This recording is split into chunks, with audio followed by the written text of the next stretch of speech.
Alright. Should be back on YouTube. Hopefully, the majority of YouTube viewers found their way over. Hello, everyone on Twitch still. Thank you for the love and support, by the way. Alex DDDF on the 400 bits. We had a bunch of resubs. Ivy, Cyrus, Fantasy TY Fanboy, Cheese Too High EU, Ganoy gifted the sub, Sade resub, Pogolisk, Jacob all coming in with subs as well. Let me just check. Someone did donate £5 as well. I believe that was Freakster. Enjoying the codecast. Thank you so much as well. Sorry, I don't really do shoutouts during the codecasting. So just catching up now as we get back on track. That was instant. Yeah, it's weird, but like, I guess it makes sense because I can't just. I guess YouTube stores it more in a VOD format, so it kind of makes sense to just send you guys to a new YouTube page. And it just, like, that, if people want to watch OSC Championship specifically, they can just click on that link, you know? They don't have to find it halfway through the Leo League VOD. And also, the longer you have a YouTube stream going on for, the less it promotes that stream, so it's actually just better to... It is genuinely just better to just send you guys to a new link, because it, like I said, it has less impact, basically, so... Yeah, and it's super easy to do, so we'll lose some views and stuff, but I actually think it's better like this. So, yeah, hello guys, OSC Championship time, like I said, from one event to the next. I'm going to get right on into it, because we already got a little bit screwed over today, because Leo League Cup put themselves back an hour. I was a little bit concerned we're going to have some long matches, and today was going to be a mega long day.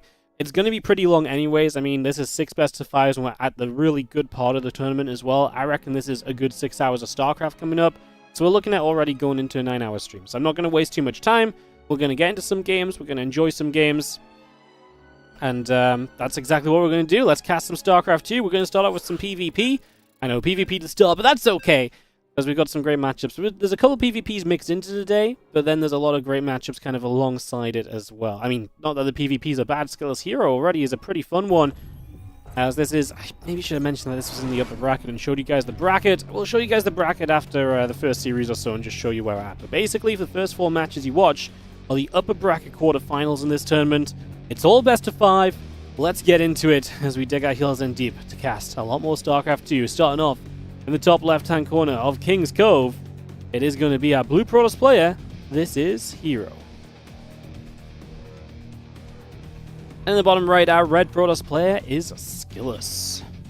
When were these games played? I'm not 100% sure because I'm not the admin of this tournament, but these were pre-played probably just over the last couple of days.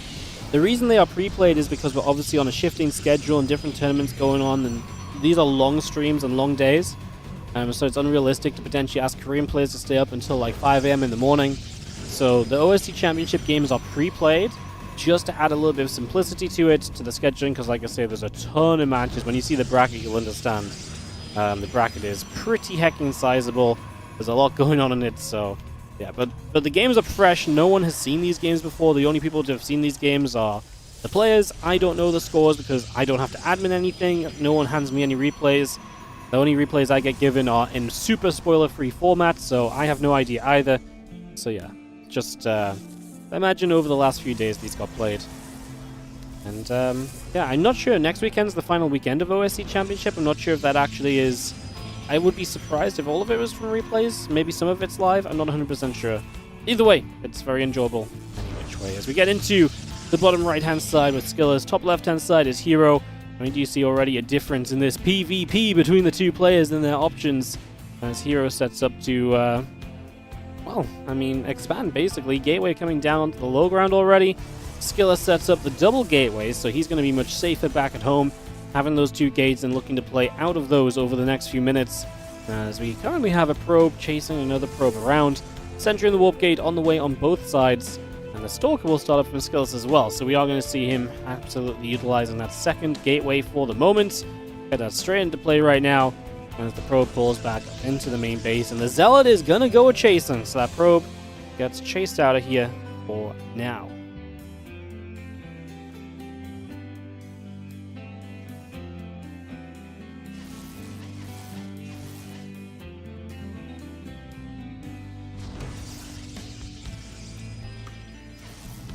That comes back through the sentry, able to get a grab, and that is going to be the probe going down as Hero obviously will be able to set up a pretty decent wall off. Weird map because yes, there's a ramp up here, but if Skillless attacks from here, it is flat ground, so it makes a bit of an easier breakthrough. And Hero goes instantly into a Robo, which is going to be very good defensively if Skillus got aggressive. Skillus just goes into Sentries and a Stalker. I mean, he's not going to go Stargate from here, I don't think, in which case I think the Robo is a pretty fine choice. It's also not going to give you the map control that Blink would give you, but it gives you a lot of safety if your opponent decides to go Blink, so yeah, I guess we'll see what's going on.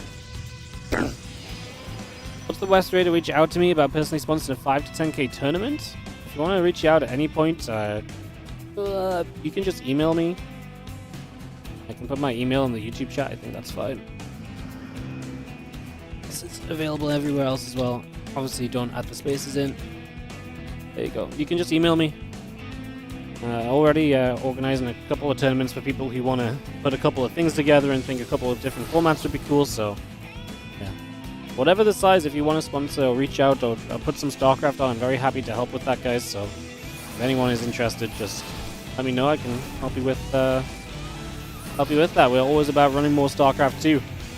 As our sentries, Stalker and Zealot will go chasing the Sentry and the Stalker as Skillus continues to get pushed away down the right. A couple of Adepts of Skillus escape away up the right as well, so they're going to get out of there for now. As we do have War Prism of Hero, allowing him to just come straight down the map. And it's funny because Hero expands more quickly, and yet he's going to be the more aggressive player right now as Skillus losing a chunk of units. He will save that Stalker. That was a force field from Skillus, the second one. I was going to say the one force field was probably worth it. I was going to say it was worth it before he cast it, and I was like, well, it's low HP. Yeah, it's worth killing it, right? So we are just going to be having the units gathering up, and actually Hero going to make a dive to the main base. No defense in position right now in the main base. Force field could come down, blocks a few of the units out as well, and you can also work at picking away at the pylons here, maybe to depower the Robo. Probes pull immediately, so Skillus recognizes he's in a tricky position. The only issue right now is that Hero would love to warp in, but warping in is dangerous because it's going to put the Prism into a stuck position, and it's very far forward right now, so you've got to be super careful about that too. Two more Adepts, Resonating Glaives, still continuing online, as we just have, Glaives are going to be the follow-up from Hero, so continues with a very aggressive follow-up.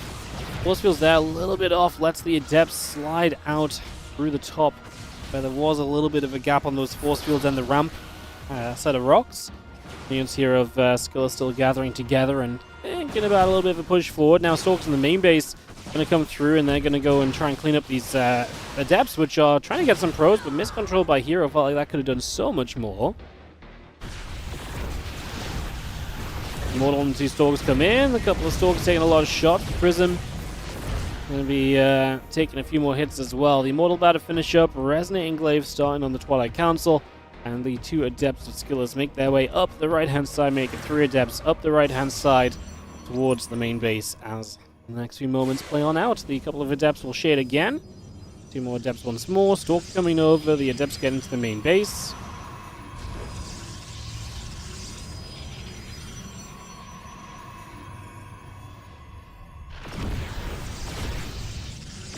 Wall's going to be there. A couple of probes will start going down, so we are going to get some damage. It's actually quite a lot of probes going down here, so Hero able to get a lot done there. At the same time, though, the Adepts across the map will deal some counter damage too. Obviously, Skillus now having Immortals of his own is a major aid, but still needs to be able to utilize them, and without a Prism, is going to have issues like this. Getting force fielded out from his natural and able to come down to this low ground is going to be an issue. It's going to be a major problem, and you can just see that this one is absolutely falling away right here as the Stalkers, the Adepts, the Immortals doing their thing, just extremely powerful. Hero already basically throughout this entire game was just in the driver's seat, making good plays, utilizing the force fields extremely well.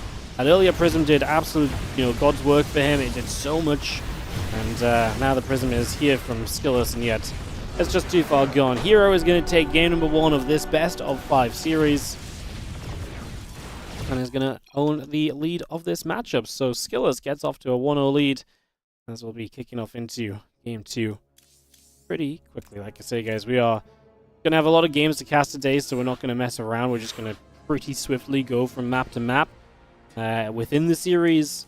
Maybe here and there we'll pause a little extra just to give a little bit of downtime, so on as well. So, alright, we'll try and get this going. And yeah, we will try and kick this off. So I was just double checking a couple of things.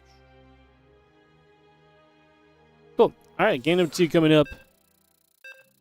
It's, yeah, brutal block on the ramp. Yeah, I mean, that is the power of sentries in PvP, right? That is 100% the kind of thing that can happen. So let's get into Amygdala here for map number 2.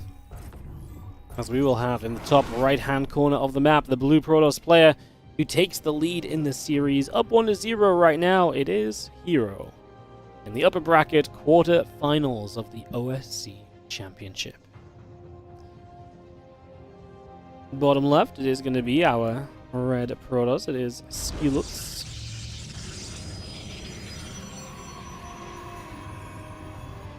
Amygdala for our map. We got game number 2 underway here. Get this started. And away we will go. And breathe.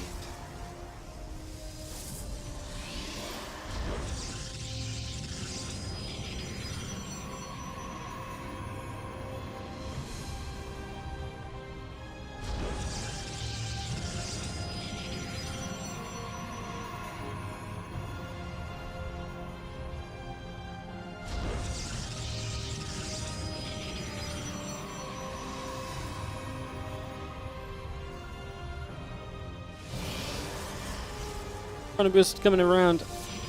Gates coming up. Assimilator is coming into play. Just going to see the probe of Skillers heading towards the upper right-hand side.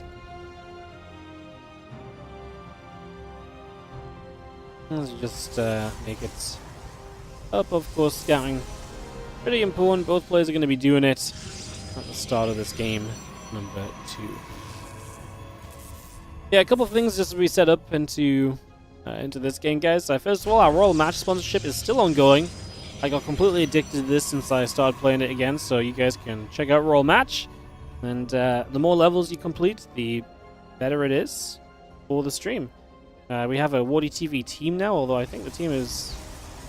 yeah, it's almost max capacity. So yeah, we have a team now as well. You guys can check that out and support the stream. And of course, I will sell out a little bit more. We've actually been co-casting all week, but that means today will be a little bit solid. So again, just a reminder, if you've got Prime subs, etc. available, do consider using them. Our sub count is... you know what it was? I feel like about a week ago, I was like, man, the sub count's going really well. It's nice to be above 800. I was like, it makes a nice change. We've upped it from, like, you know, hovering around 700. And in the last week, we've just dropped subs non-stop. So if you've got a Prime sub, consider subscribing. They're sitting at sub 650 subs right now, which is not ideal. I'm trying to run some tournaments in February. Trying to put up some prize money, but it's rough times. The ad revenue is in the bin. It's it is straight up, honestly, a little bit of a difficult period to try and run tournaments for. To put in perspective, our ad revenue this January is about 25% of what it was last January. So yeah, it's getting to be a little bit difficult to run tournaments. So if you guys want to support, do consider it. I'd love to try and run some stuff in February right now. We're fortunately talking to a couple people to run some things, which means we'll probably get by, but obviously we'd love to run just pure WardiTV events as well as possible. So just a reminder to support if you can. As always, just being transparent about where we're at with StarCraft 2 events.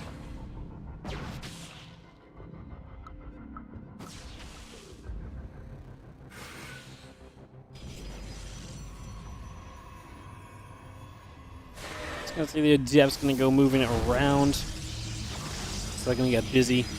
I've been trying to find their way in for a while. Skull's gonna get a probe. 2 probes, they actually, or 3 probes. He's actually just got the probes stuck on the wall. And that was just unnecessary by Hero. The 2 probes that died up here had absolutely zero reason to be there, right? They just did not need to be there at all. So yeah, that's yeah, that's a little bit of a shame. Skillers gets a couple more workers than he was maybe meant to. There's nothing wrong with that. Skillers is down a game. We're all about a man who's down a game trying to bring it back.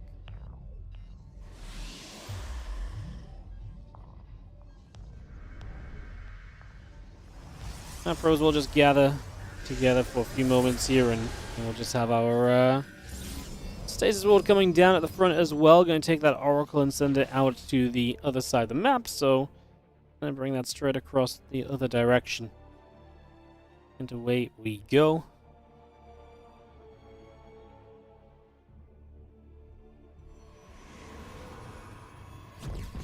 Oracle flies in. Battery is here, so there's not much the Oracle can do, and the Phoenix gets onto that pretty quickly, so Oracle has to just recall back home. And so straight away, the Stargate versus Stargate, I would say favors Hero. It's still nice to have an Oracle. There's still a lot you can do with an Oracle over a period of time, right? So that will still be a factor.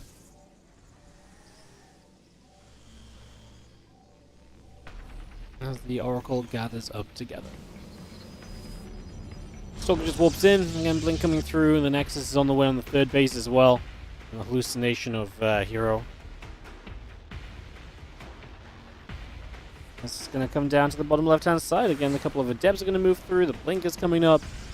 And again, the Phoenix, the Gateways, charge from the +1 all continue to come around. So it's going to be a faster charge, obviously, from Hero, but Skillers will have Blink to play with. Obviously, Hero playing into Phoenix Immortal. Now, Skillers is already setting up, coming across the map here with these Stalkers, so bringing those straight to the upper sides. The Nexus is coming online, the Forge is building. Observer out the front will keep an eye on things. There is going to be the potential to Blink into this main. Benefit of this Oracle is that you can keep it here to provide high ground vision. He's going to have the Stasis Ward as a way to help escape as well if you get chased. It's not really going to help you against the Phoenix though, and yeah, I mean, good force field as well. Push the Stalkers a bit further forward. There is the Stasis connecting. Now the Stalkers can actually blink back into the main potentially and do a bit more damage before they get out of here, so even going to try and stasis the main mineral line, so we try and do that. It only catches a single probe. We're actually going to find a pylon that's powering a lot of the structures here. Skillers is not going to finish it off. The other unit showed back up, and wow, that pylon lives. The battery got to healing it, and Skillers didn't realize it was being healed. I think he assumed it was dead, then he misclicked, and unfortunately that all falls apart. Ouch.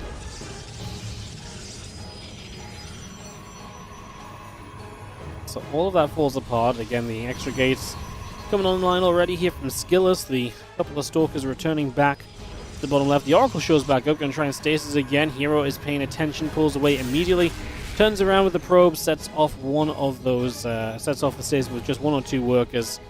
So that is pretty easily handled. So yeah, Temple Archives halfway done. The War Prism finishing up very soon. 4 additional gateways building on the side of Skillers.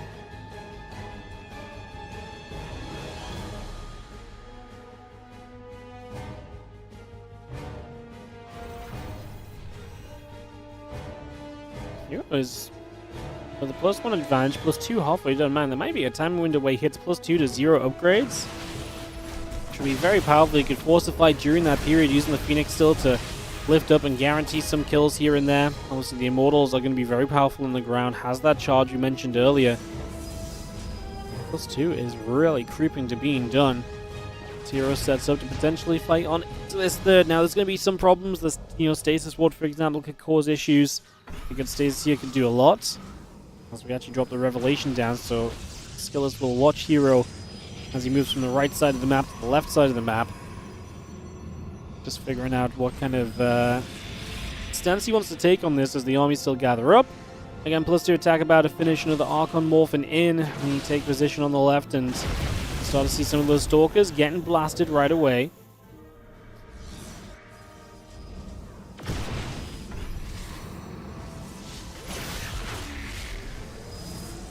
Nice Stasis Ward, actually going to catch 2 Immortals. It's kind of what you want, especially if this is the moment where Hero wants to commit in. It's +2 to 0 upgrades. Imagine he has 2 more Immortals in this fight. This is going to be a disaster as he's going to turn it in towards the natural, but he just can't fight these Stalkers effectively. And again, the Immortal count is not here to whack away at the Stalkers behind that Zealot front line. Hero is bleeding out units. The upgrade gap is now going to close to a 1 upgrade difference.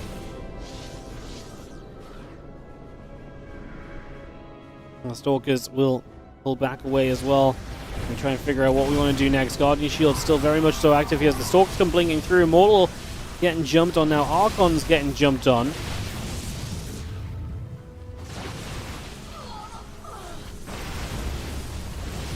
Wall's going down. Still got ourselves the Adepts taking damage. The Stalkers, the Sentry. Zealots coming in from the northern side. They're going to run straight through, and these Stalkers will take a whole bunch of additional hits.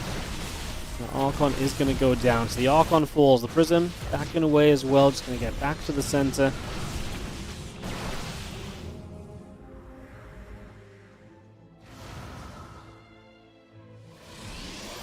We got 2 High Templars, the Zealots, the Immortal all coming online. The +2 attack on the Forge spins away. I mean, Skillers gets a defense here, and I like where he's at because there's not a lot of tech units left alive from Hero, so in a composition that's meant to be good about having a lot of tech units for Hero, he has 1 Archon, 1 Immortal. Now 3 Archons by the time I finish my sentence, but the point is there, right? It's just, it's not good enough. It shouldn't be enough tech, and these Stalkers already can counterattack straight in as Hero is running down the bottom right, and Skillus knows about it too, so he can make the choice to commit in with full knowledge. As he walks in, a couple of Zealots go down. We start to pull back as Hero, but I mean, Skillus should blink into the main. From the main base, he could, blink out again. He's having a recall. He lost track of this army. I think he thinks this army's about to show up, but it actually turned around, so I don't think he needed a recall at all. I mean, maybe he did because he was a little bit stuck in the corner. And maybe he ended up positioning himself badly there, actually. +2 attack about to finish. The Stalkers will fight. The Zealots get turned around. And a few probes still building up, and Archon added in there as well. Once again, those Stalkers just stepping up. The Immortal taking damage. And the Zealots will still chase through and going after those Stalkers.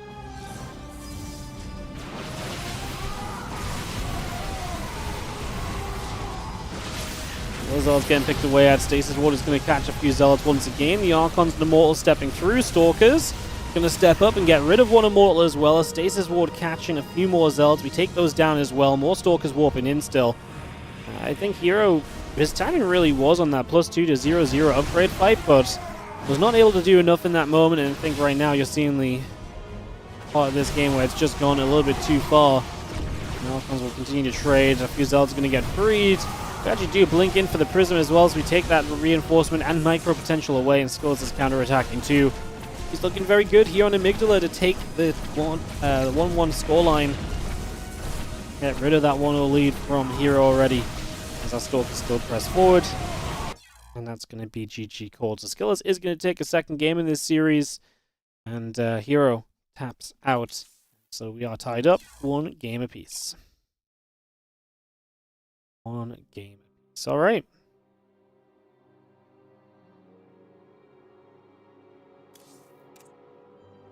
We're going to be going to game 3 on Abyssal Reef. So we're going to get this one started up. Get that ready to go.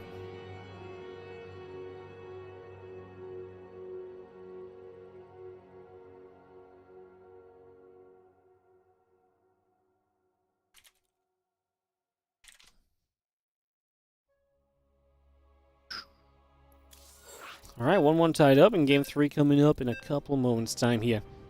Again, this is the OSC Championship. Just as this game loads, I'll quickly show you guys where the bracket is at. I'm not going to have a chance on it. It's going to load too quickly. It loaded too quickly. I'm going to show you guys the bracket soon.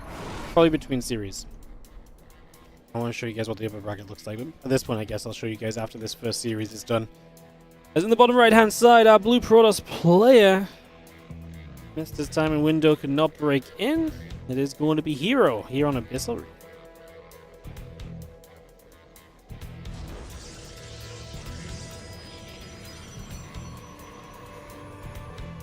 Skillus is the player who just tied it up in the top left-hand side.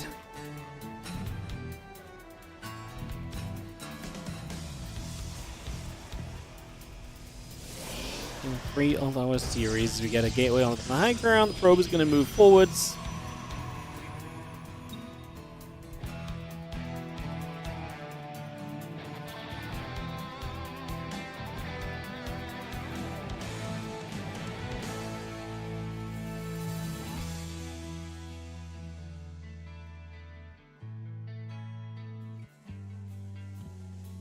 And the probe is just going to head to the upper left-hand side for a little bit of a journey through. It's just looking to see what's going on. And 2 gates coming out, the gateway building on the side of Hero. So once again, he's the 1-gate player in this. And that has been the consistent throughout this, actually, that he's been just trying to consistently be a 1-gate expander. While Skillus will take the 2 gateways. So definitely a stylistic difference between the two in this PvP right now. As those couple probes will nibble up at one another for a few more moments, so they continue to go back and forth.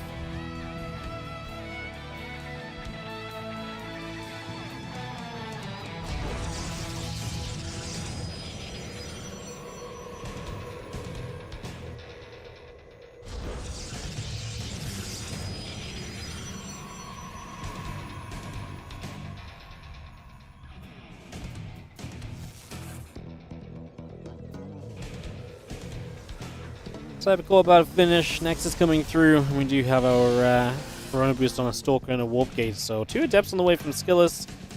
It's going to be his route for the next few moments.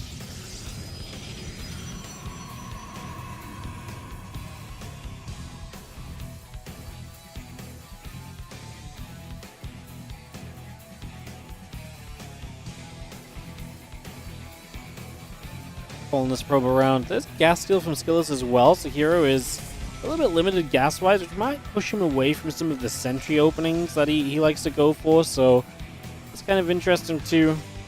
We do have Skillus with his first 2 Adepts now on the map. I'm just going to currently sit right here in that wall and waiting for Adepts 3 and 4. As they're going to shade forward.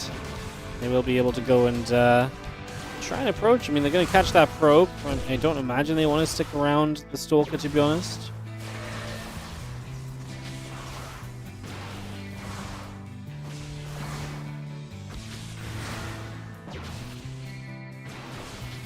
But Stalker just going to be actually getting chased. I mean, the 2 Adepts traded very well, and with this Adept Shade, we'll get close enough to fire the final shot. So that is a Stalker going down here for Skillus. He lost 1 Adept, but an Adept for a Stalker is a good trade. Skillus likes that. And he's going to have the Prism up as his next steps. He's going to be able to continue harassing with Adepts, continue to put those into positions here for the next few moments. Adepts will chase. There's another Stalker going down now. The Adepts coming around the bottom side. Stalker taking damage as well. The 1 Adept goes down straight away. The couple Stalkers fire back. The Adept still getting chased back to the center. Right up through the middle, that Adept goes down. Prism coming through. Probes in the pylon coming up as well. And again, we have this assimilator still stolen.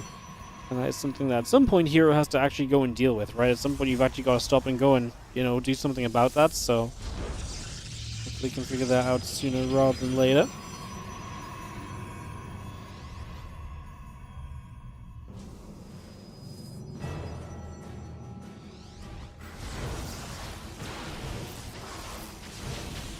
Adept commits, won't do much. And you have the Prism, obviously will allow us to, like I say, find some different directions as well.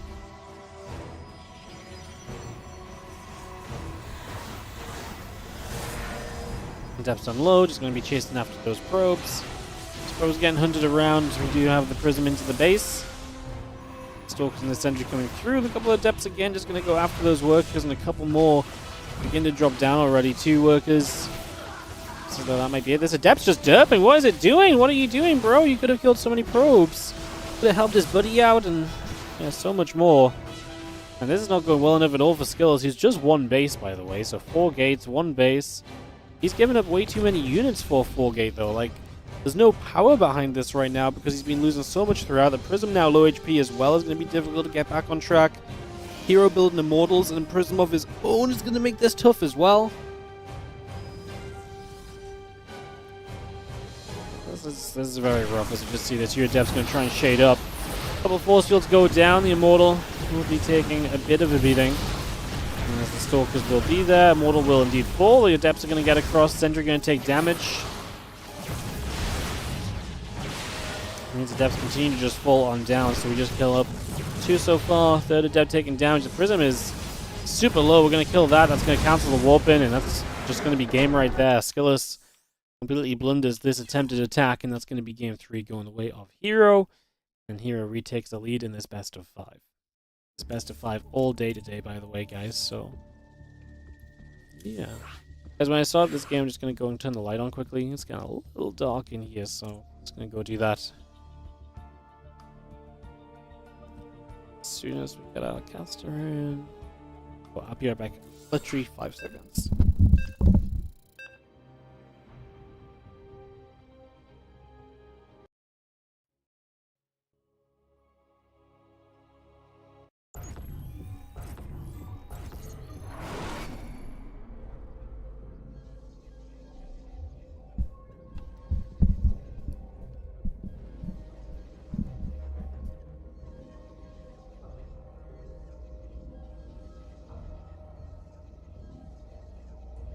In the bottom left-hand side is going to be our blue Protoss. It is Hero.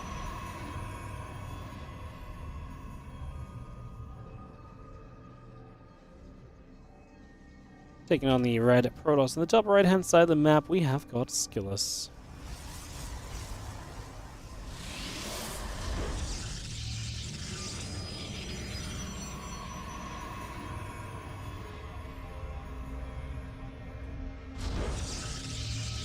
Again, first of 6 series today in the OSC Championship. We've got a lot of games coming up for you guys, so sit back, relax, enjoy. Like I say, got a ton of games coming your way.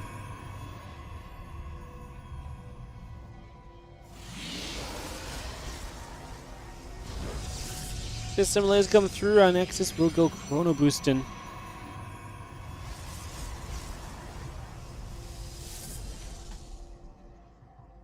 We just have the probe moving up into the main base. The probe going to come back around, nibbling at that other probe for a little bit. And the cyber core will get popped into place as well.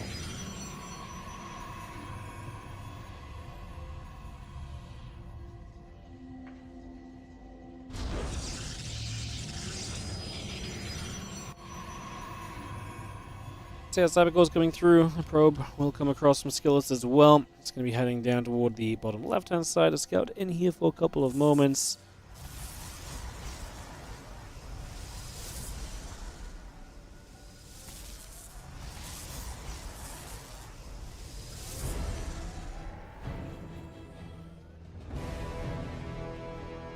And two Stalkers building up from here. The warp gate's dying, and Stalker Sentry on the way from Skillus. And a warp gate into that as well. And the battery coming through. They've got the probe, going to chase the other probe around. So the probe's just going to go against each other for a few moments here currently.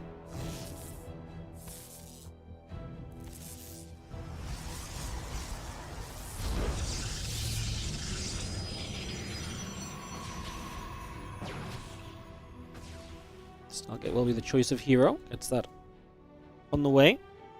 So Stargate coming up, a couple of depths coming through, the warp gate's halfway done as well.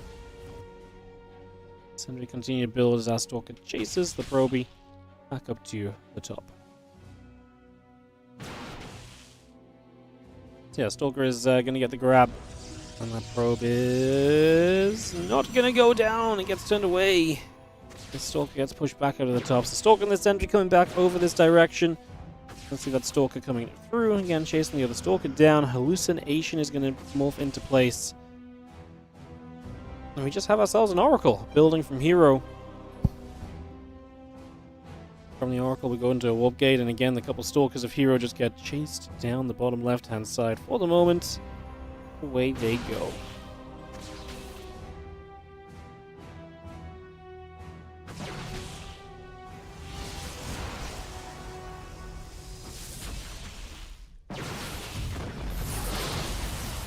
It's gonna be a fun fight. Skillus gets a good jump on this. Oh, that battery is just doing enough. That Stalker won't die. You're kidding me. That's nutty. The Oracle shows up as well. How does this end up going so badly for Skillus? Is bonkers. I mean, just the Stalker not dying. The battery obviously just about doing enough. He was just missing a little bit of needed DPS. That's brutal. Stalker gets turned around. We are going to be seeing the Oracle pulling back as well for the moment.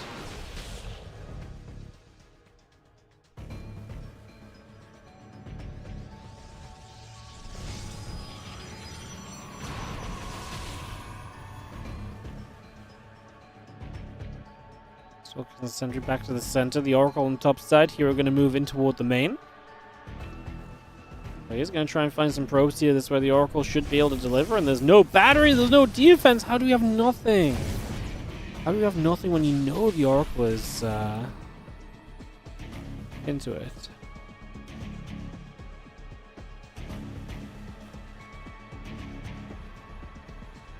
But that counts the building up. Just going to have ourselves a couple Oracles still moving about. And pylon building. Stalker on the way. Oracle just going to come back through. Stalker's going to get there. The Oracle will be killed. So that's an Oracle going down. That is a grab. Just going to be seeing the Stalkers continue out into the center of the map. This Oracle still moving through as well. Slowly, was that you hitting level 300? Have you just played non-stop today? You were literally 225 when I looked like what felt like this morning, but maybe it was last night, I guess.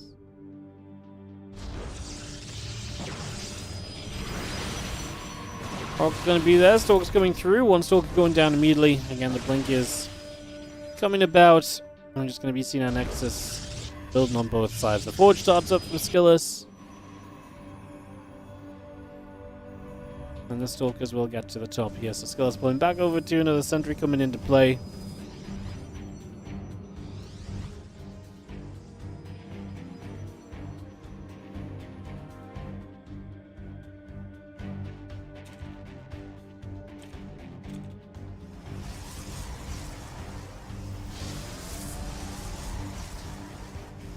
Obviously, Hero gets to blink, and that's going to be much later, which gives Skillus the chance to get into charge and +1, but hard to not love what Hero's been able to do. Still has the 2 Oracles.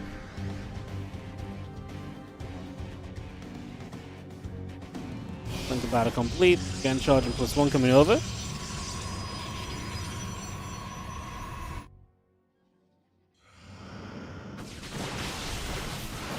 Step up, Guardian Shield gonna pop. We do see some of those Stalkers just gonna have to start blinking back. The Stalkers coming the other direction. Battery is gonna recharge. It's gonna go healing up a few of these units. The Sentry, the Stalkers all taking hits. Another Sentry going down on the right side. The Oracles get turned away as well. Again, charging +1 coming through. Robo Facility and Gateway is building up. And we just have ourselves the cannon coming online as well. Extra Stalkers warp on the bottom side. We just have the Oracles coming through. And again, the charge and +1 building from both players for the moment.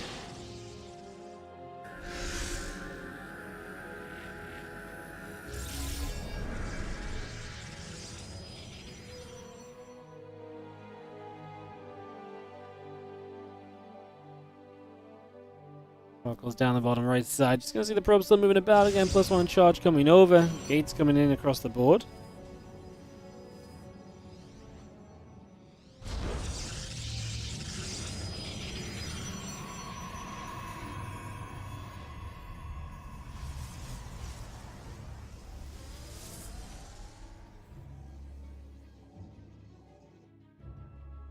Oracles move again. Prism +2 coming up. Extra gates coming online. This is going to be a Stalker force heading to the top at the moment. So coming right across here. It's going to be seeing the Stalkers trying to fight through.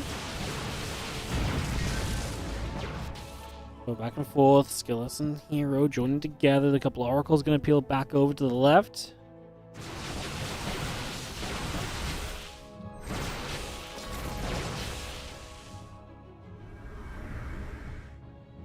Actually a fun moment in the game where it feels like a lot of things have evened out.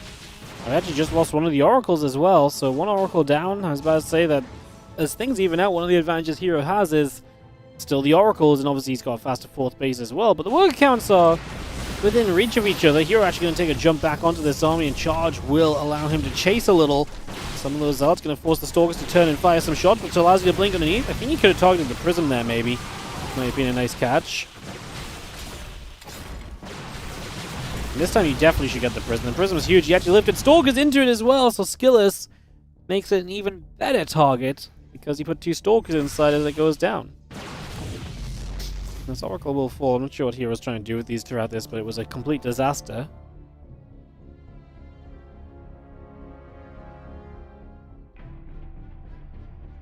Stalker set back up. Here's Dark Shine and a Warp Prism coming through. 4 additional Zealots as well. On the bottom side, the Zealot Stalker coming about. Going to get a couple of grabs as well here. And then to the top side, our Stalker is going to move through too. And just step about. Observer overhead. Stalkers blink back over. 1 Stalker going down. Going to pull back into this natural as a few Zealots just going to get shot at. Stalker's still shooting.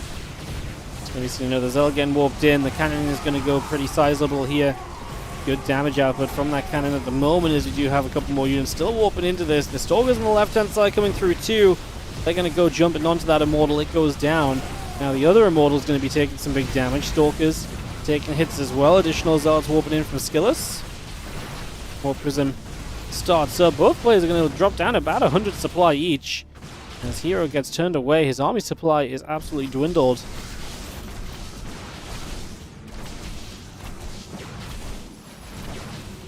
Skillus is actually going to somewhat equalize the series. Still down on workers, man. Just could do with a couple more probes on this natural. A couple of probes on that fourth base. Just get it up to full saturation is all he's really missing. He's actually building probes right now. Is Hero again just flinging units at him, but that's just purely Zealots. I just don't think that's a justifiable continued attack. And he did pull back. And there's no chase from Skillus either, so doesn't even really get punished for it. As DTs show up, though. Observer is on the way. There are 2 observers already out, but already losing a chunk of probes around the map. We've lost 29 probes in the game. I'm not playing this with game hot on, guys, so sorry about the probes not showing up on the side of the screen. More workers still dropping. The Zealots are going to come charging forward. The Stalkers get chased away once more as the Prism warps in a few more units again. Still looking to press through the center with the Stalkers. And Hero fully retreats to the bottom side. The Immortal going to go down as well. And continue to chase. Stalkers and Zealots going to come back through. A few hits going to go either side.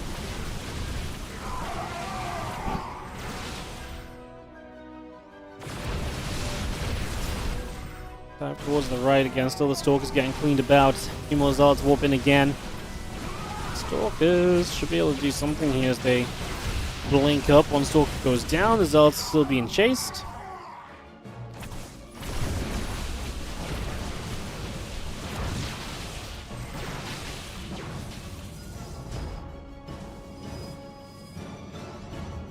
Even more Stalkers just warping in underneath that prism at the moment, so that's going to come through too. The DTs are going to go. They're going to kill off the cannon. Now some probes getting grabbed. The army coming up the left-hand side. Zealots will still chase. Pushing straight on forward. I mean, the DTs are causing issues. Skillus' supplies just plummeting. The DTs have done so much here. The work count is definitely hindered, and at this stage, Hero actually has an armor upgrade lead as well, so a little bit of an advantage in that regard.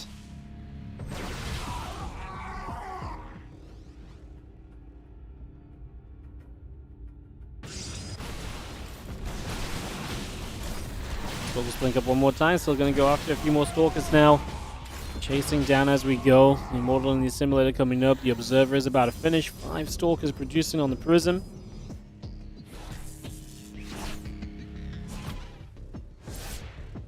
GT will try and catch that pylon, and Skill's just going to say GG. He's just bleeding out of this game. He ain't going anywhere. That is going to be Skillus tapping from the first series of the day in the OSC Championship to give that one to Hero. So Skillus taps out, and he will drop down to the lower bracket where he will play against the winner of Arcfire and Nightmare that we'll be having later. Let's actually look at this bracket and show you guys what's going on. So we're going to be working our way through the upper bracket round of 8 today, which is Hero versus Skillus. MaxPax versus Q. Obviously, Hero advances to the upper bracket next round. MaxPax plays Q. Winner of that will play Hero in that next round. And Geralt versus Christiana, and then SHIN versus CLEM is our 4th series today. The winners of these 2 get to play today as well. So SHIN, CLEM, Geralt, Christiana, those 2 will, or those 4 winners will play each other. And then the players are dropping down to the lower bracket. The only part of the lower bracket we've not done up to out of round 3 is Arcfire Nightmare. We're going to do that later today as well. And so that's what's all coming up for you guys. So that's what the bracket looks like. I wanted to show you guys this because the bracket can be a little bit complex. Thought it was worth showing on screen to help you guys see exactly what it looks like. Cool, so yeah, up next for us is MaxPax versus Q. It's going to be some TVP action. We'll get that started off. I think I'm just going to I'll be a moment or 2 here, guys, and come back, and then we'll go into MaxPax versus Q. So MaxPax Q, PvT best of 5 coming up next. I'll see you guys in just a few. And I'll see you guys straight after this one. Be right back.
Meow Downtown. Thank you so much for the 58-month resub as we kick into MaxPax versus Cure here. More StarCraft 2 coming your way as we get into this one. Yeah, some fun matches continuing through in today's OSC Championship as we go for more winner bracket round of 8 action. Winner of this plays Hero in that next round as well. So let's figure out who it's going to be as we have in the top left. MaxPax, our red Protoss, taking on Cure, our blue Terran in the bottom right. Let's see if he can withstand the MaxPax PvT, which we saw earlier against CLEM was ferocious. We'll see what happens there.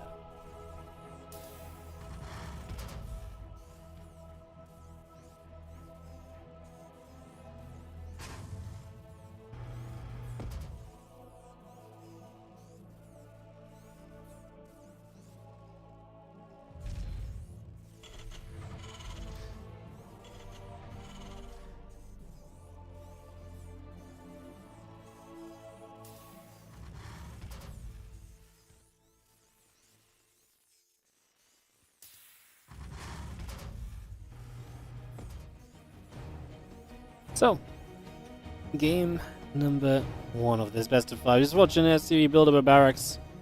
Catch my breath for a moment as well, because we are, like I said, going to have a lot of games today. This is going to be, I mean, this one plus 4 more best of 5s, so 5 best of 5s still coming.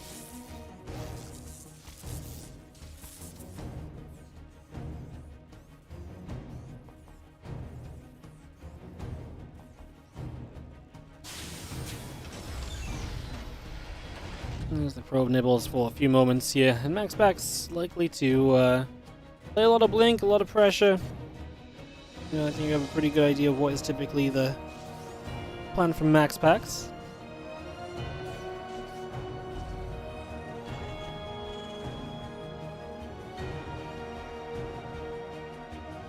Let's just see his probe returning back home. There's going to be an SCV scout as well, so that's going to come across the map at the same time.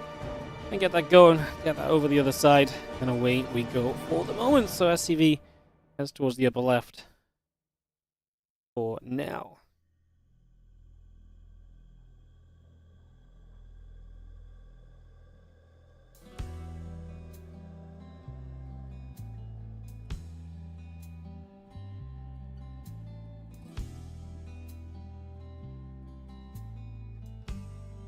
SCV scouts pulls back home. Sorry, the Reaper is already out and about, and it's going to get turned around by the Adept, so the Adept is going to push that Reaper back the other way.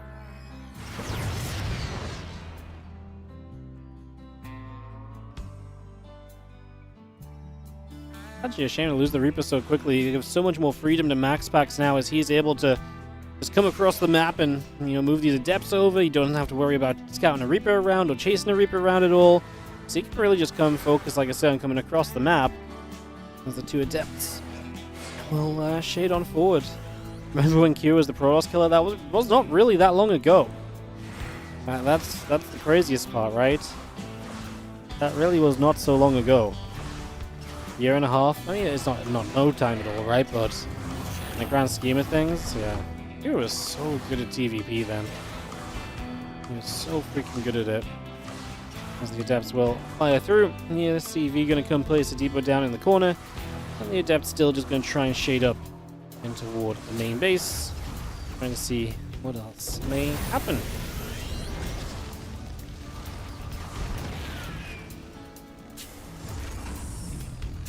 Here's the Hellion gather. We do have the blink coming through. The robot facility and the gateway coming about as well. The Marine's actually going to get rid of that Adept, so it will go down. The Adept and the Stalker of MaxPax pulling away a little bit here. The Hellion going to be there too. The few Marines are going to show up.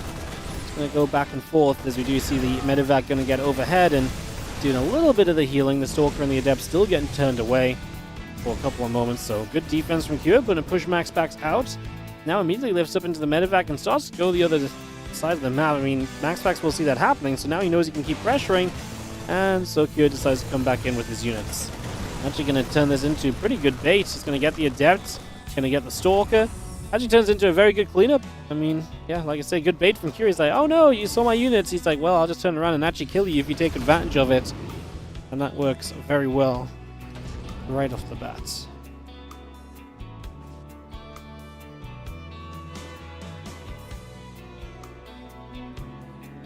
And back up in the top, we do see the rest of the Stalkers coming across as well here from MaxPax, so they are going to make their way down toward the bottom right side.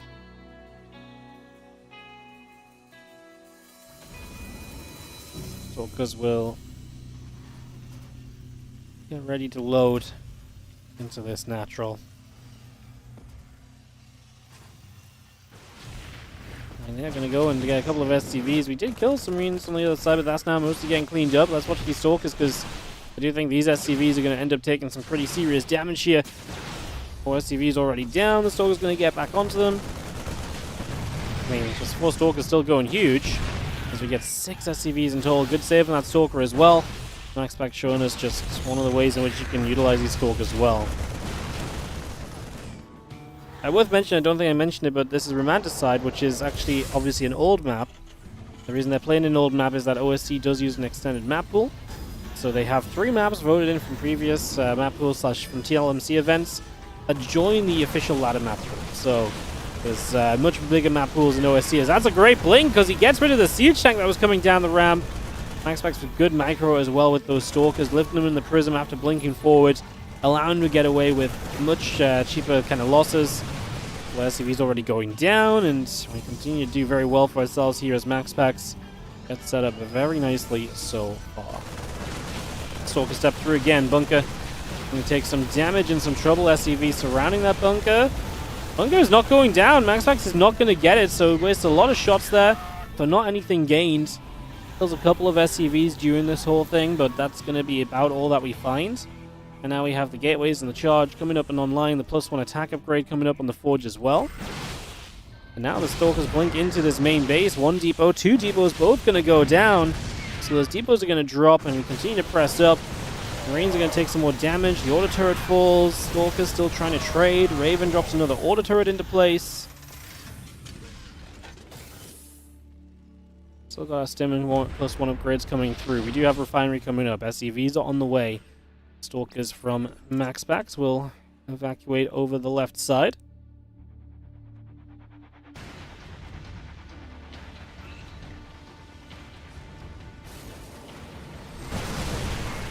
Stalkers jump into the main. That's a tank. It's a Raven. Both going down right here.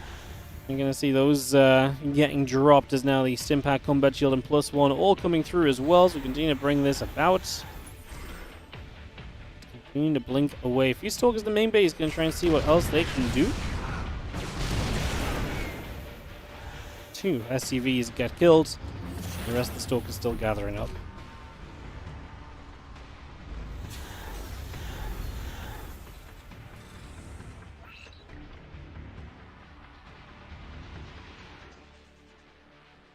Prism leads the charge, moving forwards at the moment. Again, +1 attack. Send thermal lands continue to come through for the moment.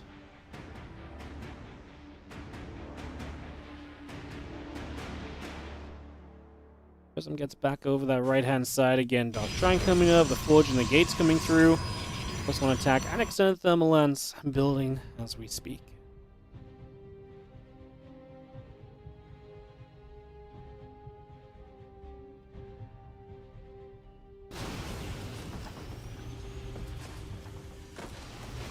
Extended thermal lands, Colossus, Dark Shrine, Forge all coming about. These tanks will start sieging just in the front.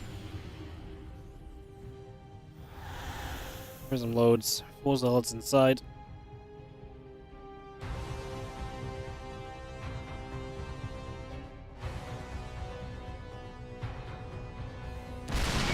Stalker step through. A couple of tanks are going to shoot. The Stalkers take some big hits and get turned around the other way. Extended thermal lands coming up as well.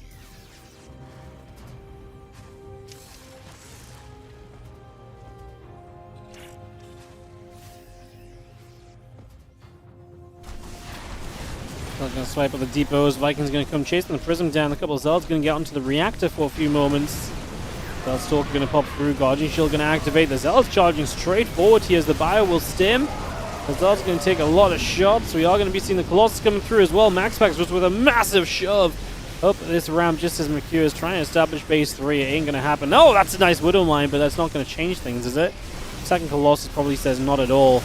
Because, yeah, 2 Colossus are going to be very tough to get to without Vikings up. And we're seeing more and more these days, just Colossus in the backfield able to do so much work.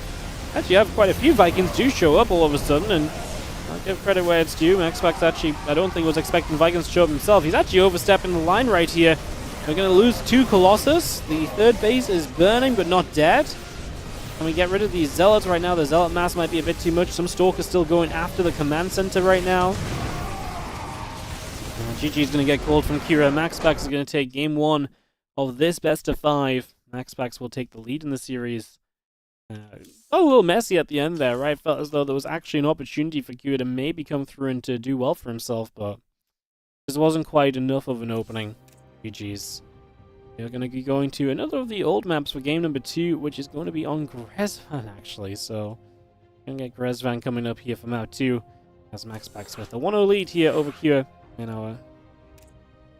after our opening game of this best of 5 series.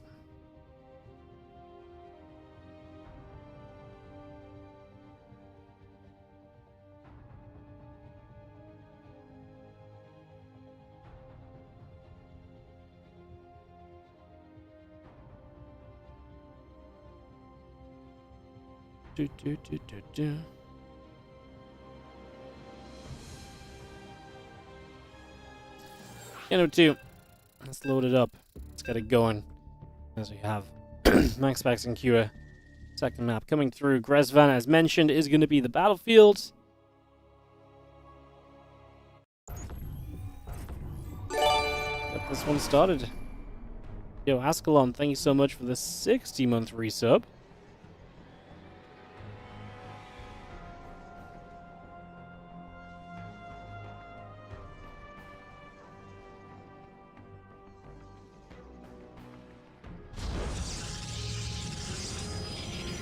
Appreciate the 5 years of subscribing. Appreciate the support as we head into game number 2. It's a replay cast. Yep. Games we played over the last few days to make the scheduling a little bit easier.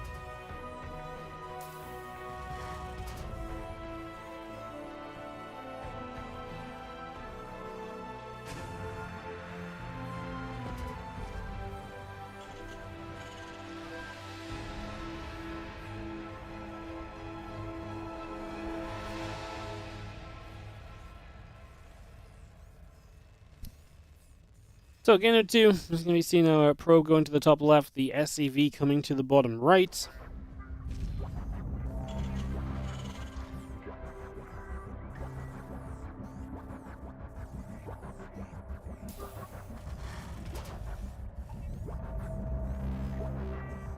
Engineering bay blocks. Kira going to try and throw MaxPax off his base initially, try and split things up a little bit.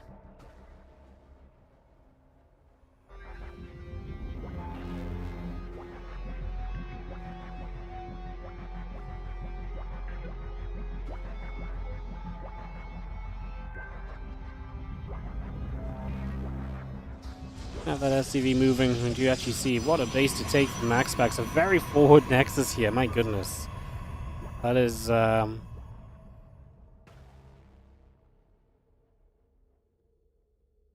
is kind of wild, actually.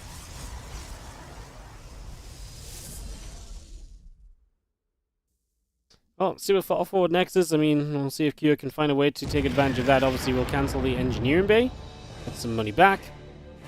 As the Adept comes through, factoring the reactor building, he's just on a single gas, so he's not going to be super aggressive or anything. Obviously, factory before expansion, yes, but no double gas to kind of get starport going super quickly either. As you just have the SCVs pulling back together.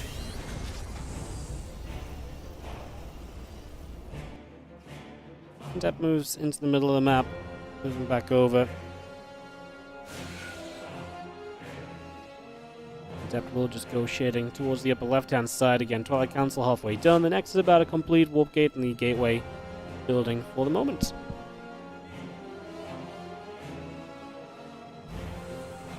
CC is halfway done as the couple of Hellions will hit the Adept. Adept shades back. The couple of Hellions still producing through. CC building the main base. And we just chrono boost out the warp gates.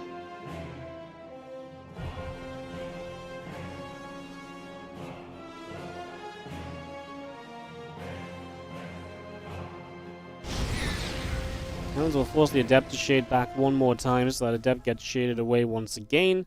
Just going to see our Cyclone and Marine still coming through. A couple of Marines coming about the command center building as well. And again, the Hellions making their way down to that bottom right-hand side.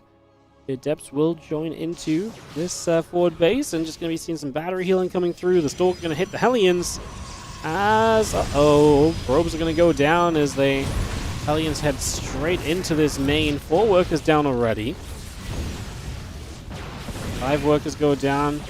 Yeah, not bad at all. It's going to be 6 workers, so very good start actually from a couple of the Hellions just diving through. Again, difficult to defend everywhere when this base is so open especially.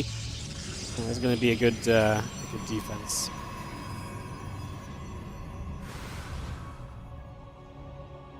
Stalkers continue to gather up. 6 probes go down. Adepts and Stalkers come over to the left-hand side. They're going to go pulling back for now. The Adept's going to lead the charge towards the upper left-hand side. The robo facility halfway through. The probes are building. Blink is coming online with the extra couple of Stalkers. Now we're going to have Adepts and Stalkers going to step up. It's going to be a Cyclone. Getting picked away at. A couple of Marines getting chipped through as well. Still got that Blink coming online. Again, robo and the probes building too as our... couple of SCVs will fall. Tank, Marines, Stimpack all building up. And the army of MaxPax will be stepping in toward the natural. Stalker's getting blasted by a siege tank, so taking some hits right from the very get-go.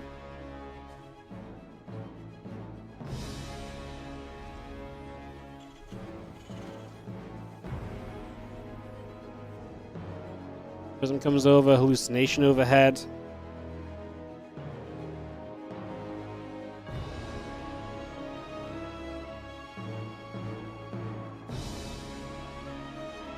Stalkers will just gather, and the hallucination moves through into the main base.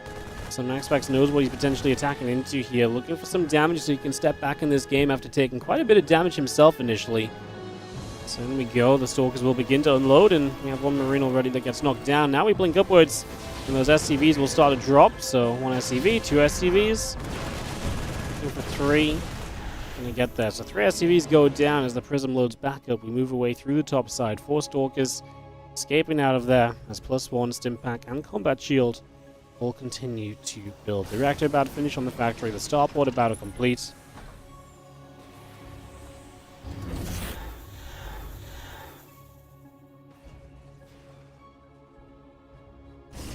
Have that charge still building up. The Observer coming in, and the Observer of MaxPax takes a step toward the main base. The Marines gather up there again, +1 Combat Shield and Concussive Shells coming through. Medevacs and Marauders, Marine as well, continue to come about.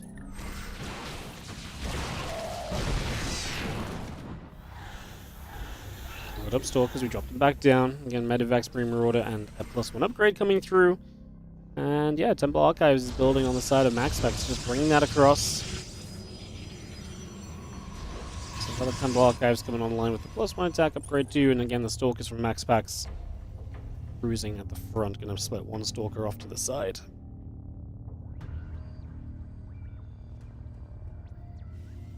What's the Prism gonna get up to? What do you want to do here? Not much apparently, just turns it back around. +1 Storm, continue to build. Again, the charge is about to complete.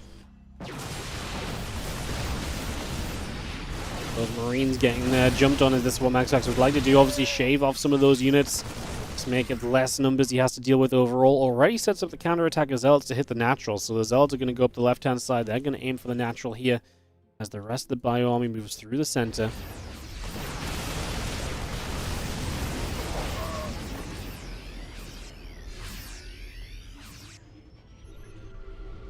Blink back, we blink away. The Bio's still coming across.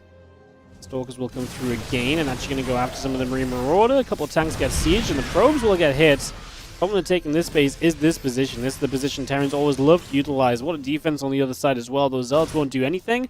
Going to have to make themselves a flank more so than a counterattack.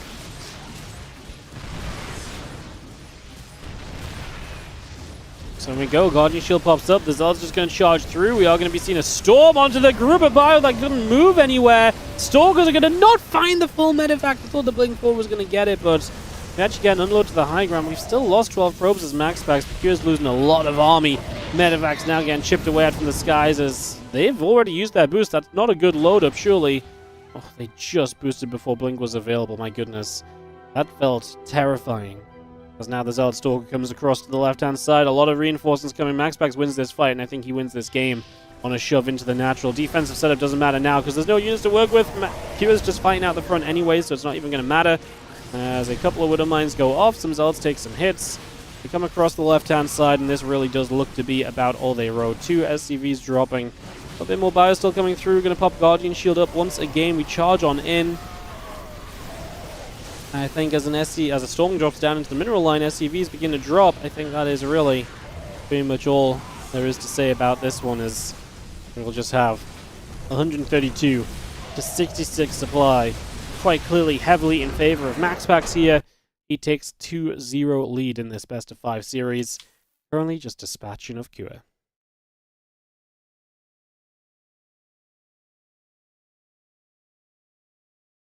Why do I not say in the title it's replays? Because it doesn't matter that it's replays. Literally no one has seen these games before. So, what does it matter that it's replays or not? These are fresh games. This is basically the exact same as a live broadcast. If there wasn't like a couple of tiny things you could notice and confirm it's replays, you guys would have no idea it's any different. So, hence it makes no difference. So I do not put it in the title. I put it in the title when it's replays, when it's a tournament that's already been casted before elsewhere, other people know the result, etc. That's just not the case for these games, so we do not. Don't I know the result before? No.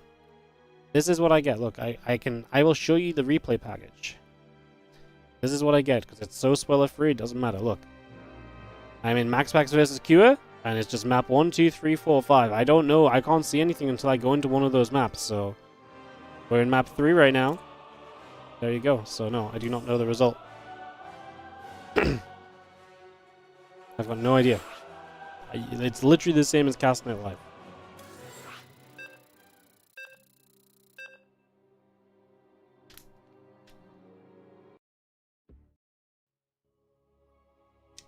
As long as I don't open them, I don't know if there's 5 games or not. Yep, exactly.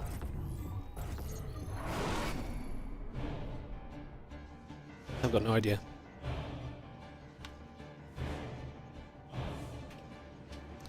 Alright, let's jump into game number 3 as we have on the top right-hand side. On the top right, our red Protoss player is MaxPax. He takes on in the bottom left our blue Terran player, Cure. Representing Team Liquid.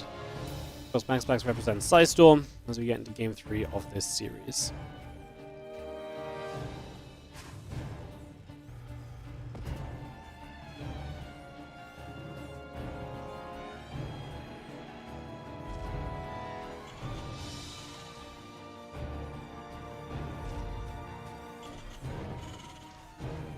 Replay is a replay, doesn't matter if people don't know the results or not.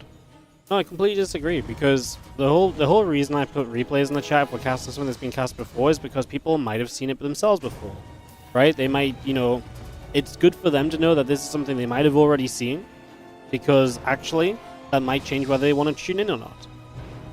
That might have, will not affect everyone, but it could affect some people, right? You know, and there's potential for results to be known even if you didn't see the games, etc., so you just may not want to watch. This is not the case at all. It's literally impossible for you to know the result of this series. Unless you have asked MaxPax/Cure. And they told you for some reason, which would be very strange because they know they're not meant to tell anyone the results, right? So, yes, it's, I would say it is a little bit different. Which is the line I draw for putting in the stream or not, or title or not.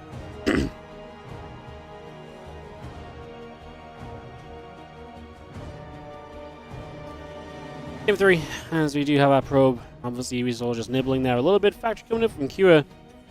Felt like he had opportunity in that last game. I liked some of the positions, but man, he could just not win a fight to save his life. As this Reaper heads to the upper right-hand side, it's just going to be moving across here already. Just going to get straight into top right side. Move into the natural, move into the main. and just go from there. We have got the Reaper coming up, number 2, so it's actually going to be a couple Reapers. Hellion starts as well, so we'll see maybe a little bit of pressure off that. MaxPax is proxying a pylon, so that is potentially going to be intriguing as well. Let's see what he builds. It is just going to be a gateway. So we're going to have ourselves 3 gates coming online. Reactor and the starport coming up. Tech lab as well.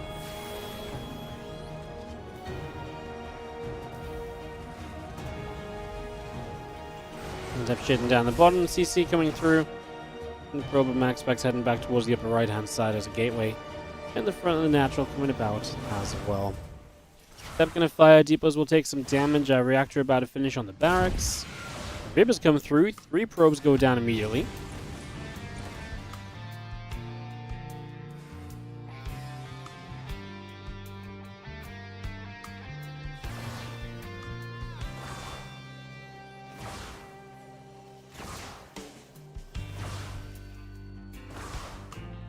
A lot of probes going down. This Reaper and Hellion action still continuing. The Adept not breaking through at all, so we get 6 probes. It's going to be a lot of damage taken, so 6 workers go down. Now the Adept spinning away, hitting this depot for a little bit.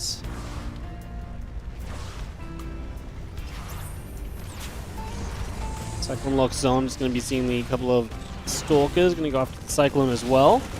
Cyclone will fall. Just going to be seeing the Stalk coming back over. The Adept goes down. The rest of the Marines continue to fight as well.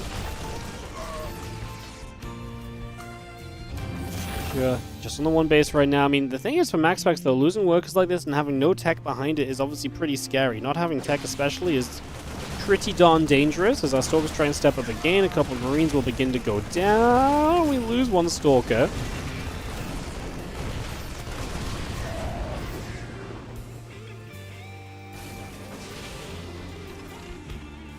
Tep gets that Marine. Just going to see the barracks dropping down the main base orbital. Can move to the natural once you feel safe enough. Currently, you're building tank and Banshee, so you're going to get a lot of high damage units out. Medevac's seen, but there's no blink, right? So you can't chase this Medevac easily. Medevac does take a turn to the bottom. I don't actually know if it needed to. I think it could have continued the direction it was going, to be honest, but it doesn't quite go down like that.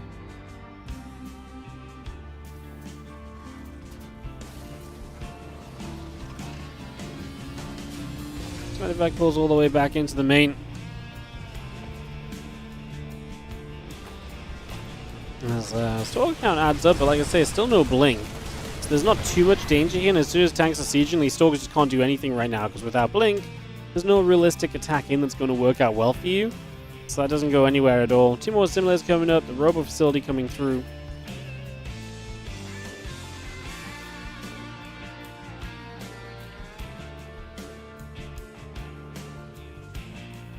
Stalkers still gather just out of the front for the moment. Blink coming online, Robo facility coming up. 2 more simulators, 2 pylons all being brought into play. The Robo facility coming out as well. And a couple of additional probes still building.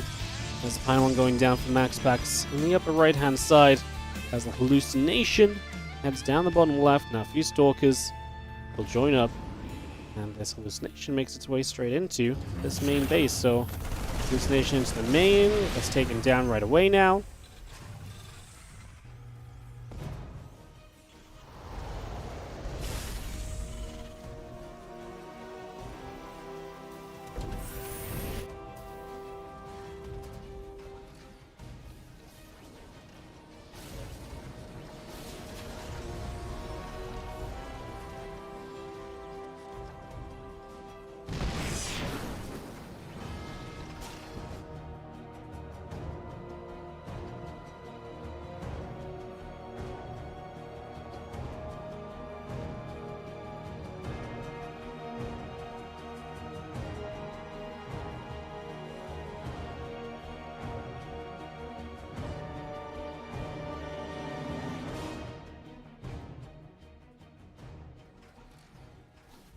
This is the gateway gathering up, the storm, the charge, continue to come over. Just going to be having a few probes. Nexus continue to come about as well. The Stalkers make their way down towards the front.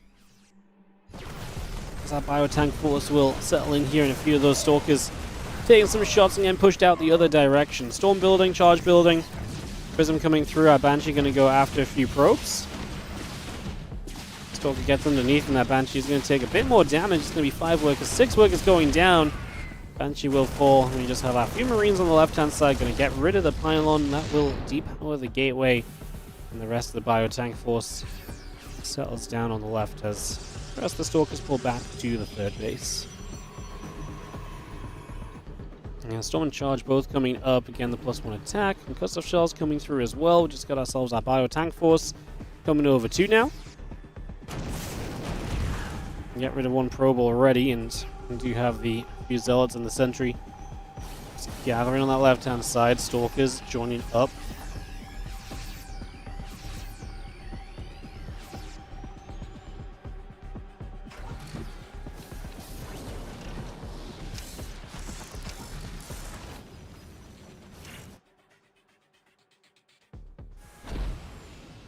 Thanks, Villager Siege. Nexus potentially takes some damage. There's a lot of Zealots. I'm actually going to see a few of these coming up, and they're going to go charging in towards the Bio and the tanks.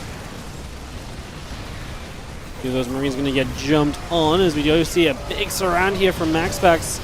Trying to engage into this, but even with some storms, it went okay. I mean, there wasn't honestly a massive clump of units to hit with the storms.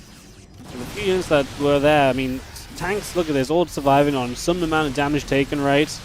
I mean, that's the big difference. Plus, you got reinforcements coming too. We need to kind of get rid of these tanks now. Blinking in, a few more tank shots will land. I think we're going to get rid of every tank, though. MaxPax just doesn't have the army supply to continue, though. As we continue to chase, now he's going to get intercepted by the reinforcements. He's going to get stuck on the top side.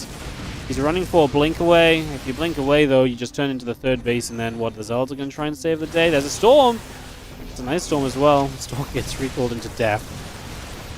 Yeah, more storms available. That one doesn't do too much, though. Hit mostly just a few Marauders. It's not exactly ideal. Widowmines putting work in toward the Zealots. I think you can see that this one is absolutely coming to a close, as it is just a bit too much from Kira. MaxPax, again, that early game where he has no tech on the follow-up to taking damage and everything is really rough for him. Like, just not having like a comeback mechanism really in play is really tough. As that's going to be GG's, and that is going to be Game 4 now setting up, because we are going to bring it back a map at the very least. Laughing Games, thank you so much for the 25-month resub on the Prime. Get ready for a Game 4 of this series. So we'll get that set up to go.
What's up? Siri 86, thank you so much for the Prime sub. Alright, loading into Game 4, guys. Checking something out. We got this set up.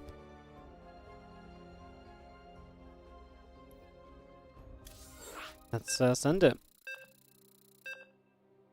Let's send it. Oh.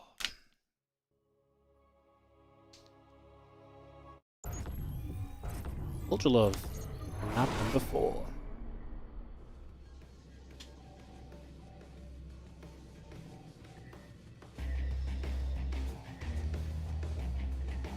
Still in the lead in the top right-hand side is going to be our Red Protoss player. This is MaxPax.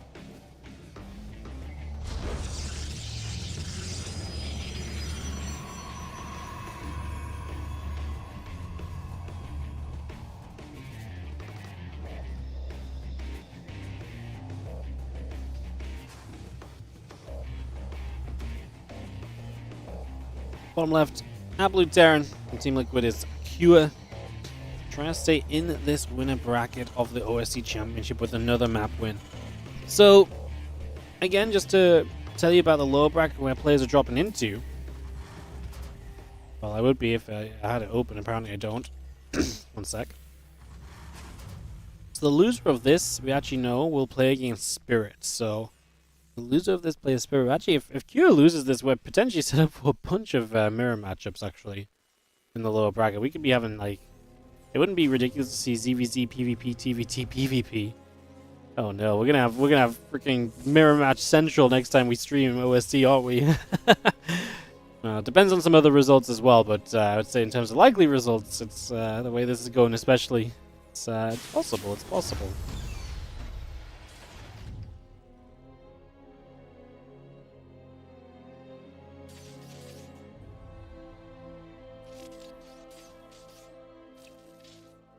Let's fight the probe off so we can build our command center, get that in place.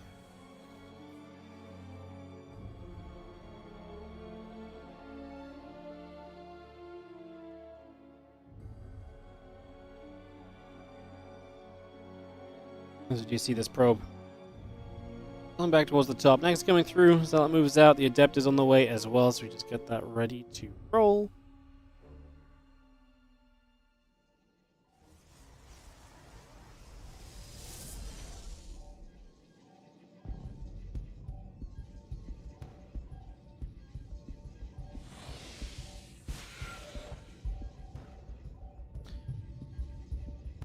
We see now factory command center coming through on the bottom left. The Zealot continues to move about as well.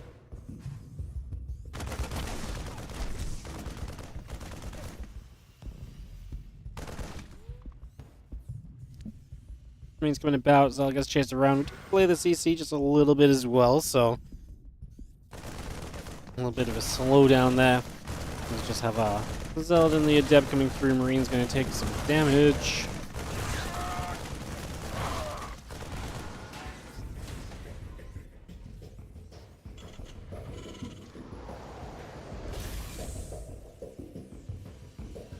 And Blink coming through.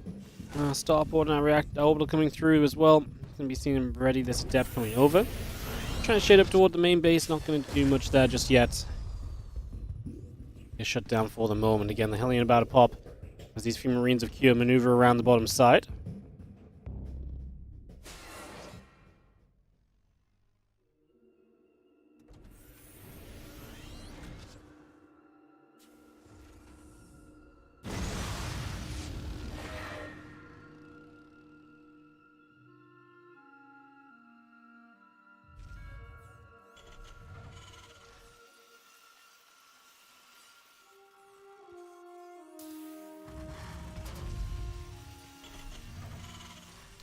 So a few Marines gather together and just see the Adept coming through. Again, medevac coming about. Bunker is on the way up. A couple of depots coming about as well. Because now we just have, again, that Blink about to finish. A couple of Marines are going to fire. The Adept already taking damage. A few Marines going to go after that Adept. Gets chased out towards the upper right-hand side right off the bat.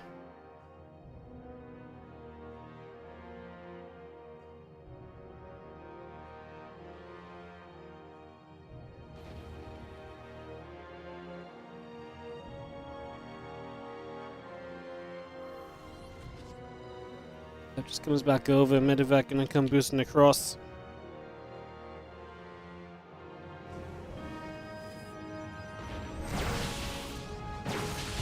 Stalker's actually gonna get rid of the Medevac quickly. Widowmine is going to live, and it's going to be able to choose a target. Gonna go after the probes. Good retargeting. The more you retarget, the more you're just forcing the probes to not mine. So good job from Q, making MaxPax miss as much mining as possible.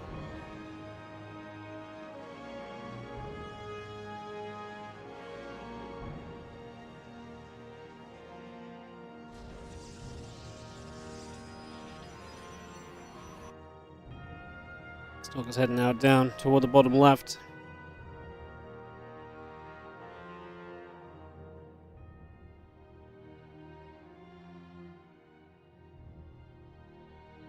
So let's see our Stalker as well. Just settle down there. Adept on the ramp. Charge gateways. Forge and probes coming through. The sentry going to build up as well. Just going to have ourselves the Raven in the top left, and QA is going to be seen by the watchtower, so MaxPax knows that this is coming and might be able to set up some defense ahead of time to be able to start handling this as the Raven continues to move into the back. Stalkers, yep, there immediately. You just have to drop an auto turret to get something out of this. We're going to kill one probe, but that is going to be absolutely brutal. There you go. So yeah, Raven going down already. Good defense by MaxPax. And he's just flying through an area that has a freaking watchtower. Man, one Stalker. Like, it's not an easily taken watchtower, but Stalkers can blink, right? Stalkers can blink, and they just blink onto it, so the rocks don't matter. Yeah. It's rare the watchtowers come into play in a big way on Ultra Love, but that is going to be one of the exact cases where they can.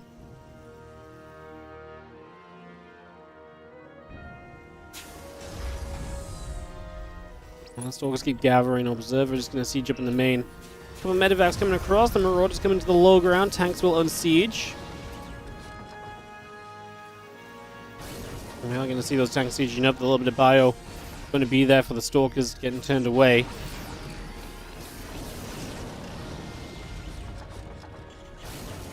Obviously, here just trying to use the tanks to slow push his way out towards the base, and he does have himself stim finishing, so these Stalkers have to be careful. They don't have good enough numbers to fight right now. MaxPax is already setting up the Zealots. 8 of them warping into the left-hand side, so 8 Zealots get warped in right away here.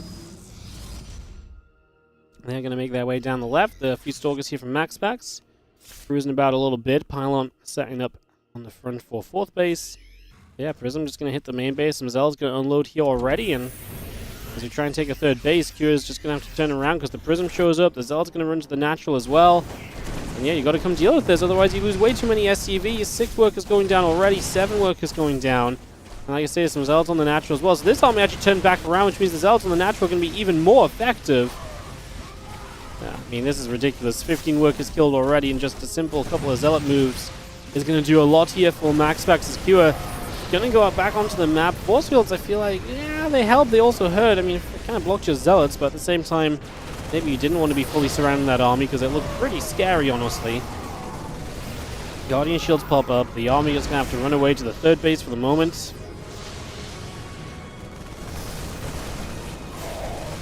So it's gonna charge through. It's gonna be having ourselves the tank going down there.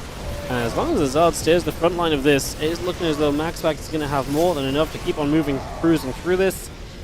Valiants turn around the rest of that Protoss army. There is a CC of Q floating back down to the 6 o'clock as well. So I don't know why is this CC over here? I've got no idea, but yeah, I think he just got way too caught up in the moment. Main base obviously was under attack, natural under attack, trying to make something happen with his main army, and so this CC just gets lost in amongst it all and just shows you how heavily stressed Kira is being during this. Unfortunately. For him.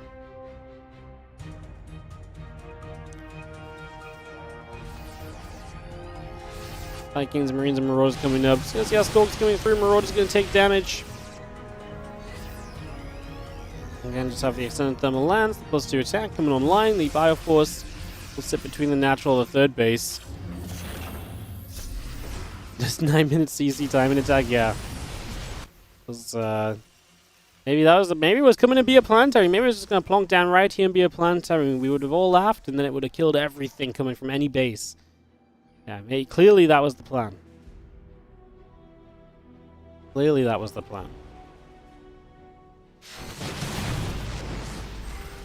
Stalker Zealots move over the left-hand side. Sentries and Colossus coming up as well. Guardian Shield gonna pop. We're also going to take a lot of damage. We will force field a few of these units forward.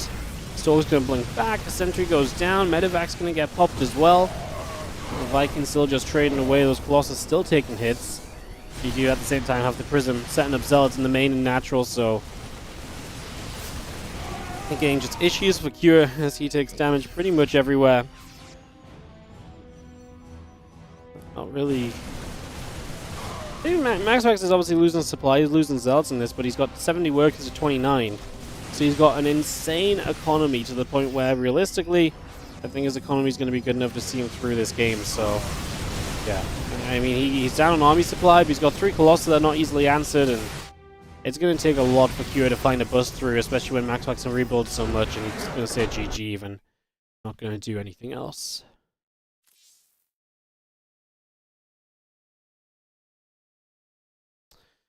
GG's. Alright, that's going to be MaxPax winning our second OSC Championship Series today.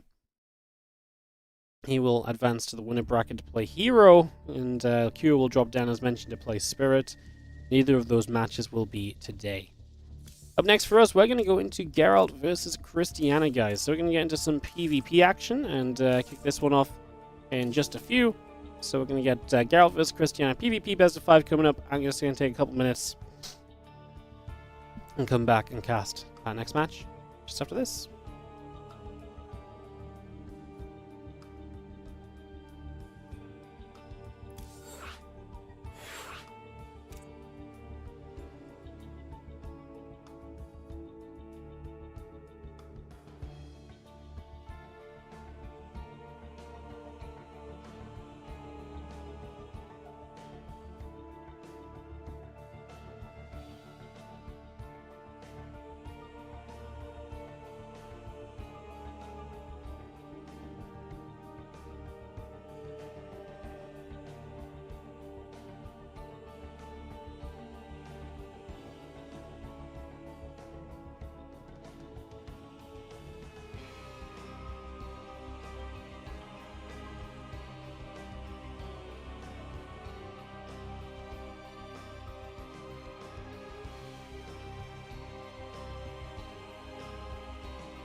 Welcome back, guys. Thanks for a little bit of patience. We're going to go into some PvP next. Sorry, my throat is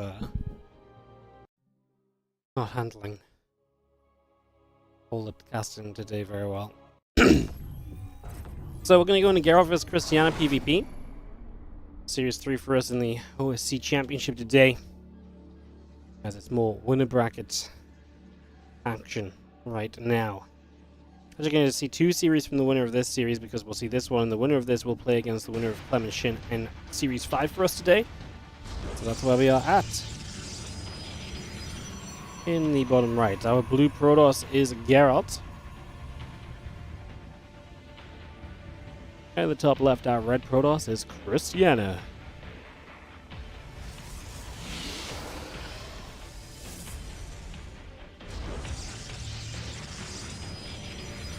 PvP is a go, go, go. As we get this underway.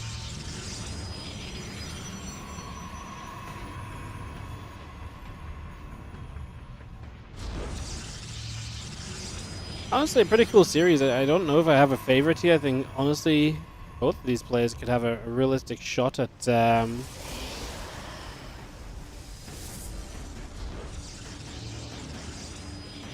taking this series. I mean, Christiana, I actually think won the last meeting between these two. When did I cast that one? What did I cast these two players in?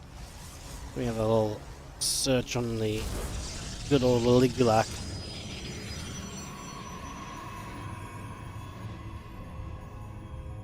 Have a look. Give me a sec. Probably in the Leo League Cup qualifiers where Christiana 2-0'd Geralt. Yeah, I think that was probably it. So yeah, I would typically have said Geralt, but Christiana's had a good record against him lately, so I guess we'll see what happens. Do I make channel point predictions anymore? No, not very often. It's just a lot of effort. You guys want channel point predictions right now? Yeah. Go wild.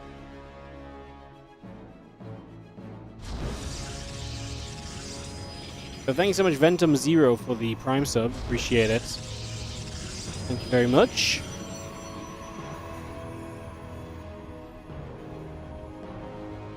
Let's just see the probe moving about. Stargate and a couple stalkers on the way through. Probe is going to get chased by a sentry. The first game of this series just off to a pretty, somewhat kind of chilled out start, right? I mean, we're going to have Stargate coming in from Christiana. It's two gateways on both sides. Both of them are looking to expand. We'll be trying to do so here in the next moment or so. There's the Nexus, there's the Nexus. Yeah, Christiana doing it with the Stargate, while Geralt will do it with the sentries. And that's going to give each player kind of different advantages at different phases of this game, right? Like, both will get scouting in different forms. The Stargate player will have oracles to harass with. The sentry player will have more force fields able to work as well, so...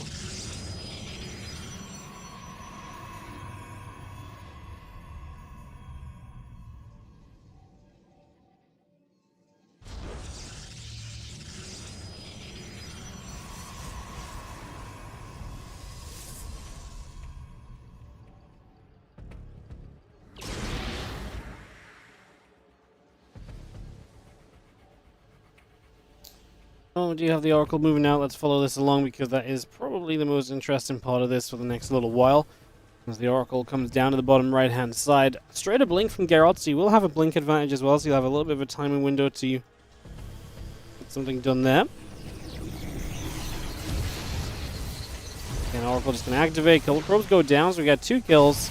So the sentries actually get some good volleys off towards those, towards that Oracle as well. It's just going to be able to push that back.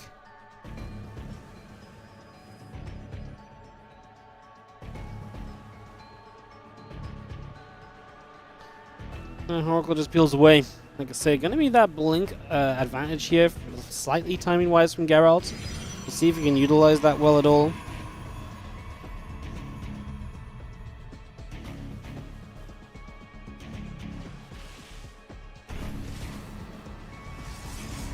Get that pylon finished up. The Oracle's still moving about. The hallucination of Geralt continues to the upper left as well.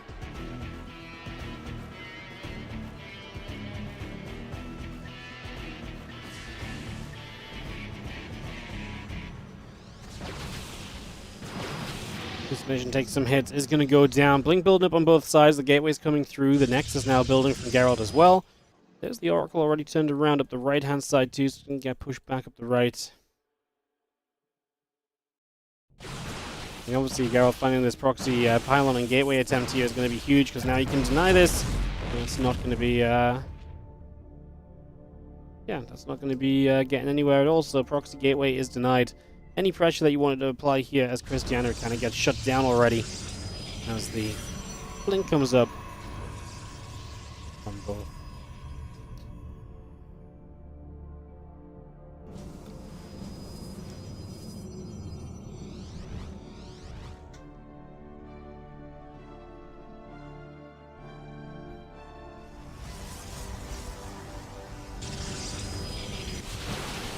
Stalkers trying to approach the ramp. I'm just going to see Geralt blinking back after those Stalkers for a few moments. So a little bit of return fire right there. The next is coming up from Christiana. Robo Facility and +1 attack coming through. The additional probes building in as well. So you bring a lot of that online into play. Stalkers of Christiana will try and attack down in towards the natural. Force field comes down. A couple of Stalkers get turned the other way again for a couple of moments. Stalkers escape up the right-hand side. A few probes will start to mine.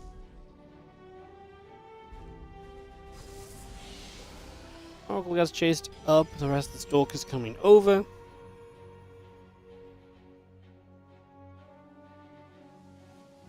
Stalkers on the upper left side. Again, the Oracle coming across the top. Nexus, Robo Facility, Forge, Battery. All of this building through. The Oracle is going to arrive back home. And things really do settle down here. I mean, just taking a 4th base already. Christiana very comfortable. And just getting ahead and pushing himself into a good position in this game. So he's not messing around there in the slightest. 7 gateways coming up from Geralt. He just powers up into the gateway units right now and get those numbers are rolling too.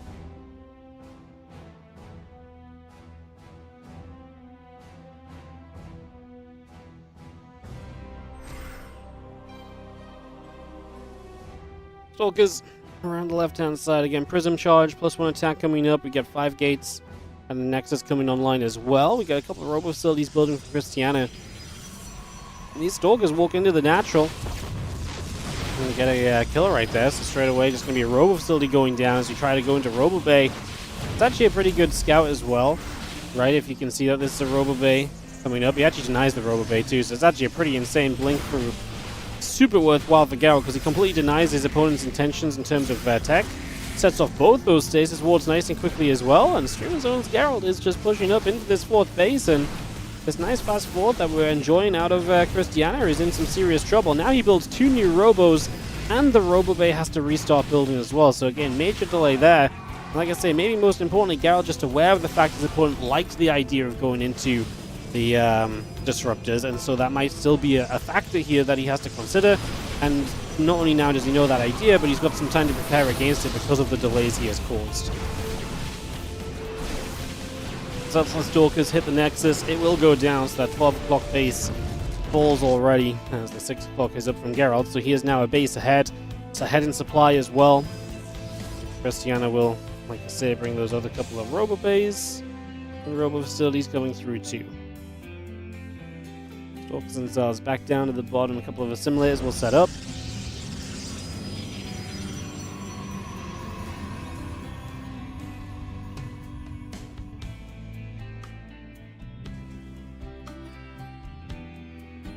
Let's move over that left-hand side. Stasis still just set up in the center.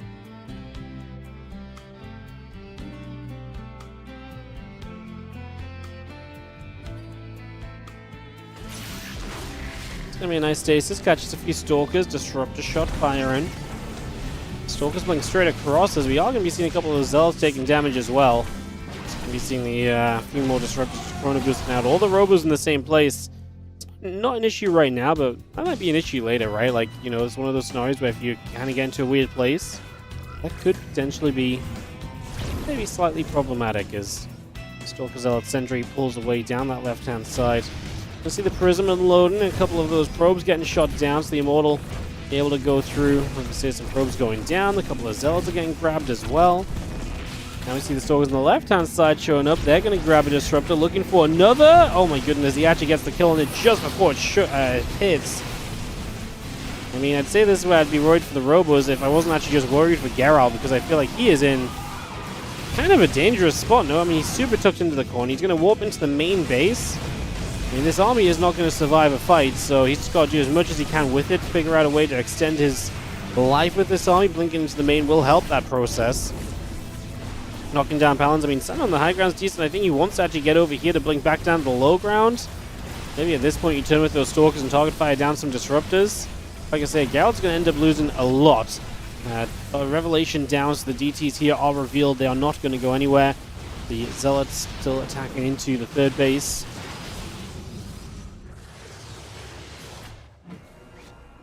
Let's do attack about a finish from Geralt will take him to an upgrade lead, as he's actually got a 5th base as well. Don't get me wrong, I think Geralt gave up a lot here, and I don't actually know if he needed to attack into the natural. I think if he got here and then turned back down to the south, he would have still created a good opening for the attack in the main. And yes, he got damage out of it, but like I say, he would have kept a lot more units alive too, and maybe that would have been even better. Right now, Christiana sits ahead 35 army supply, so Geralt actually, like I say, is not super clear from this. He actually has to make sure he can get a chance to rebuild, otherwise he could still be in some trouble. But I think he's going to be fine.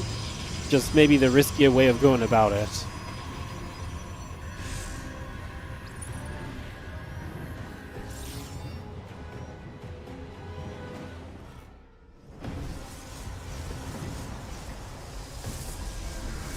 Our Prism starts up. As the Extra Disrupt is all pouring through. The army here from Geralt. I'll move around that left-hand side. The few mortals are going to come across with those Stalkers as well. We do begin to press upwards. Nexus already going to be in some trouble. Pylon going down. It's a supply block for Christiana. The Stalker's still coming across. Now the Zealots chasing up over here. So stasis wards, but honestly enough Zealots to still put some pressure in. I guess we're afraid of the Oracle damage. Oracle was chasing for a few moments. Geralt is definitely a player here who's going to play a little bit cautiously here and there, so should not be too surprising just yet the way that this is continuing to trend at the moment.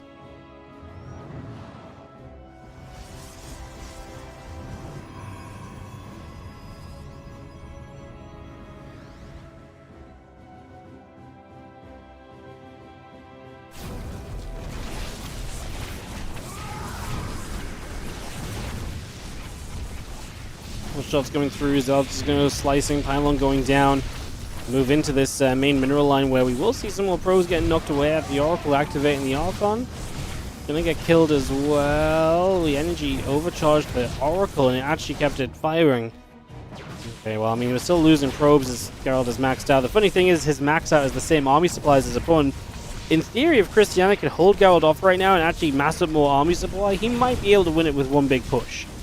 Problem is, stuff like this is going to be extremely difficult to deal with, and Geralt can play in such a way that he can just throw away so many units basically on repeats. Christiana says GG. Geralt takes game 1 of this best of 5, and he's going to open up with this 1-0 lead. So Geralt does finally close out this game, which, like I say, was definitely kind of trending in his favor for quite some time building up to that point. So yeah, gets that GG's, and we're going to go to ley lines for game 2 in just a couple of moments. Showtime retire? No, he's just not been a part of some of the tournaments that have been happening lately. So he's online playing a ladder game right now. He's probably streaming right now on Twitch if you want to check him out. No, he's not retired. He took a break. A lot of people took a break. But he's still around. He's still playing some games.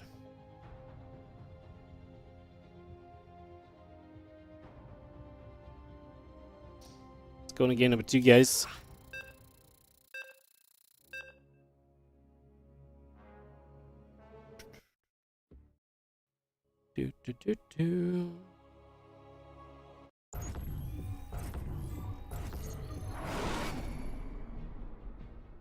In the bottom left-hand corner, taking the 1-0 lead in this best of 5 series is our blue Protoss player, Geralt.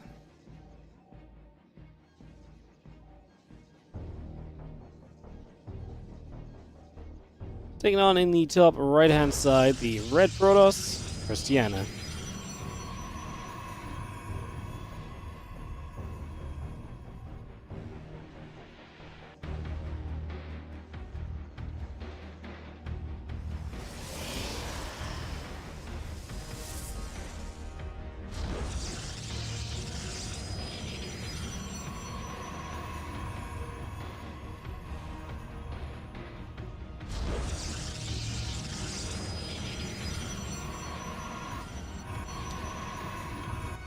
Christiana, like I say, definitely dangerous. Do you think he's going to take a game in this series, if nothing else?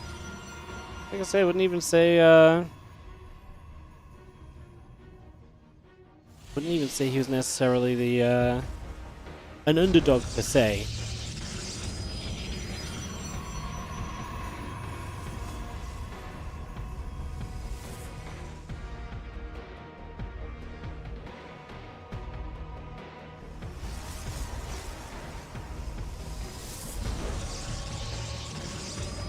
We'll just have our second gate stone up on both sides.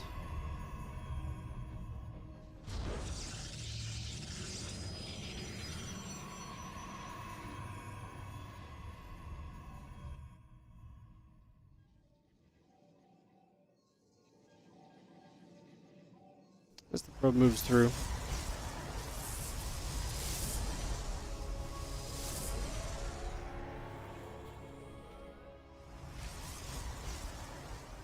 Stalker's coming up, we'll get on the way in. Probe on the way through, a couple of adepts building on the gateways.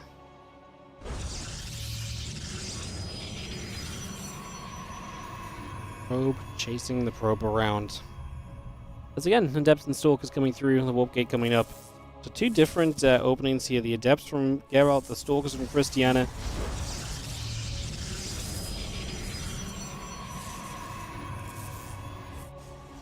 Probe still chasing the probe for a few more moments.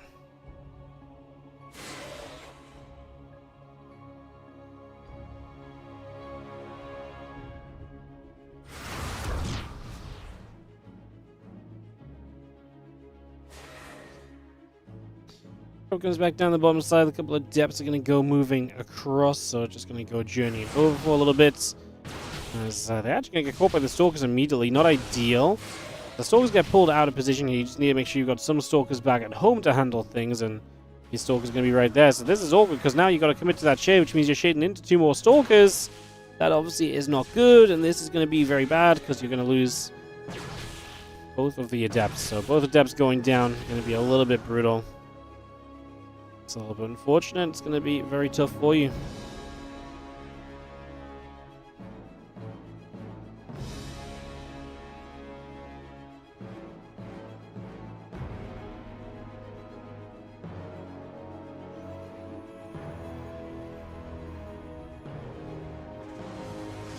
Stalker's going to go and make your way up this ramp. Force field is good. Splits the stalkers in half, which is kind of what you want because it gives you a chance to actually get some kills here. And with the Void Ray popping out defensively, we are going to kill two of the stalkers. Christiana losing the advantage he got from hunting down the adept initially.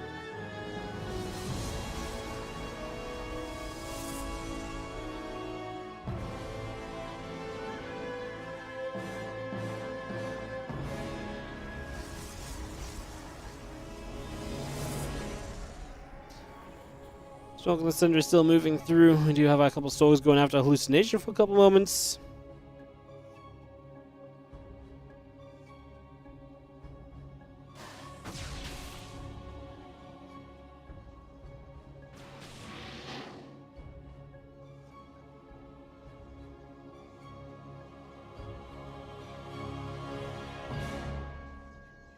It's going to be Dark Shrine from Geralt, so he's going to go the DT route here for this game number 2. So he's going to play the DTs. Christiana going to play into the Blink.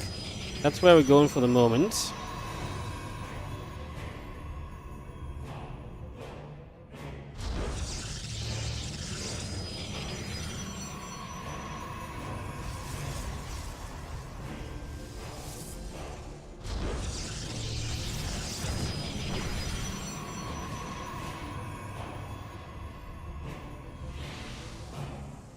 So we're just going to gather up. Probe going to come around. It's going to be seeing the, again, Blink coming up on both sides.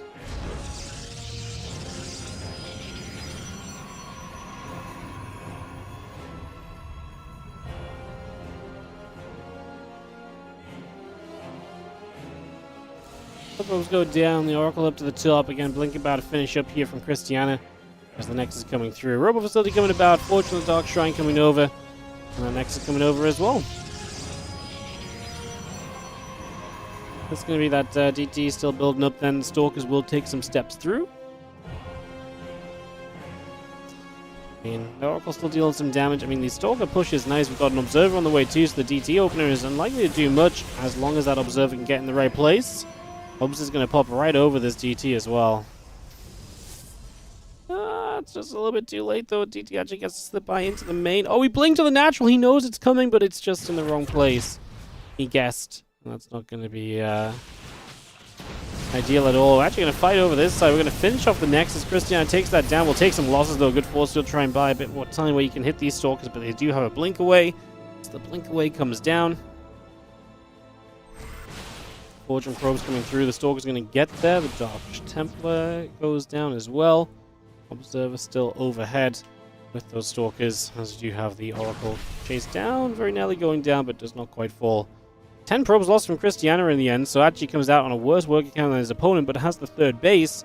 But Geralt has to now rebuild the third base, so that obviously has a big impact on where this game currently stands too. The Observer coming back down the bottom, Pylons coming up, Gate and the Nexus coming through, +1 attack, building on both sides.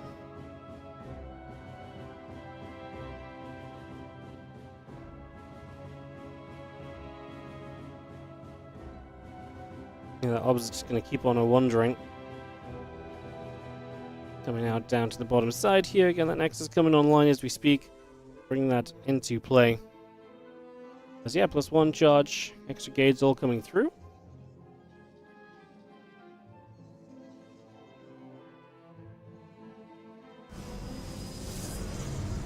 Maybe 2 more Stalkers getting warped in off this gateway, so that's going to get brought straight through here. Gateway's about to finish up.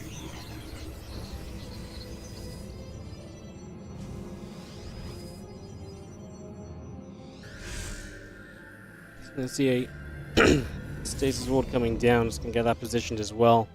That's straight into play here. So we're gonna fight. Couple Stalkers getting pushed the other way. Things coming through. Sentry is gonna get taken down as well. Another Force Field gets put in position.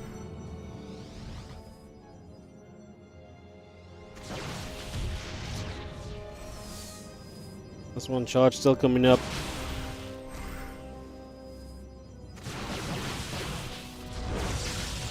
Go back and forth.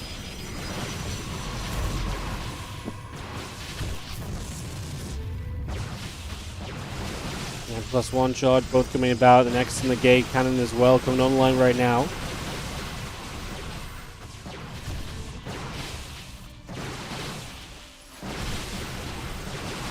Shots continue to come through. Just going to see a few more Stalkers warping in.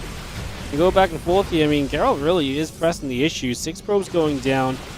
As he is still trying to make these trades happen. The Zealots of Christiana just so stuck in the back. If they could get to the front and tank a little bit, it would be nice to see. There is a Stasis Ward right there that Christiana may run into at some point, but for the moment he stays clear of it, so no Stasis Ward shenanigans just yet.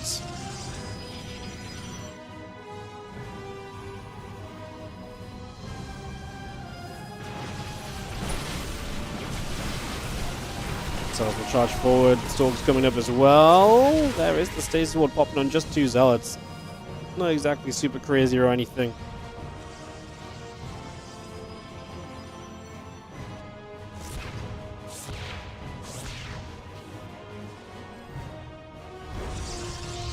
Nexus has lost its shield, so there's potential to maybe put some damage onto it, but of course as you step forward you've got to deal with that army as well. Out in the front, that next is going to be mining away. Got a base to the left side coming up as well. Both players having that forward base as the armies just continue to sit here. Additional round of Zealots get warped in.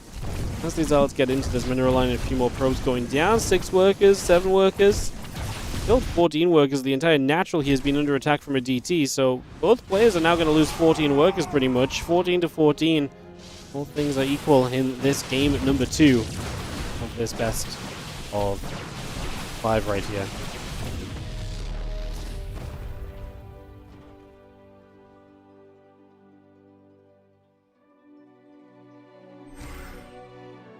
Stalker Immortal and all the rest comes moving around. I was just going to be seeing our army getting to the upper left-hand side. Going to be having a Nexus. Is going to be under fire. The Zealots and the Stalkers is going to come through. Nexus will fall. Units coming back up. Geralt will chase the Zealot Stalker force away. Stalker's going to blink. The Zealot's getting chased.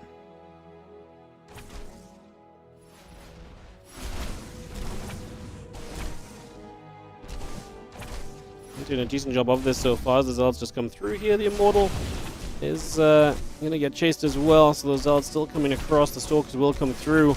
And we are going to be seeing the other couple of Zealots coming back the other direction.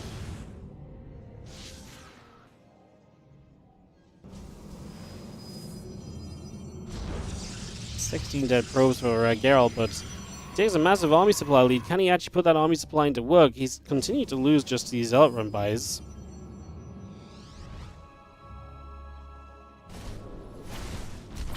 So let's get across. DT taking damage.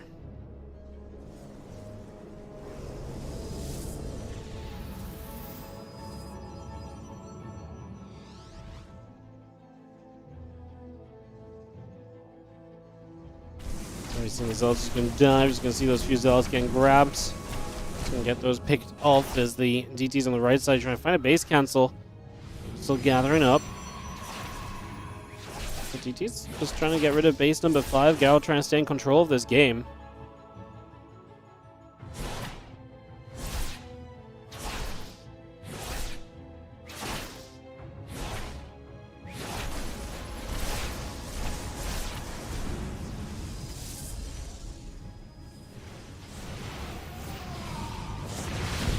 Those gonna fight. Zealots are gonna come over.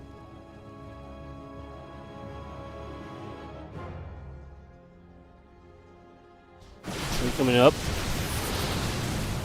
Let's see a couple shots coming through again. Force fields coming down. More Zealots coming down the bottom. Zealots gonna chase again. +3 attack going on both sides. 5 more Stalkers coming up from Geralt here. They continue to get brought in. 4 additional probes in production. The army on the bottom right here from Geralt coming around.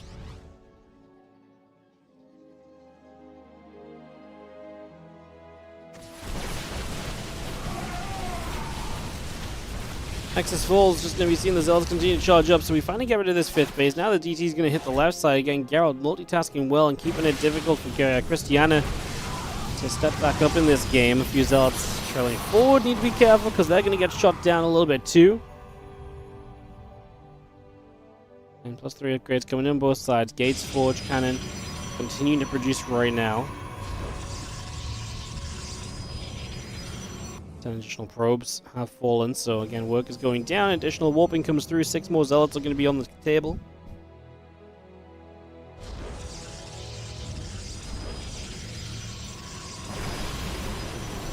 Partner shield pops up, and our Stalkers will blink their way through here. The Zealot's going to lead the charge, and the Void Ray needs to be... I mean, the Void Ray at this point is very difficult to control. It's just going to fall at some point of this. That was kind of inevitable.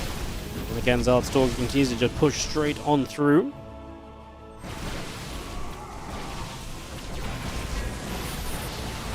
Zealots DTs blocked completely by those force fields.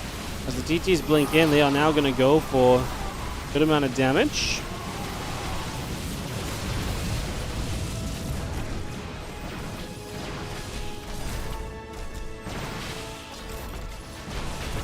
So it's going to shoot +3 attacks coming through.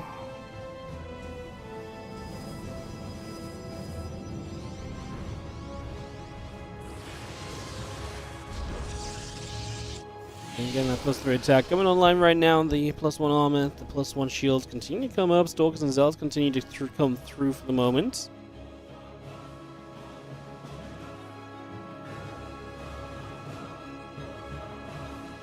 Head around that bottom right hand side. We will have the Stalkers are going to blink through. Zealot's going to be taking some damage. Again, +1 armor, +1 shields coming through. The DT is going to swipe on the Nexus.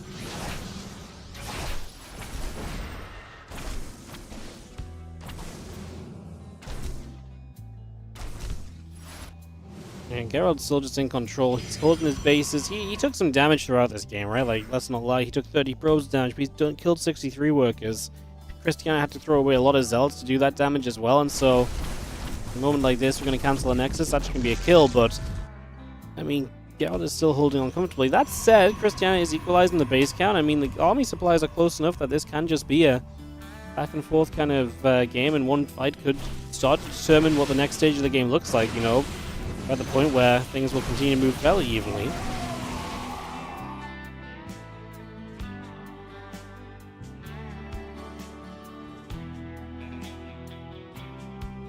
Stalkers playing move back. Stalker Zealot Sentry pulling back as well. Couple of Zealots going to get warped in. We continue to get those going as the Stalker's going to fire. The Zealots take some shots.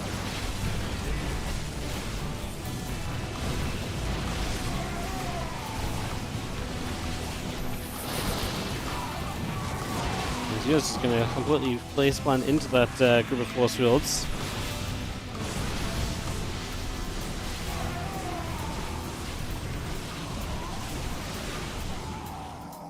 Two probes going down at the moment. Just going to be seeing a couple DTs.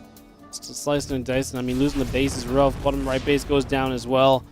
So this location cannot be held onto. Christiana still just struggling with the multi-prong that Garrett is applying. And Garrett has been very good at multi-prong. And he's been bringing it back time after time after time so far.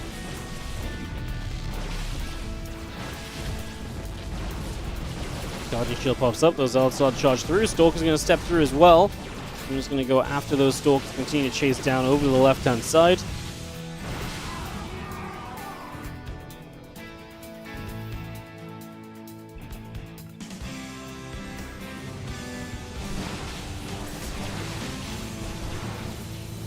Any probes, couple of DTs dropping.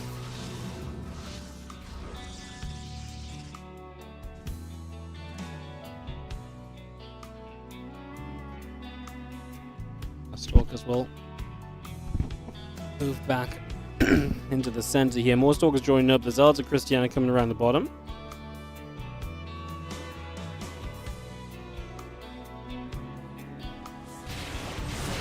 Just going to blink through right now. Stalkers on Stalkers at the moment. Zealots are going to join up together.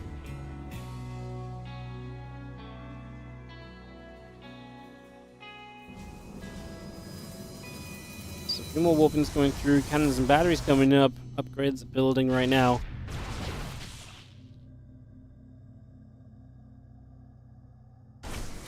Bottom side, we actually have the Zealots coming through. Zealots and DTs getting chased back as well.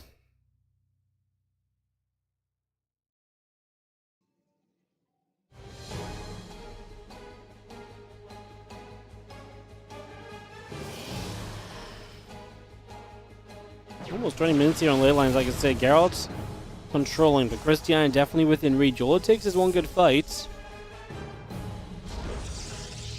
All it takes is one good fight.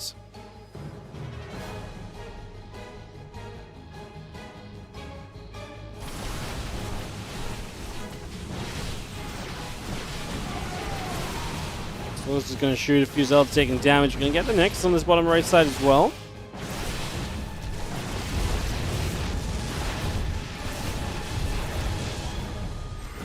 More shots coming through. Stalker's going to hit the Nexus top left side. We're going to enter a base trade.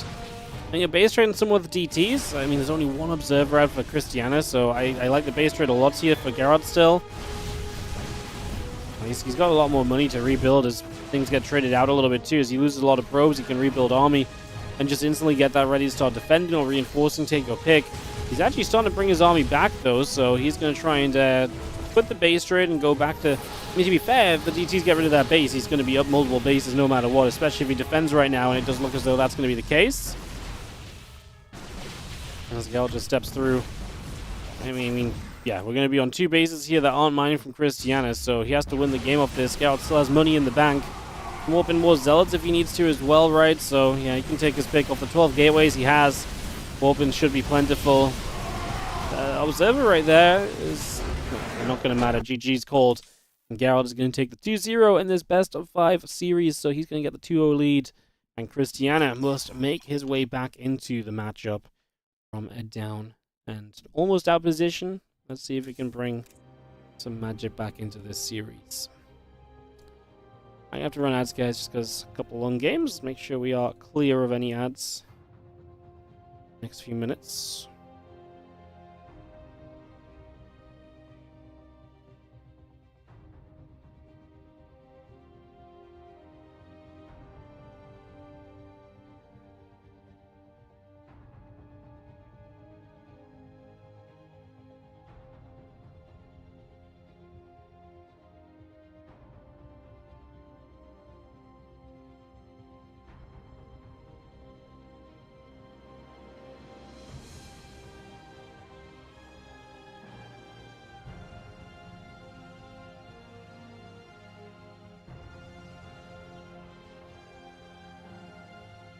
Alright, beautiful.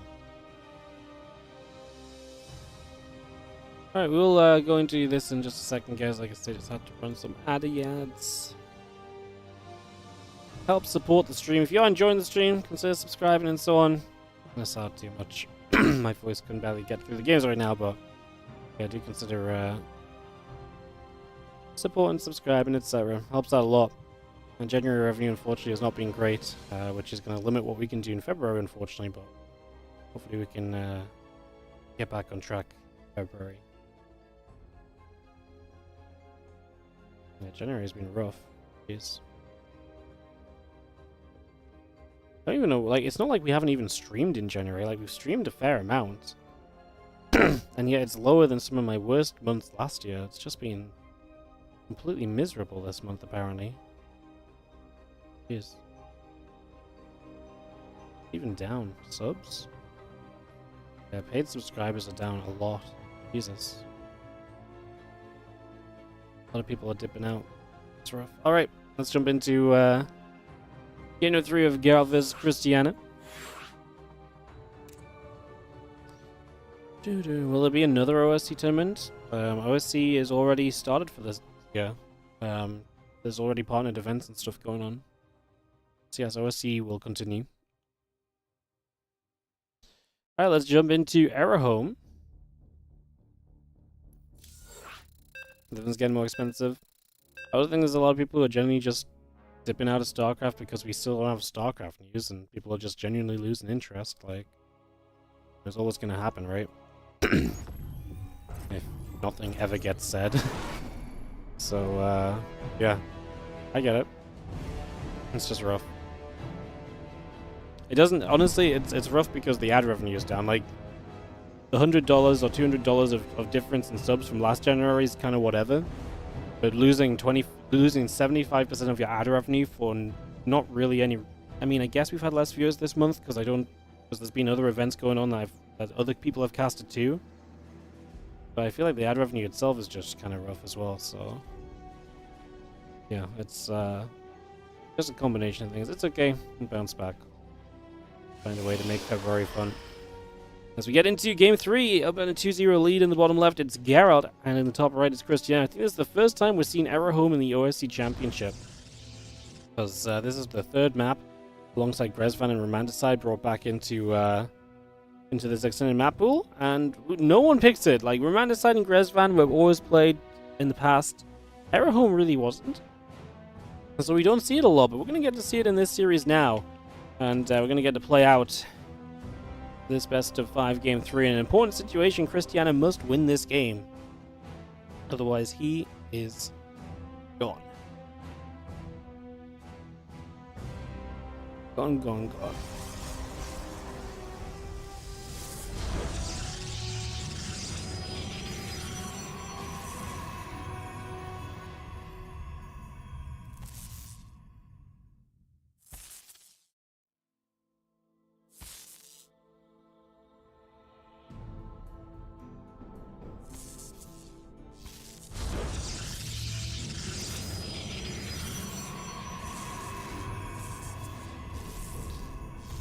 Probe just nibbling, Pylon taking damage, the Zealot is gonna pop.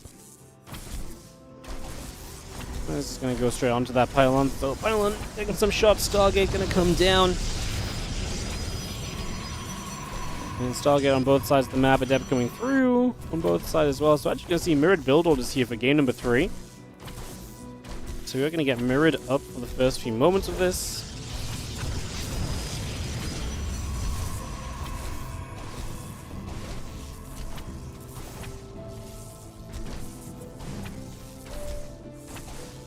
Yeah, Probe and Zealot swiping through, Pylon taking some damage, Adept gonna be there, Probe gets chased away.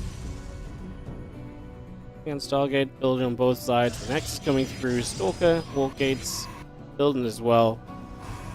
Stalker is an interesting one because I don't know if it's necessary. Because we actually go Oracle here from Christiana, so he's gonna get the Oracle out initially. This is interesting too, right? Because Geralt has been here, he knows it's a Stargate. He's playing a Stargate of his own. That's in the main base, and that's something which Christiana does not know because he knows Scouted. So, yeah, Christiana doesn't know what he's playing, and knowing what he's playing, we're going to see the Phoenix start up immediately on the side of Geralt. He's going to get that underway. So he will bring that straight through. Oracle will be there, Adept gets grabbed, and the Stalker of Christiana continues down to the bottom left-hand side. Moving into the natural in the next few moments, Phoenix and Stalker coming up, Warp Gate halfway done for a few moments as well. Continue to bring that into play for now. She's going to lose a Stalker, so Stalker goes down, but the Oracle dies, and with the Oracle dying, yeah, I don't love it, but then obviously we've got these units here. I mean, we're going to start lifting with the Phoenix. It's going to be some slow damage, but it will be damage as the battery will go down. Get rid of the... Oh, we have to lift the Adept again. Might have been better to lift the Zealot. I guess the Adept... No, with the battery here, we should have definitely lifted the Zealot. The Zealot does more damage to structures, so I feel like the Zealot was more threatening. Although maybe you value getting rid of the Adept more than the Zealot. You feel like you get rid of the Zealot in the end anyway. Maybe you felt like the battery was already a lost cause, didn't want to get caught up on it. There's a few different ways to look at that, I suppose. Full cleanup in the end from Geralt, just taking a few moments as the Twilight Council. Much faster from Christiana. Geralt going to go Twilight, but we'll have the 3 Phoenix to try and harass with. Yeah, I don't think Errorhome was ever in the ladder map pool. So that's probably why he doesn't get played very much in the OSC extended map pool.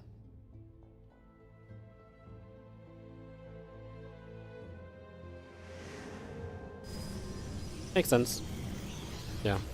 I mean, Romanticizing Resvan with maps that got played all the time when they were in the map pool as well, so it's not surprising that this is really the unpopular choice when there's so many available maps, and nowadays, like, people are just gonna look at this and say, no, there's no reason to check that out, you know?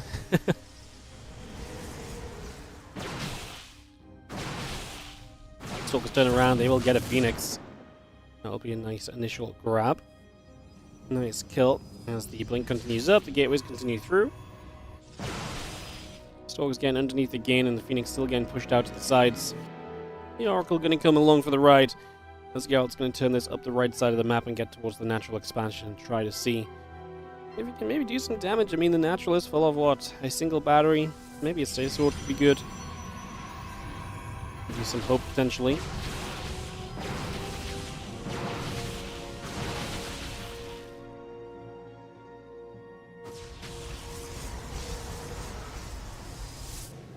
Oh, the Stay Sword was actually very good. Fought a lot of probes, so Geralt will slow down the mining of Christiana for a significant portion now.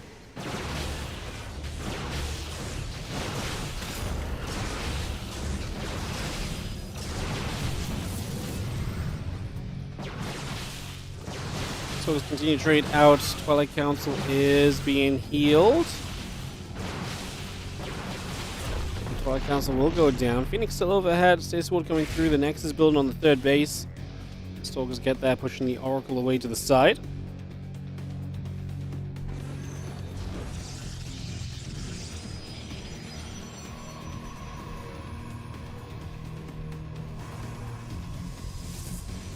Probe facility, battery, probes, all starting up here. Paladin on the way through. Forge is going to drop into position.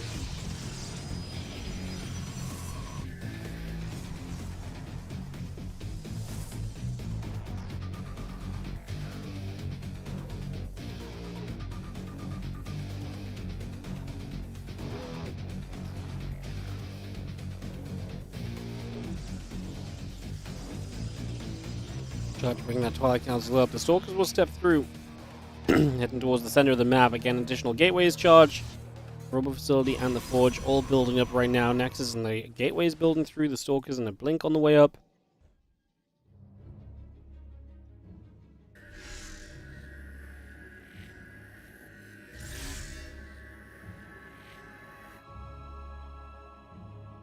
Stasis Ward to come down immediately as we'll just see Azel getting warped in as well, bringing that straight about.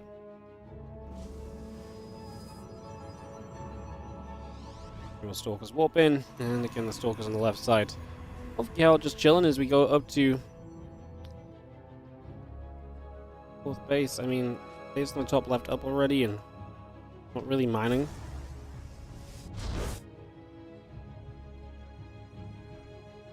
And try and play some mind games, but yeah, in the end it just kind of feels like this is a long route to start mining more than anything else. And game 3 of the series, Geralt a map away from winning. After this, we do have SHIN versus CLEM. I've seen a few people asking about the CLEM matchup, so CLEM will play after this series. And then the winner of this plays the winner of SHIN CLEM, so potentially we get two CLEM series back-to-back today as well.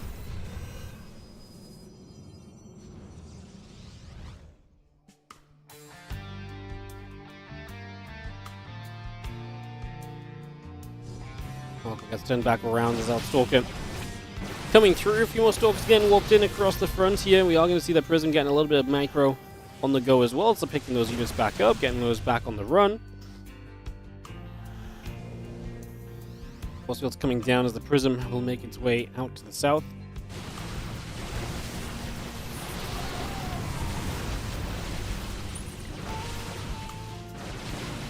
Trading and trading here as the Zealots step through as well. A few Stalkers can come from the back. We are going to see a lot of units from Geralt going to step forward as well. A couple of probes coming in from both players right now. The gateway coming online. So 2 gateways going online on the natural. The +1 attack coming up on the forge.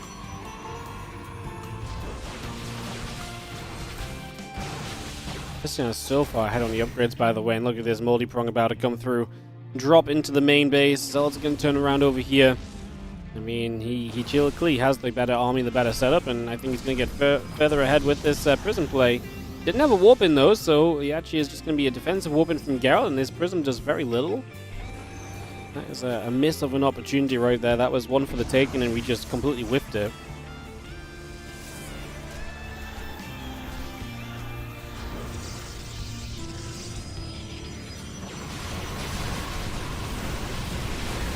Stalkers, Zealots is going to keep on going.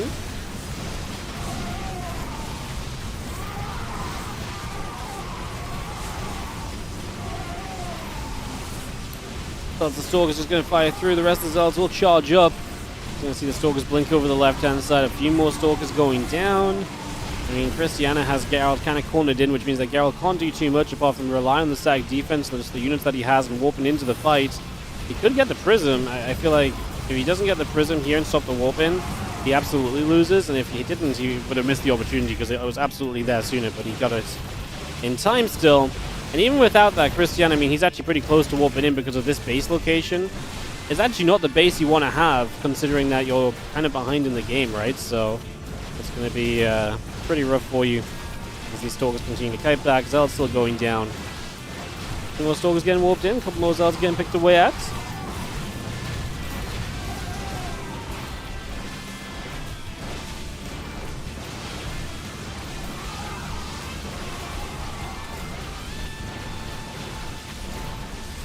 Still slicing and dicing. Stalker's still trying to fight through.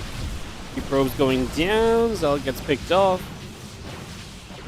That's a lot of dead probes right now. Geralt is down, hurting heavily. 25 workers down. Bit of army supply down. Stalker's just going to keep on pressuring forward as the battery and the pylon. They'll do what they can. A couple more Zealots getting picked away at as well.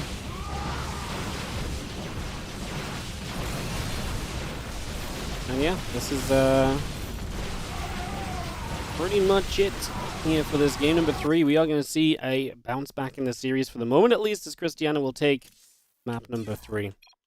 Yeah, I mean, that base really did not do any favors at all. Geralt put himself in a weird position there, basically. So we'll go to Amygdala for map 4 of this best of 5.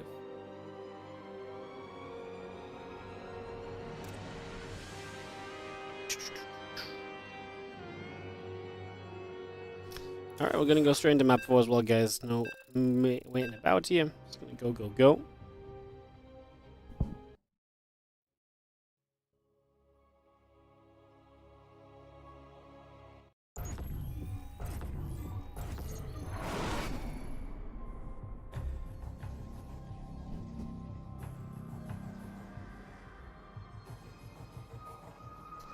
Can we close it out? Or are we going to be forced all the way to a 5th game? In the top right side, our blue Protoss player here is Geralt. Taking on the red Protoss in the bottom left-hand side, Christiana.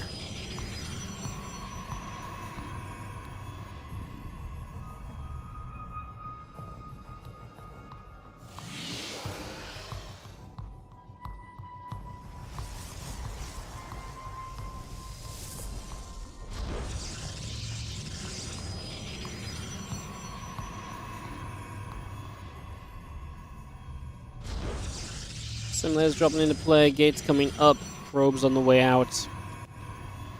As we get ourselves into position here.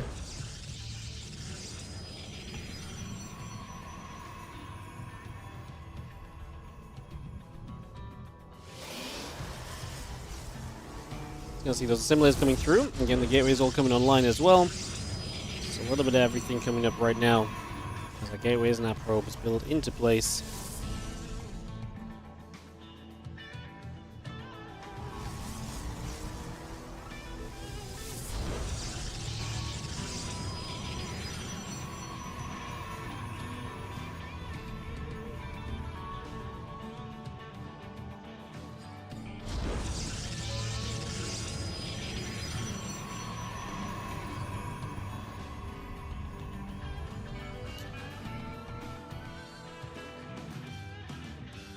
Welcome stepping forward, just going to be seeing the Cybercore and the gateway coming online. A couple of probes are going to nibble back and forth.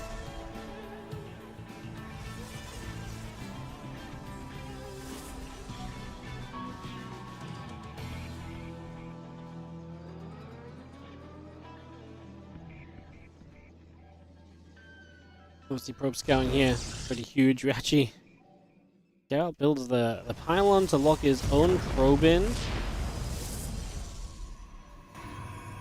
Blocked a mineral patch for a few seconds. Geralt seems to think that's worth the 25 minerals of cancelling a pylon. Geralt's one of the few players that does that at any point in time, honestly.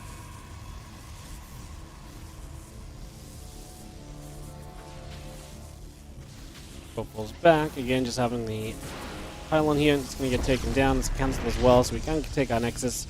Both Nexus are going to come in at the same time right now, so both players will expand at the same point. And we get that underway. Stalking the sentry to get rid of a probe.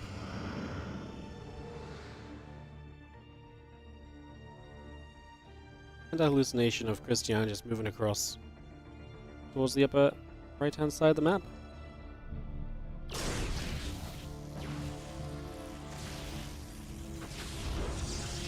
A little bit of damage being done, hallucination coming over. It's having the Twilight Council and Nexus both continuing into play. Everyone playing a similar game right now here on Amygdala. Christiana looking to tie us up. Geralt looking to win. That's where we're at the moment. Here in this best of 5.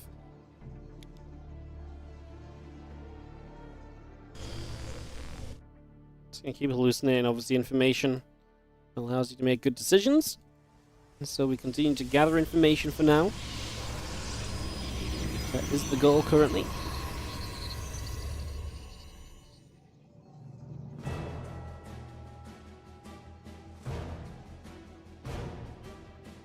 This nation just flies about a little bit.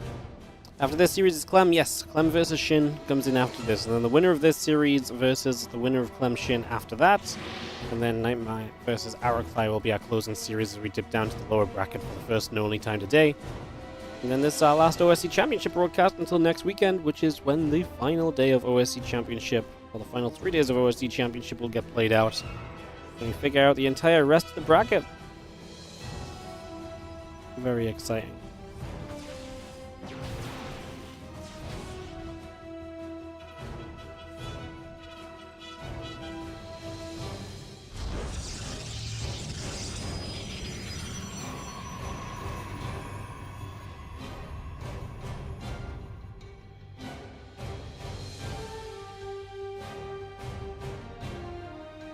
Well, again, Stalkers and Sentries gathering. The Stalker Center on the left side gathers too. Forge on the way up. It's going to get ourselves a couple of gates coming through too. Christiana pulling back down the bottom left-hand side. Next coming up on the third base. As again, that blink is about to complete. Observer on the way out. Forge and Nexus continuing to come on by. Stalker's going to find a pylon right here. That's going to be a slow warp in, so we're just going to get 2 Adepts killed immediately. We take that. And that pylon will go down, so nice shutdown from Christiana, stopping some of the potential multi-prong that Geralt is trying to set up in these situations. Just gonna get the Stalkers there, and a couple of those Stalkers already taking shots. One Stalker, 2 Stalkers, both going down. Stalkers will blink to the low ground where there's a few sentries to force field them in. And we can blink after. Oh, force fields are not good enough. What was that last force field? I mean, now you're force fielded out from chase. Yeah. If the force fields are better, we kill all of these Stalkers as Christiana, but whiffs the execution a little bit, unfortunately, so that does not quite go the way he will have wanted it to.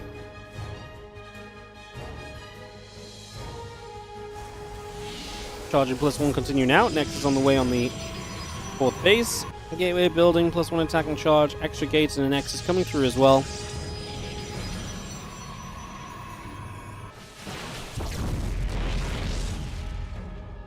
Gonna see a couple cancels coming through. Stalker Sentry on the front of this 3rd base and the natural. The couple of adepts will get some probes as well. 2 workers going down, make it 3.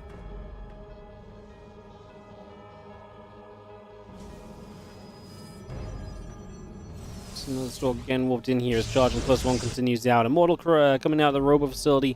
Back on the natural expansion. 9 additional gateways coming through the Nexus building on this 4th base. Match the 4th base of Geralt, and Christiana just a few workers ahead. A little bit army supply behind, but Hachi has money to spend. He's fine on the +1, so if the fight breaks out now, maybe that is a little bit problematic. These 2 force fields go down immediately. Move back down to the south. A couple of those Stalkers starting to drop. 1 Stalker down, 2nd Stalker and a Sentry. Good start of this trade from Geralt. Charging the +1 still coming through. We do have additional Zealots building up here as the units of Geralt pull away over the right-hand side. More Stalkers still gathering. Again, the extra gateways coming online.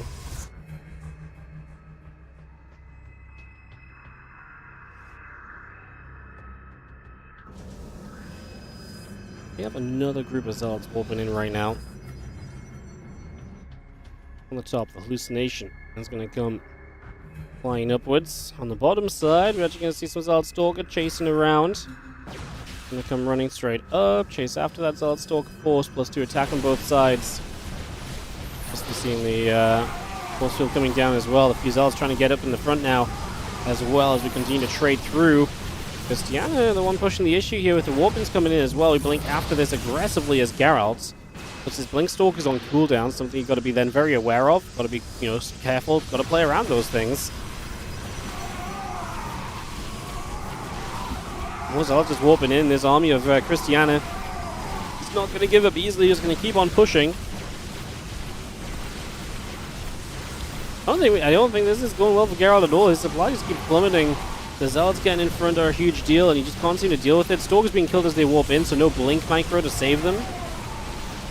And yeah, the Zealots are just making a huge difference, being able to stand there and tank so much of the damage. Less Stalkers, and maybe right now the less Stalkers become more visible.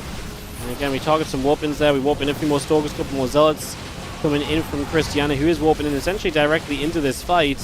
And has just had a good enough fight to potentially tie up this series and take us to a Game 5 here in the winner bracket of our OSC Championship. It's 12th year. And, yeah, I mean, you can just see that this is not looking good. Pylon will go down here before the warp-in, which means you just do not have a way to save this base or any of these units that remain.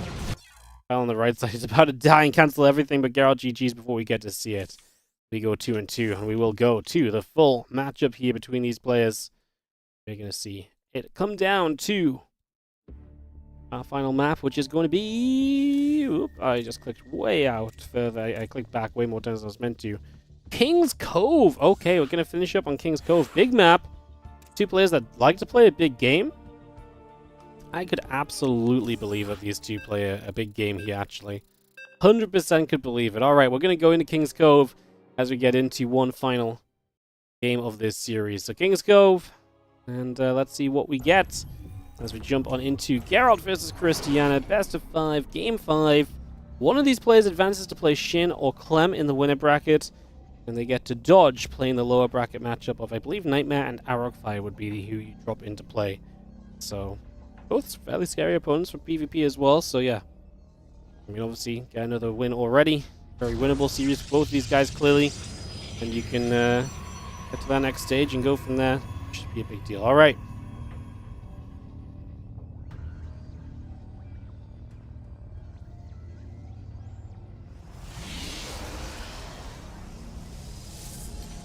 is Geralt in the bottom right-hand side. As in the top left-hand side, the red Protoss player is Christiana. Get this underway.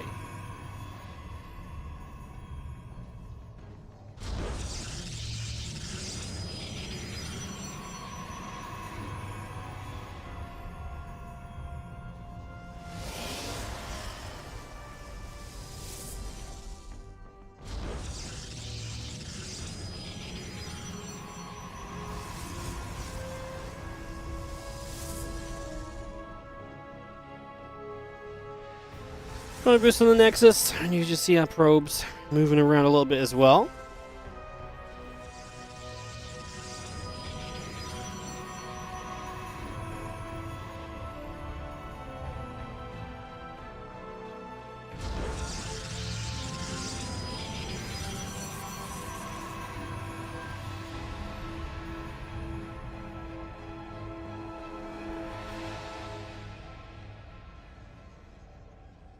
But less PvP in our early game probe that I can just follow. Give me a small break from from observing.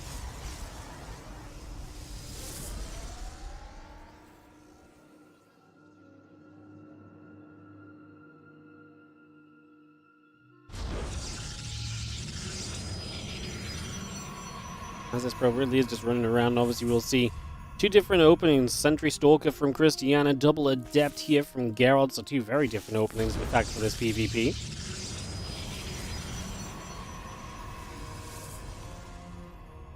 Probe coming back up the right-hand side. Stargate, two more Adepts continue to come about as well, so we get all of that underway for a few moments. We get that started up.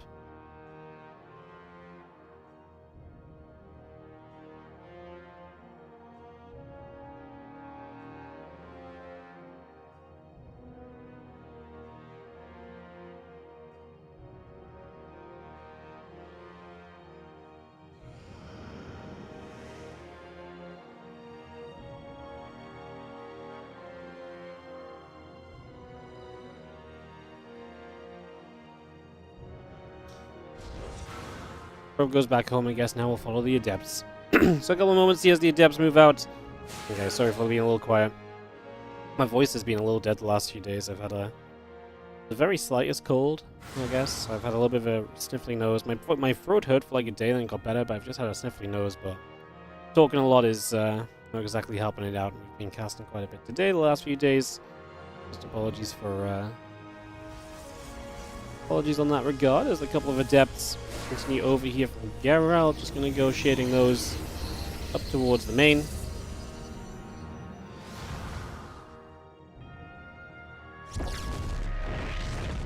Let's have ourselves the blink coming through. Twilight Council on the Nexus building from Geralt. A couple of Stalkers will step toward the Nexus, and the Adepts are going to gather up. And Oracle will put another Stasis Ward into place as well. And just going to drop that straight down as the Gateway, Nexus, Blink, etc. all coming through.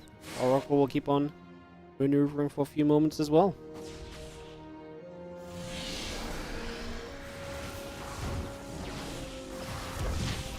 Let's see, two probes going down. There's Oracle going to show up as well. The combo, a lot of shields to get through on that Oracle, and it's going to go help to get. There's 7 workers. I mean, we got a bit greedy maybe for worker 7 there.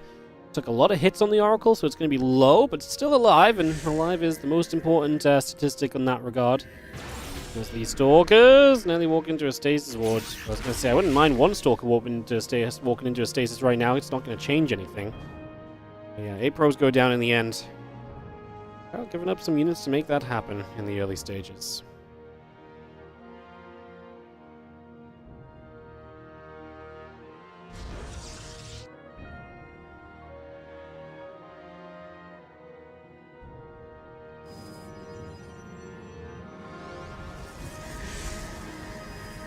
Stasis drops into play. Stalker's going to move about. We get the blink going on both sides of the map. Our Nexus continuing through. Probes continuing up as well. All of that coming into play right here for the moment as our Stasis Ward comes down once again.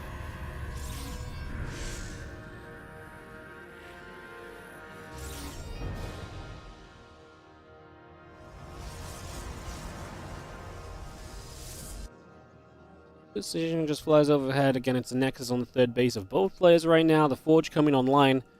And Probe's building up, and the Stasis going to drop down here. Stalker's going to fly out onto said hallucination. Will fade away. As our Stalkers blink up after the Adept. Trying to get there. Not quite succeeding just yet.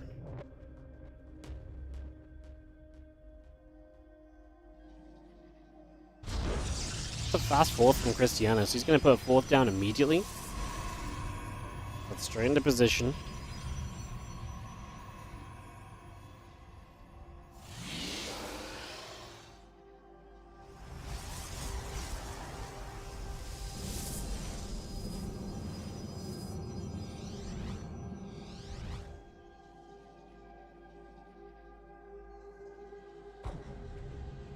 Stalkers is going to gather, and the Stalkers coming through.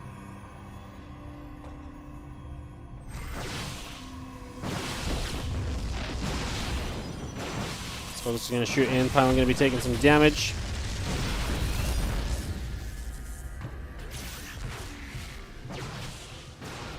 Just going to see the Stalkers continue to shoot. Stalkers getting pushed back the other way. Gates coming online, Probes, and the +1 attack upgrade coming up as well.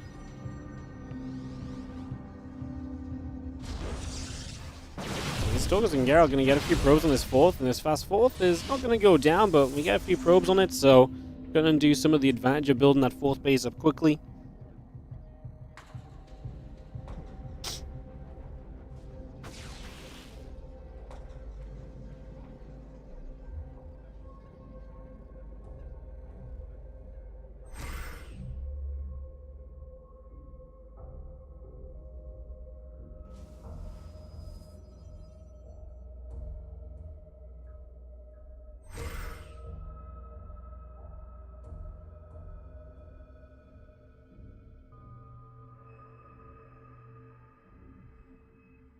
Stalker's come back around. Oracle going to head down to the bottom. Stalker's going to continue to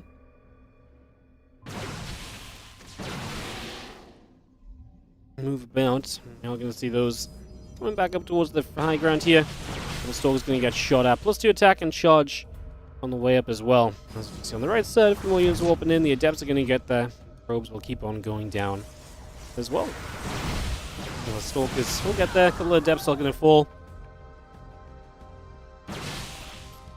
Stalkers going to move straight into this main as we are going to get one pylon. Now going to go for the probes. 8 workers are going to be going down as well. The rest of the Stalkers continuing across.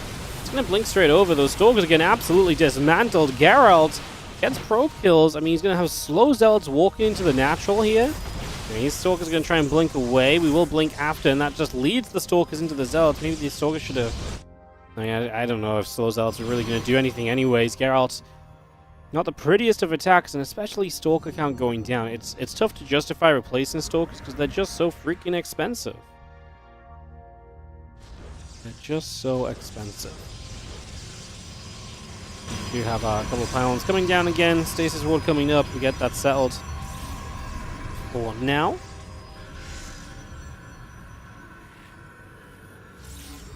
Again, it's going to gather back around again. +2 attack. Cannons and batteries coming up and online. Just seeing our Stalkers warping in as well as the Oracle still overhead, and we do have the army of Geralt starting to press forward. Just going to see another Stasis Ward going to come down into the center.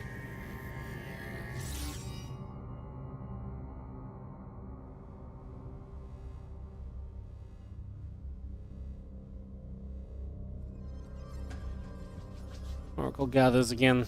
Rest of the units in the center.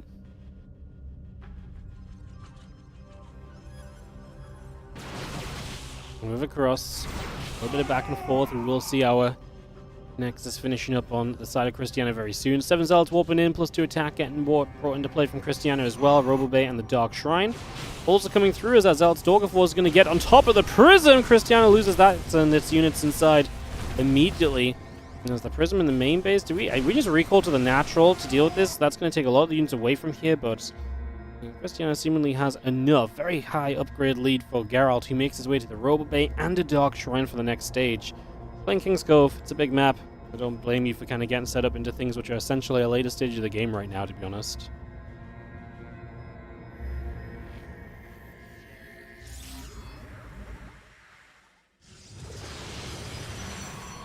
A little bit of energy onto the Oracle.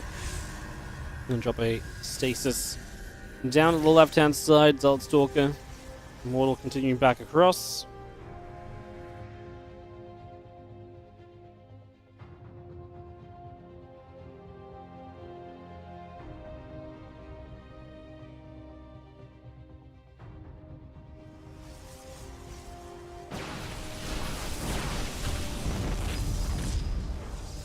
So Zeldstalker just going to push down the bottom. Just going to come straight over here as we do have a nice stasis though. It's going to just buy so much time in a situation like this. Zeldstalker keeps coming through, the +2 attack on the way up. More units going down, so we are going to get caught up right here.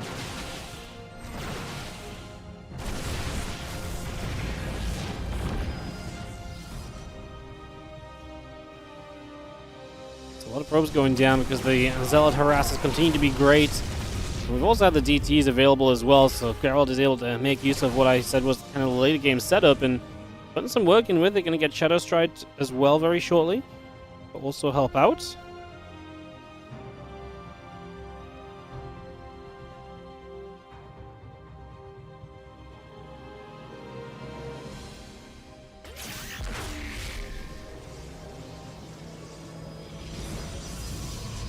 A big army down to the bottom right side. Another stasis just catches a few units. Geralt's in this position right now where he's down on army supply, but I do think he's got a much better army. About to have +3. DTs with Shadow Stride. Obviously, some of his armies invested into those DTs as well, which is not great for fighting, but it's very good for obviously harassing, which we've already seen. He's got so many more workers. He's going to be mining so much more. If you can keep that up, then all he needs to do is do not lose too much all at once. It's a beautiful disruptor shot onto the stasis units as they pop out. They have no chance. This cannon goes down and the DTs will own the natural for the next few moments as well. As our DTs will pick their way through the probes. And Stalkers going to come back the other way. A couple of Zealots and Stalkers push those DTs out of there. And the rest of the army from Christiana pulling back towards the upper left.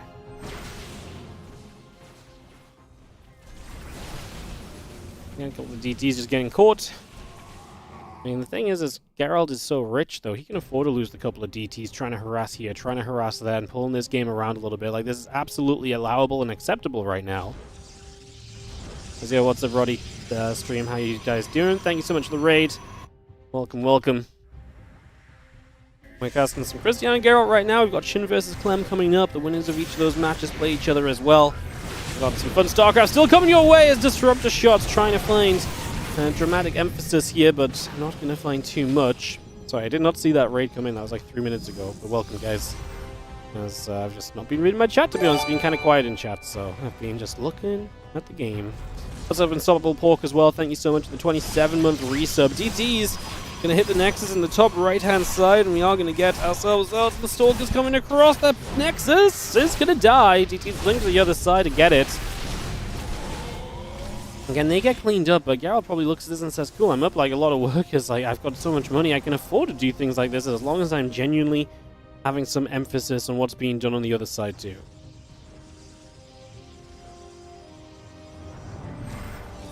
Stalkers move about. Have a disruptor shot coming over.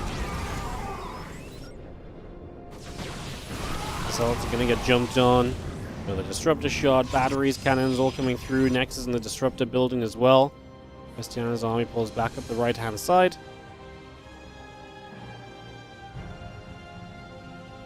And yeah, Prism in the +3 attack coming in as well. A couple of DTs still harassing about. One DT swings across, going to go grab the probe. And say, Hot Donkey, thank you so much for the 5-year resub. Thanks for being you. No worries, I'm actually very easily myself, you know. Wake up every day and I'm just naturally doing it, so no worries. Thank you so much for the resub. Thank you for 5 years. As we are going to see Stalkers aiming for this Nexus. A lot of cannons putting in a lot of work, to be fair. Coming back around, I mean, 15 minutes in on King's Cove. A big map, as I mentioned, and these two not really playing like super campy styles, but like it's very difficult to play aggressively as Christiana is into your opponents. I don't see anything Christiana doing kind of ending the game. And Geralt is going to be finding it difficult to really attack in because his army is smaller, it's more harassment focused, so he's not going to be making big attacking moves. So it's not really looking to come down to one big fight. anytime soon, basically. I mean, it's really just going to be Geralt continue to chip away at Christiana and his setup, and hoping that somehow, somewhat, we might be able to clean that up over the next few moments. That's what we continue to try for here. Zealots and the Stalkers coming back around. Another Disruptor shot lands. Zealots are going to fall as well.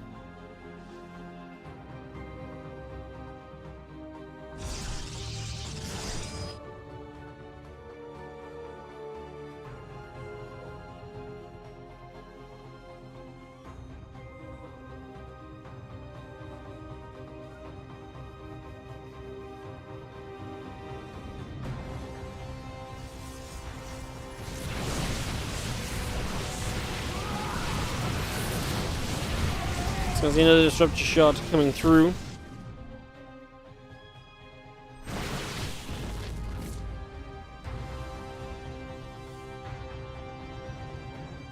Yeah, Nexus coming about. Assimilators and the pylon still coming by. Have a couple more DTs going to slip about. I see those DTs getting into that main base. Stalks on the right side going to be coming across. Disruptors are going to pull away. Observer overhead. The army of Christiana heading down the left as Zealots are going to lead that charge. We're going to blink forward.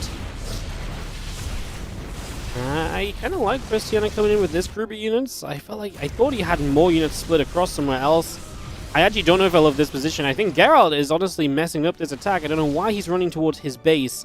He could have easily come in from two sides, and I think that would have been very tough for Christiana. Then again, it's also scary, because what if one side is too small and Christiana just jumps on it? Maybe he sends a little bit less down to the bottom, a bit more to the top, and then it's very difficult to jump onto that position and commit anywhere. Christiana trying to bum rush his way through this stack defense as he just tries to get away from this army. DTs are going to blink over. Zealots and Stalkers are going to get caught. Again, 8 more cannons on the way up. Disruptor coming through, plus 3 shields coming in as well. So we see another couple of Disruptor shots. Going to connect, and those Zealots are going to go down. Stalker still blinking forward. Additional Zealots being chased. Another Disruptor shot flies short of the marker.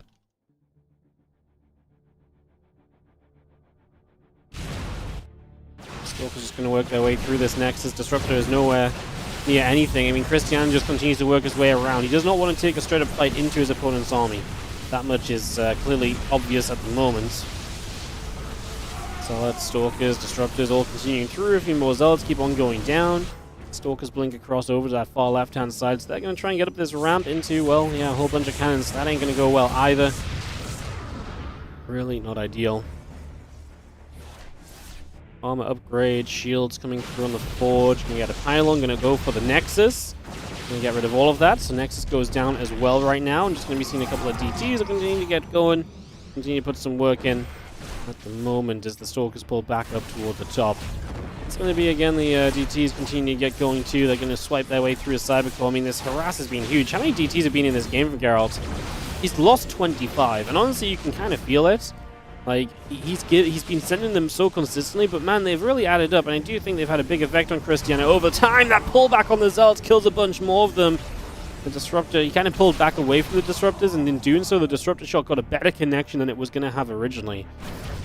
DT's top right, they've denied the pylons, and so the cannons are depowered, and so they're just going to have that way of things. I mean, now we have to recall potion this army. Guess what? Then Geralt's in position on the left side to come through, find another base we can commit onto. One DT even got away. Geralt is just... He's just making Christiana play his game, which is not really where you want to be as Christiana, because Geralt's freaking rich. Christiana wants to pick a big fight and just take a straight-up engagement because he's got the army supply lead and he needs to win an overwhelming fight realistically. And Geralt's just making the correct moves to make that not happen. As he moves up in this main, he's going to be forced to recall home. Recall is absolutely available, and he can give up a base like this very easily for the success of kind of cleaning out so much over here. He's got way more real estate than his opponent right now, which means that if we're just attacking into each other and trading bases, like, Geralt prefers that way more. I don't love that recall because that was only really a portion of what Geralt has. I feel like he should have tried to recall more, but it is a large army to recall. He's actually getting overwhelmed by Zealots a little. Stalkers blink up, a couple Stalkers going down, a few more units warp in, DTs included. There's no detection here, the observers are gone. Oh no, there's one observer, It's going to provide detection here unless the Stalkers can somehow grab it. The DTs blink away. Christiana's still 10 army supply ahead. Remember, he's just losing bases on the other side during this because, well, that's basically what happened. That's what you know, got set up during this. Yeah, resources lost, guys. It's 32 versus 34k. Yeah.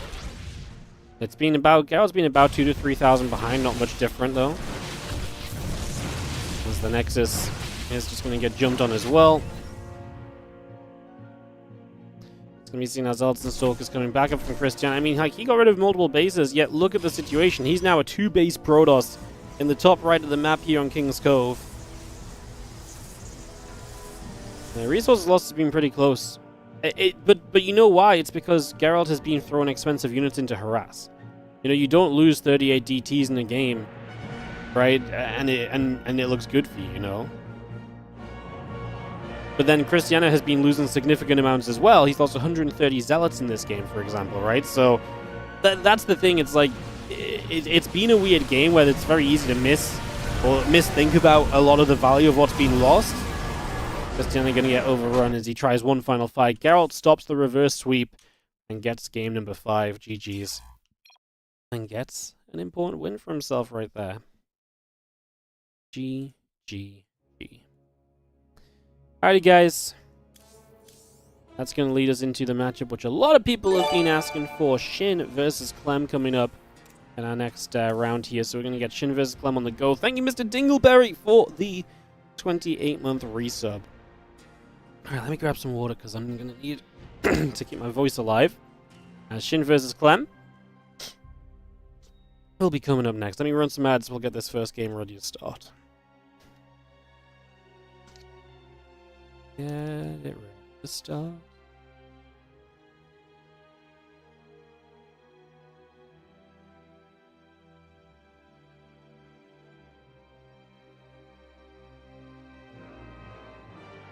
Alright.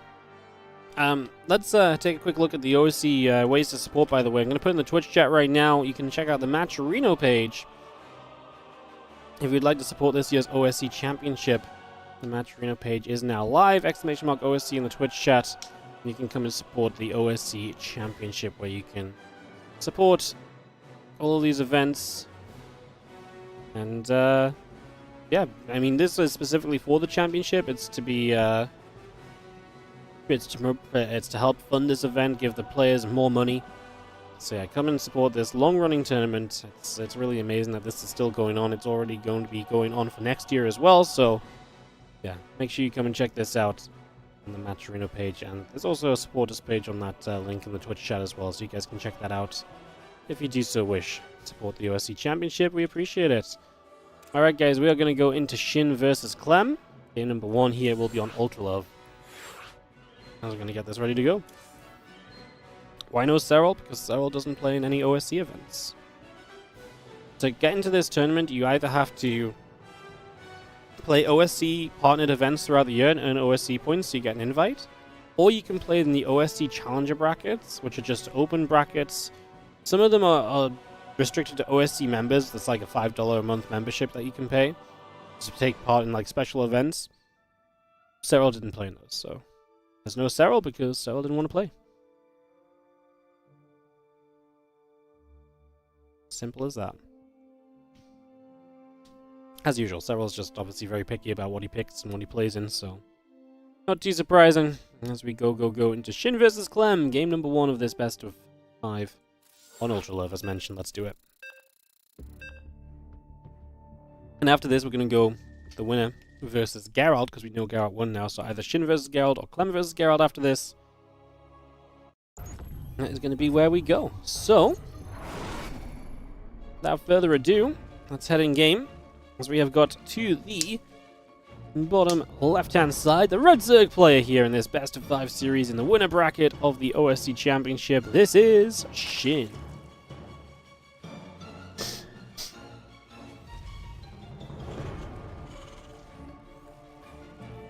In the top right, our blue Terran player representing Team Liquid, we have got CLEM.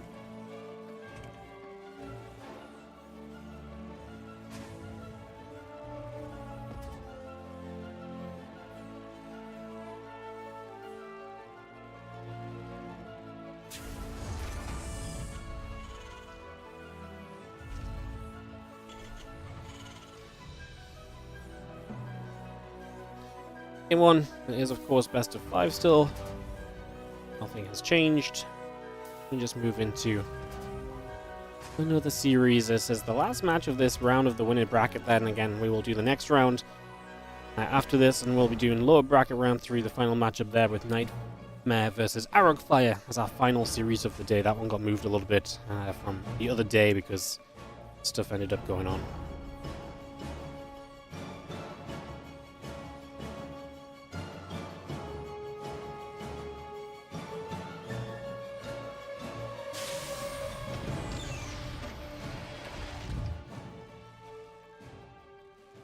Top right side, blue Terran player is CLEM, and he is going into that orbital with the Reaper opening as well. TVZ here for our matchup, and we'll see if SHIN can perhaps, possibly, somehow, some way cause an upset. I think it is an upset right now. SHIN beats CLEM. SHIN has beaten CLEM over the last few months a few times, but I still think it's definitely an upset when it happens. So, SCV coming down, we get set up, we see what will happen.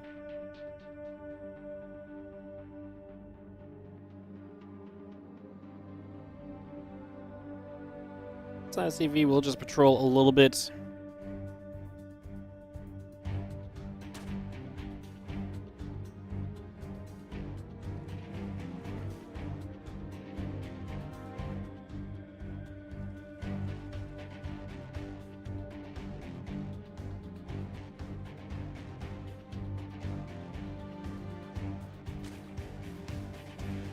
SCV just moves about. Link speed, command center, factory, reactor. All continuing through for a couple of moments, so we just bring that straight into play.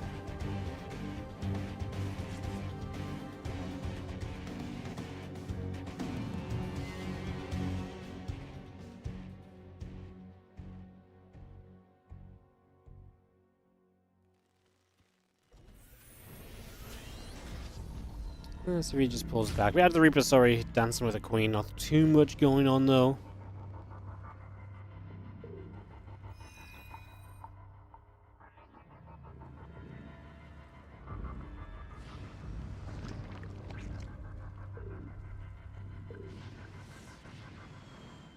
We've seen our Reaper moving about. Queen is going to sit there. Going to be seeing the Reaper still moving around. Again, Link's be coming up. Drones on the way. Command center at the starport coming up as well.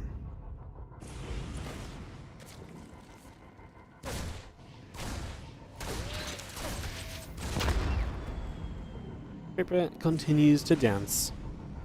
Awesome. Alright, so Reaper dances around. Link speed, Lings continuing through as well. We got a few drones on the production tab here from SHIN as well. Just going to get those started up immediately. Reaper dives in. Drone takes some damage. On the right-hand side, the Hellions are going to try and come through as well. We're going to hit the hatchery a couple of times. Drone is going to nibble. We'll just see the Hellions joining up together. Reaper and the Hellions together. Just going to get the creep tumor. That will go down immediately. One more Hellion joins in. Yeah, the Queen's going to move about. Overlord is going to be there. Banshee Hellions and the Cloaking continuing up right now as our Marine going to hit this Overlord. Deal some damage. Hellions and the Reaper still moving through. Queen Overlords all on the way up right now. Our units still moving about.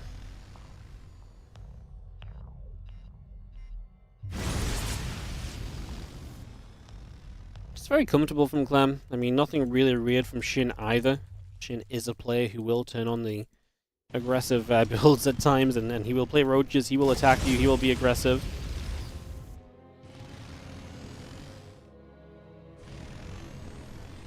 Let's see the evolution chambers starting up as well.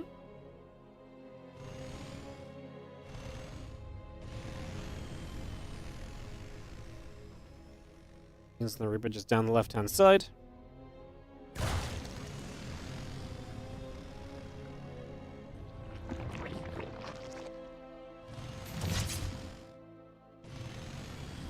And there's a Reaper move back away. Couple Queen's going to be there. Hatchery's going to go down. Fourth base will get placed.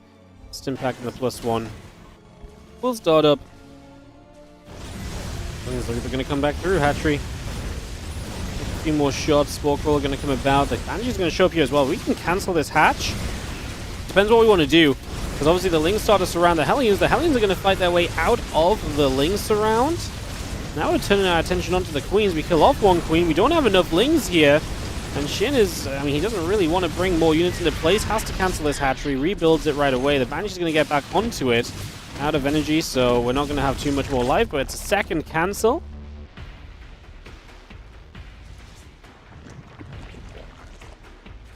Units gather up, Banshees and Hellions will reposition. We do have our Lings, our Melee, and our Carapace upgrades building through. Spore Crawl on the way out. This game is going to be interesting because we're going to see a Ling counter that actually units are not in position to deal with at all, so this could be some damage back in return, and SHIN could get back in this game a little. Instant 8, 9, 10 workers killed, 11. You take that because you're going to get away with a lot of these Lings as well. That was free damage essentially. As the melee upgrades, again, one more upgrades and Stimpak continuing through. I'm just going to be seeing the lair continuing to finish up as well.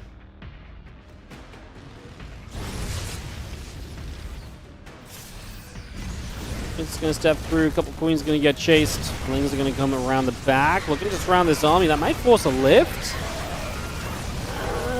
We save the siege tank. The Marines are good enough up against the edge, and okay, CLEM actually has enough to just keep pushing forward apparently. Let's see our Spore Crawl are going to get taken down. The couple queens are going to get jumped on. Pantry going to take damage once more here as the Lings and the queens and the Banelings continue to gather up. A few of those Lings still getting grabbed. The Banes just going to chase through. A couple of those Banes still getting shot at. Marines load up. Medevacs are going to move back around. Overlord is going to fall, so Overlord drops. Into that upper right-hand side. 2-2 upgrades, Baneling speed, drones, Banes, Hydralisk Den, additional queens coming about as well. This army, this Marine tank force, Medevac as well. It's going to continue across as our couple of Banes get shot at. Some Marines going down, the Banes continue to gather at the front. This army just continues to push down to the left-hand side.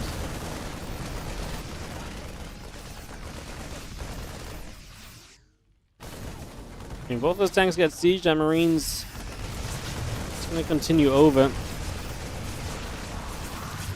It's going to be seeing the units taking some damage. Ling Bane's going to run in once again. The tanks need to target fire the Banelings, and just don't have Baneling speed until just now.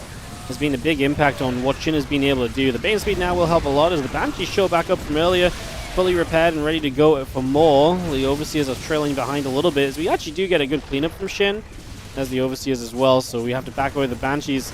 These last few units, CLEM target fires down each and every Baneling. No, he lets one live. As we just have our Marines unloading once again. So just unloading back to the left side. Marines, Banshees pushing forwards. A couple of creep teamers going down. There's going to be one more Baneling we get rid of immediately. And these Zerglings will very much so clean up once again. I think CLEM just needs a moment to regather a little bit better. Maybe get the Medevacs here back to the center. Because not having healing is going to be what's costing him some of those units as he tries real hard to get this 5th base, though. Load up again. A couple of Hydras start to show up. I mean, are those Hydras going to make an impact? I'll tell you what, SHIN's actually not far from 2-2 upgrades, which is nice. I just have a general bias against SHIN right now because he was just pretty badly behind on supply, and that's going to make it difficult, but I don't know, a good fight, 2-2 upgrades to 1-1, maybe it is doable to kind of really step back into this game properly.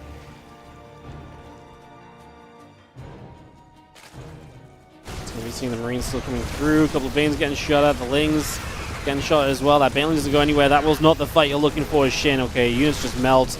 Nowhere near enough Banelings to truly be threatening. Some Hydra stepping up on their own is not pretty. The Bane's coming in from multiple sides makes it difficult for CLEM to target fire. He will unload back off creep. And while we lose that siege tank, the reinforcements are arriving with Widow Mines as well, which I think is going to make it more difficult here for SHIN to play defense. Widow Mines burrow up, the Zerglings still coming around. Again, a couple more drones are going to be dropping. The Baneling there goes down, that's it. No splash damage left. Unless these new Banelings can make an impact. I mean, realistically, you have Widow Mines still to deal with them as well. Then the Marines should be able to turn onto the Hydras. And this is the moment where 2-2 to 1-1 has had a couple of moments of impact as well. CLEM has fought through this upgrade deficit. Coming out the other side of it now. As CLEM lose a couple of Widow Mines maybe, but still stemming up. 3-3 upgrades coming through on the engineering base, plus 1 vehicle plate and finishing on the armory. Hive, additional Lings coming through. The Marines step forward. Hydras and Queens taking hits. We are going to see a couple of Banes on the left-hand side going down. Widow Mine shots all over the shop. As, yeah, again, we just never have enough Banelings. They keep running into Marines that kind of have the freedom to target fire them. And there's just never a good enough bin connection. Considering you're, steps behind in this game, you need some of those bins to have better connections to really step back in, and obviously that just is not happening. GG's. And that is going to be that. Wonder what the signal is to use mines instead of tanks. Typically, the more Ling Bane there is, the worse tanks really become, and especially depends on, tanks are really good for, one big push. Tanks become much worse when you start getting to the stage where you want to split armies, drop armies, play a much faster game.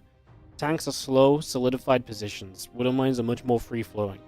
So, yeah, the more Ling Bane there is, which typically is the point where it gets more free-flowing, you want to be set up in, 2 different places, maybe even. In this case, CLEM didn't need that. It was definitely at the point where, the tanks were not in any sort of, once he got some of his tanks killed off, the tanks were never going to be threatening again, right? Because there was just so much that 1 or 2 tank shots wasn't going to change anything. So at that point, Widow mines just do so much more for you. So that's probably the point at which you're like, oh, yeah, let's make a little switcheroo and change up how things are looking there, right? We just gotta take a moment here for some ads, guys.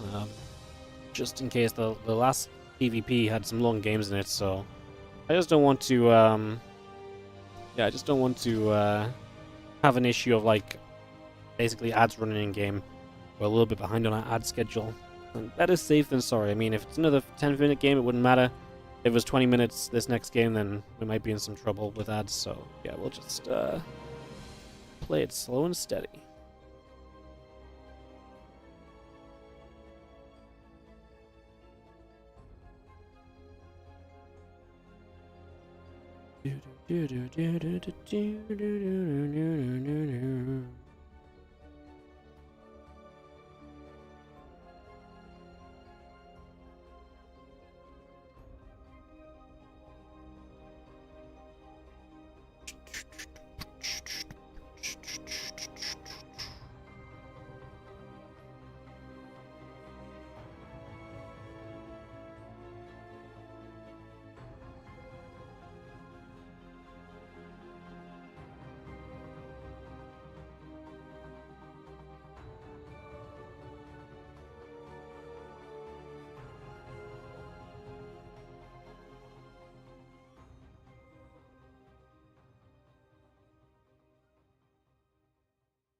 Alright, we should have enough time there.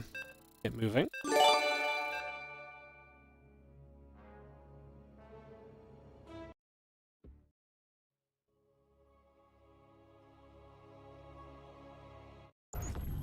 Chickateats on the 74-month resub saying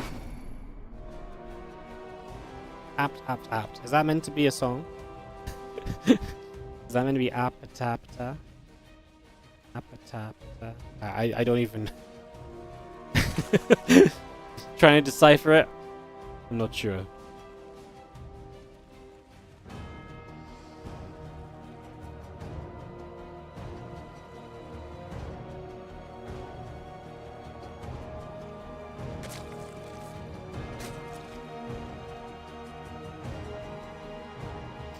Alright, bottom right hand side, we're going to kick off in game number 2.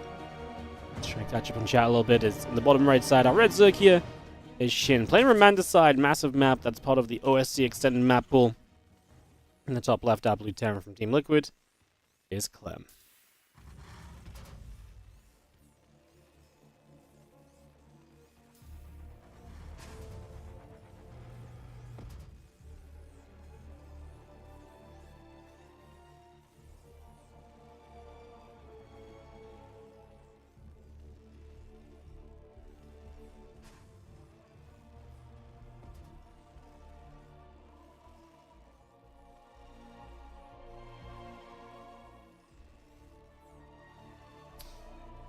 Well, big map Romanticide.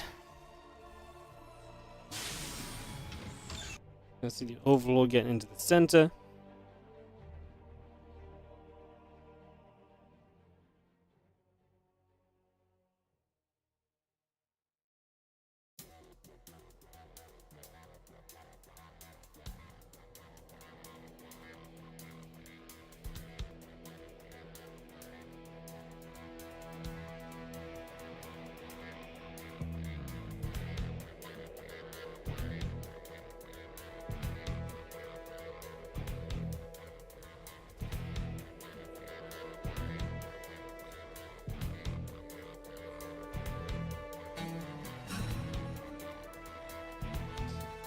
Overlord wandering. SCV is going to go block the third base as the Reaper comes across the map.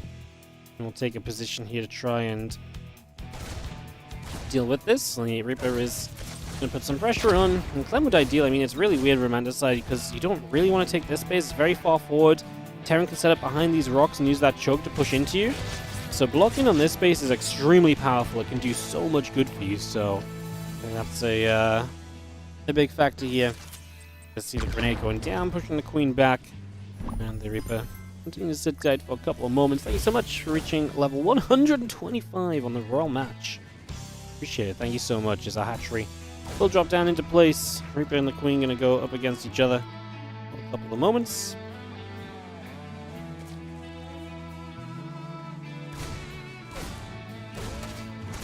Reaper's still harassing, so Reaper's still poking about. And it's going to try and continue to be annoying just for the foreseeable future here.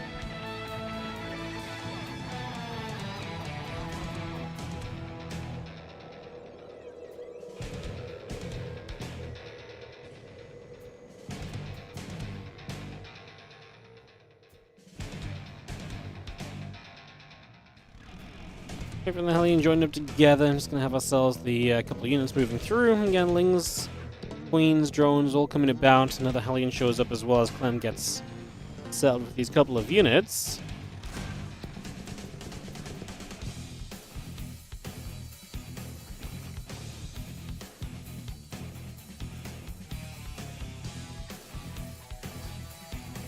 Shows a few Lings, early Ling speed as well. It's not going to give Clem too much kind of diving opportunity in these early stages as we do come around.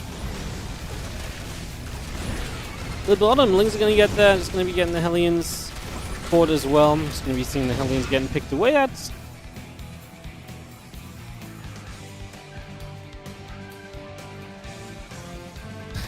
Is the song? The thing is, I've heard this song many a time.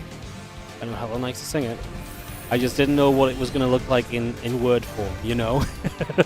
You know, that's just not one I had pre-translated in my head, I guess. Good to know. Alright. Rotor and Evo Chamber coming up. Lab building. Engineering base coming up from Clem. Tech Lab Refinery. Stimpack Marines. Medivacs on the way. SCVs are producing. And the Overlord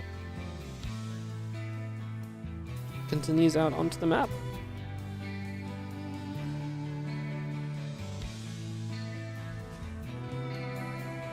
So the Rotron is about to finish. The Carapace coming through there. The Medivac's going to load up and they're going to go boosting out down to the bottom right-hand side. So they are going to go and push across. The most important part here is, as Clem did give up the 2 Hellions, the Reaper, sorry. The most important part here is that obviously this was only the 2 Hellions, right? This is straight into this bio play after, so I actually think this is where the Roaches can do well. Something a little bit sturdier against some of this bio pressure that Clem is looking to apply over these next few moments. He's going to start stepping up right now. Roach Run takes a few nibbles. Queens and Roaches are going to run across. There's a counterattack of Zerglings that the Marines are going to have to pull back against as well. Those Lings run into the natural SCVs are pulling over. Siege Tank is going to be there too. And we'll have quite a few of those Lings going down as 6 SCVs fall. Make it 7 SCVs. Beautiful. Beautiful damage. As our 1-1 upgrades and combat shield continue up, the extra barracks are building. The Queens are going to put some creep tumors down.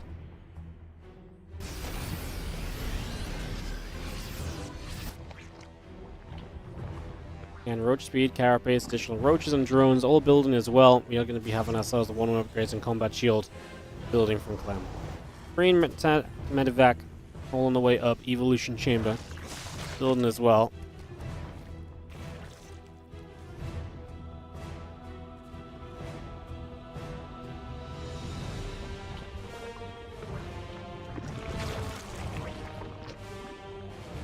The creep's going to spread further through. Roach Ravager moving around the right. Ravager morphs in. Rocks are going to be in some trouble. Medivac flying overhead.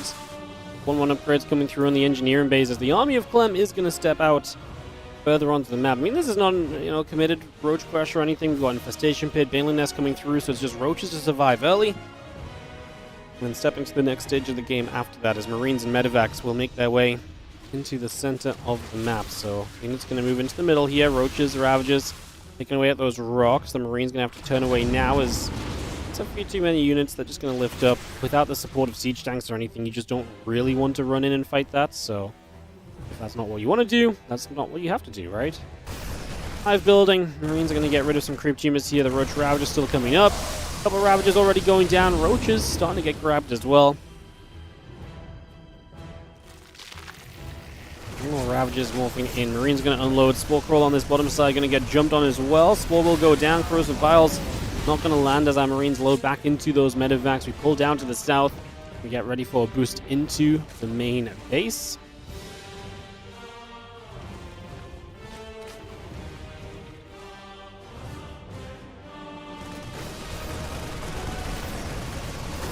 As well. Knock down an Overlord, and we are going to see the boost across into the main again, so I mean, just trying to find something with these drops. One of them is very low, so you got to be careful, but there's an easy escape to the left. There's no anti-air units realistically in play, unless you walk into a Bile or Queens, and obviously over here that's not going to happen. That is a massive army at home. Where are the medevacs? Those are the only medevacs. He's not produced medevacs for a while, right?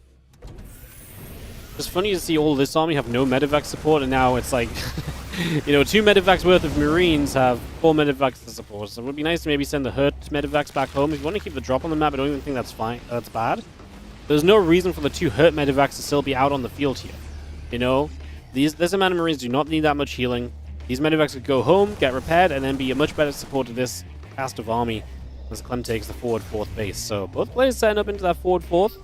SHIN going to take the 5th base on the right side as well. That's what CLEM is going to start pushing his way towards right now. Still has the threat in the bottom left, but SHIN has units here saying that he is ready, very ready to deal with this and force the lift up right away. So I guess we'll see what CLEM can do. He starts to set up these tanks on that right-hand side. Still producing 2 tanks at a time, so it clearly feels like this is going to be a tank-based game where, because it's still a little bit roach-based and so on, he feels like that's going to be the plan. And he can absolutely try and take positions on this map. This is also a map where he might play quite defensively for a while, so tank's obviously very good in that scenario as well. CLEM just trying to slowly bait units into tank range so you can get some free shots off nice and quickly on this bottom side. The hatchery very nearly goes down. We're going to Blinding Cloud here. This is going to be the opening, it seems, from SHIN to send it. Obviously, this is why the split of the tanks is so very good. Man, it took SHIN so long to run into this that actually the tanks and their Blind Clouds faded away. He's going to get rid of all the tanks as the Marines took a long route around trying to avoid bailing connections. Reinforcements have to be careful from CLEM. The drop doing nothing during this period as SHIN is still down here with those other units, and the Lings are chasing this army now as well. Units are going to start getting surrounded. CLEM needs to start figuring out an evacuation plan because his tanks are getting caught. He saves 1 siege tank. He can unload this on the other side. It's a safe position to actually unsiege. However, he will lose that tank to Corrosive Vials. CLEM is dying to this attack through. His retreat away was just not good enough, and he took a lot of losses. And you can say the counterattack is doing absolutely nothing of value either. You know what it is? Imagine he had 2 more medevacs at home. Imagine these 2 medevacs I mentioned were actually back on the other side of the map. He would have had a bit more medevac position to move through with. Yeah, he actually could have retreated with a couple more medevacs, and that might have saved him a little bit, right? Because he didn't have enough medevacs to retreat initially. I genuinely think these medevacs just... I'm not going to say it would have saved the game. It would have made it a lot easier, though. It would have made it a lot easier, a lot more comfortable, as the couple of Marines here are going to chase an Ultra. I mean, Ultra's on the map, and CLEM's preparation for Ultras is absolutely non-existent. He does not have Marauders. He does not have Ghosts. So these Ultras, he doesn't have Liberators either. Let's go through the whole list. He doesn't have anything good against Ultras, so Ultras right now are looking incredible. Only 2 tanks on the map as well, not that they were necessarily going to be an answer either. CLEM's 3rd base in some trouble as Lings run in. The tank's going to siege high ground. Ultra might get some chomps off on these SCVs here, chasing units right now. SCVs are going to get safely into the natural. I mean, these Ultras are very much so on their own. I don't think 2 Ultras are going to win the game. But you can see how long they last for because, like I say, the preparation just isn't there. And that's not even with +3 carapace. +3 carapace finishing now is going to be even more difficult for these Marines to chew through Ultras from here on out. Drop to the right side. Finishes this hatchery that CLEM was very close to. That does put SHIN down to 4 bases. So in that regard, SHIN is not in the greatest of spots.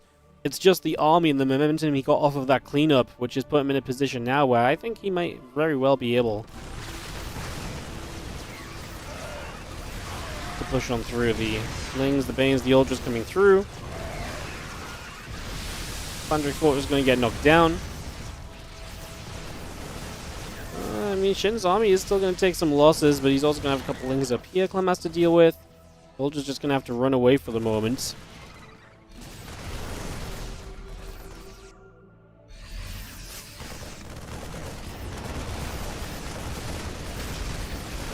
Cloud just to try and buy some more time. The Ravager drops. The Ultras try and get around the corner.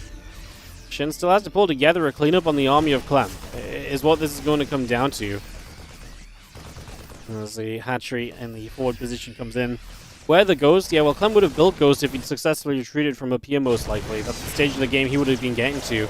Instead, he's been on kind of save the day mode for a little while at this point, and so that's going to be rough. Let's see the Ultra still chasing through. The Marauder's going to get jumped on as well. They'll take those down. And the that's this army still from Shin pressing forward. The medevac's going to load up, but apparently Clem's just going to say GG. He doesn't think he can fight this anymore. That is going to be Shin taking it to a 1-1 scoreline in this best of 5. So we get tied up in the best of 5 series, so we are going to have ourselves at least 4 games between these guys. Love it, love it. Perfect. As we'll get our game 3 ready to go. Ley lines from map number 3, apparently. I like that. I really do like ley lines. This map is just so consistently good.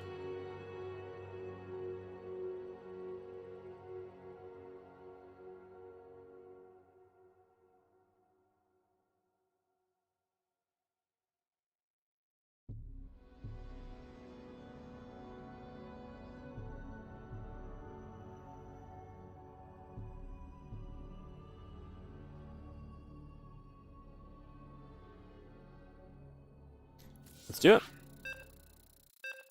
Into game 3 of this best of 5 series. Tied up 1-1. See what we get.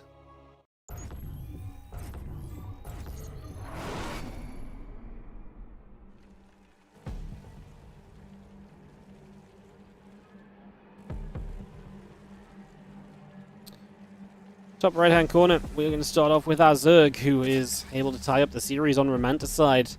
Again, breaks through that attack top right, and the real important part is the chase down, where Clem cannot lift away, he cannot escape away, and just takes so much damage on that runaway that... You can see it was still, like, somewhat competitive. Like, Clem didn't just die on the spot, but it was definitely difficult for him to match the tech that was coming out from Shin after that point, so... Shin in the top right, up, taking game 2, and it's now 1-1.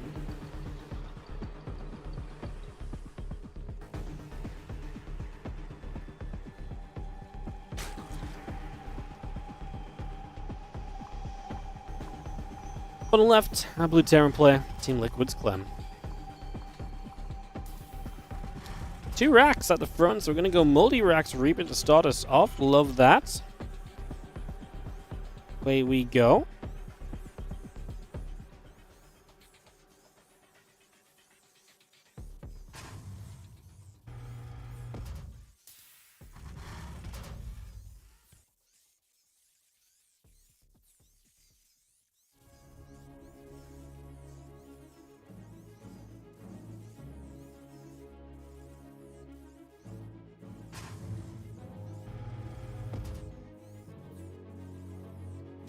Yeah, both these racks coming up. Orbital Command coming through. The Reaper in production for a few moments.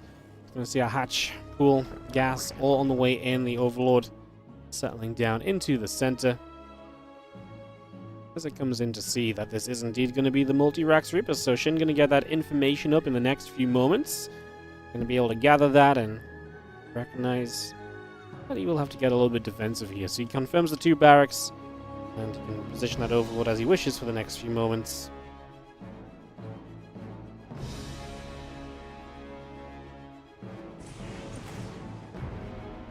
Reaper goes to the top right. Again, Reaper's on the way out. Queens and Lings on the way in. And the Reaper arrives into the natural to try and fight against some of these Lings and some of these drones.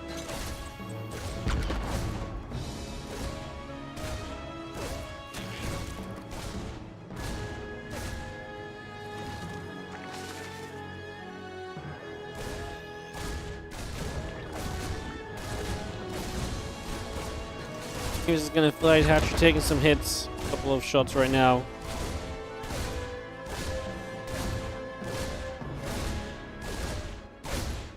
So as the Reapers continue to hit this hatchery. So damage being done.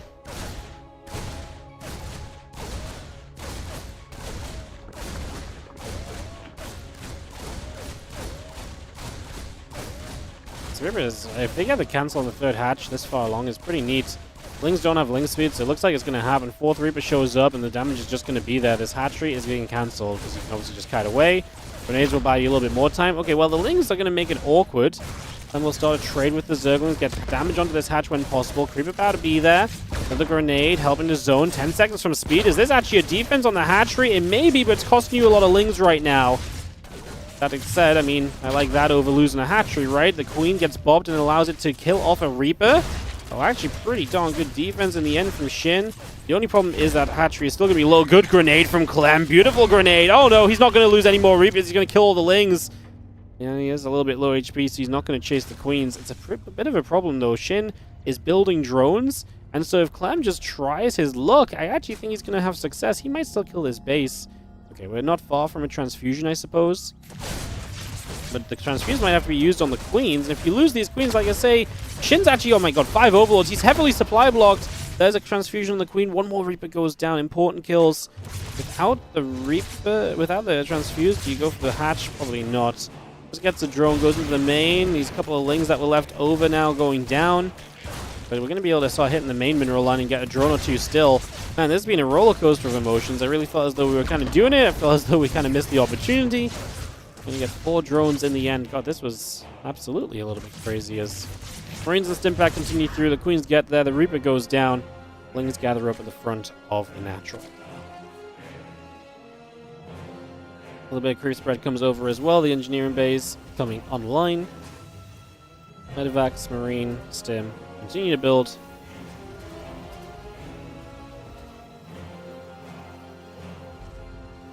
We're still gathering up. Lings heading down to the bottom left. It's going to be seen our Rocheron. Our drone's still building. Lings coming through. Stimpack is taking along here, as obviously Lings will not be able to deny that with the Marines there. I think my concern for Shin is that it took so long to clean this up. You know, we're at the point now where 1-1 is going to be on the way. Stim is already done. Medivacs are out. Shin is going to be having a Rocheron, but no gas to really build Roaches here. That's going to be an issue. He's building Lings. I mean, let's see what this trade can look like, because I feel like Clem's going to have a good time with these Marines and Medivacs. Let's see. Obviously, the hatch is still something of a target, low HP. It's definitely going to be on the agenda of these Marines if they get a chance. Lings, do you have creep spread to work with? Needs a few more. The Lings show up right now as Clem will start to kite back. Lings get us around. Yeah, that's good enough against no combat shield Marines. That's absolutely good enough. Shin will continue to defend, although another Overlord will meet its match, with the Marines getting underneath it on the top left side. We step through, a couple crit tubers still taking damage. Roach's Queen's going to step up as well. We're going to load back into the Medivacs one more time. They're about to complete the 1-1 upgrades and the combat shield coming through too. The Medivacs trying to unload into the main base.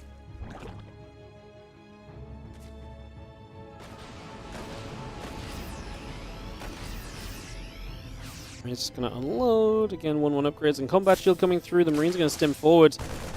So, I mean, it's so tempting to just try and dive the hatchery, but, like, it's just not a good decision right now. I mean, maybe it would be. There's no transfusion. It's 160 HP. I almost feel like you can. This is why I lose games, guys. I'm like, that hatchery does not deserve to be alive. I will kill it. I will lose, you know, I will throw everything. I'll pull the SDVs just to kill the hatch at this point. Yeah, this is why I'm not Clem. One of the many reasons, I'm sure.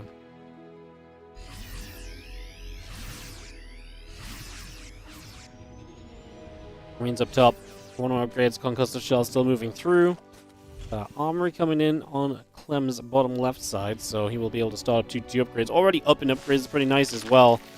Scary for Shin to be equal supply with a Roach-based army. That doesn't usually bode well. We lose a Ravager immediately. The next Ravager has not dropped the bile even to try and force these Marines to split or something or anything. Marines will stim a second time here. Going to take the Ravagers. The Roaches are not doing enough damage. That's brutal. I mean, that's a lot of units lost, especially all the Ravagers, a good chunk of Roaches. Counterattack of a couple of Lings will find 2 SCVs. They now get cleaned up as well as Clem's army. Potentially able to just get ready to reinforce here, right? I mean, already did pretty well. He actually leaves the 1 Medivac out on the map with these Marines. Oh, we're just going GG. I mean, I don't disagree that SHIN is losing. Yeah, I mean, he's 65 drones building roaches behind in the game. I mean, I don't think it's a bad GG. I think he probably does die. I'm surprised that he decides to do it right then instead of just continuing in for a couple more moments. SHIN takes the loss, and CLEM will take the lead of the series for himself. So CLEM goes up to 2-1, back in the lead of the matchup. We've got a frost line for map number 4 here, guys. We'll get that started in just a few.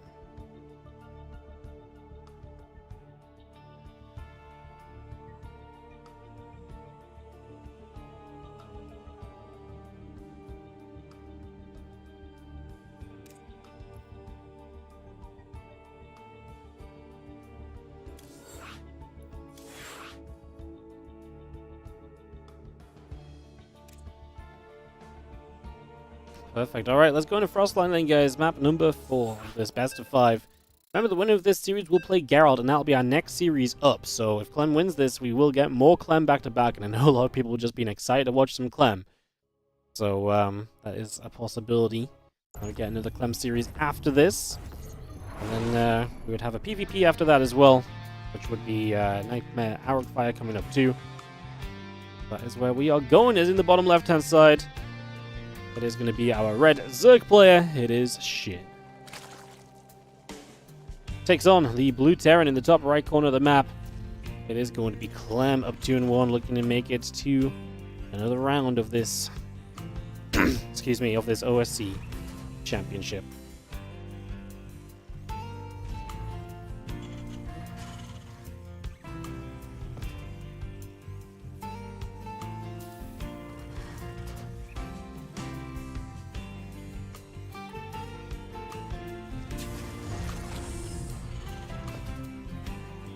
And SHIN pull it back. Hatchery first. Overlord on the move here on Frostline.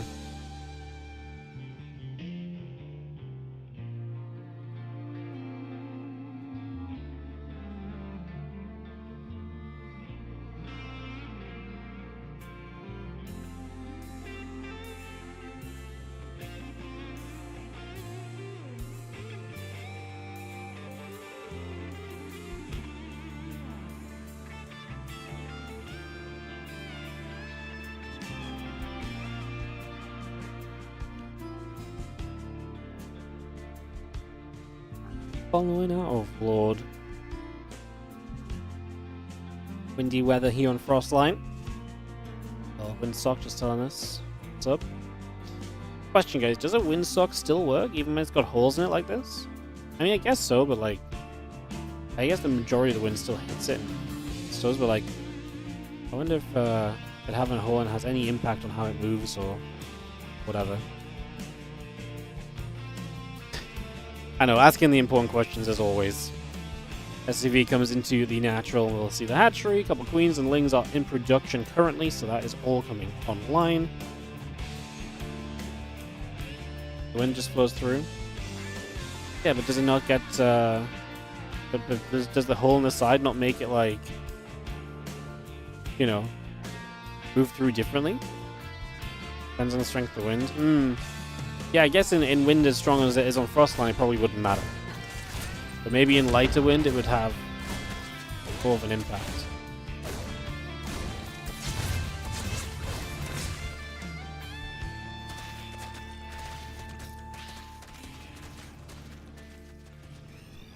We'll hang about here. There's a couple of lings just clean up some of the rocks there for a few moments.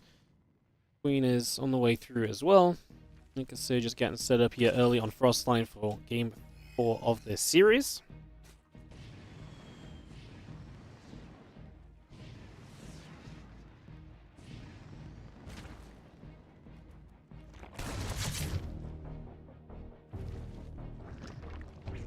River will be accompanied by Hellions soon. I'm just going to go into 4 Hellions. Did we see high Hellion counts in any of these games? Was game 1 high Hellion count? I guess it was. I think game 1 had a few extra Hellions, didn't it? And the games 2 and 3 haven't. I don't like this dive from CLEM. Usually he does this when his opponent is later on the ling speed. As you can see right now, his opponent was not later on the link speed, so it's just going to put these Hellions in danger. He saves both of them though, because he's CLEM. And he's still lower HP. He's actually going to pull back, and I would not hate to see a repair. I think keeping Hellions alive is typically pretty important, so...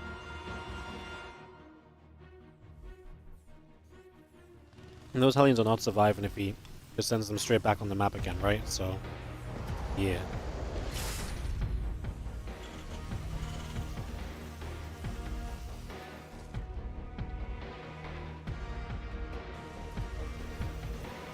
Let's go repair him up. Banshee coming through. Gonna be having it move across. A bit of a journey.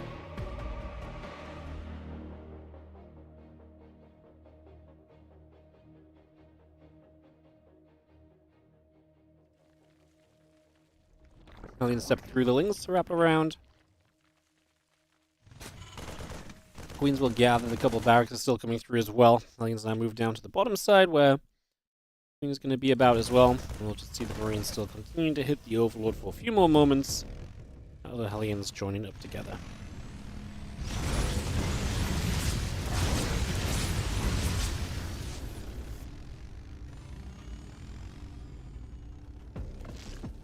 Oh, Overlord's on the way here from SHIN. That's the lair and the drones. Philip as well. Bane and Ness will go into the front. Hellions will step forward and a couple of troops from his maybe. They're potentially going to be in some trouble too.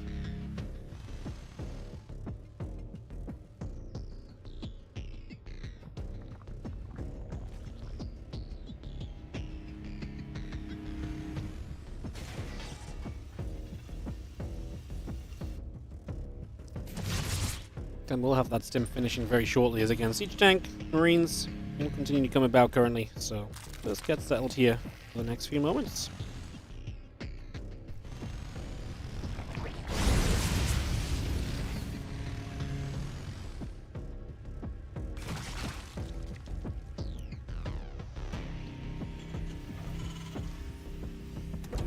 The windsock won't be accurate because each color is about 3.5 miles per hour. Really?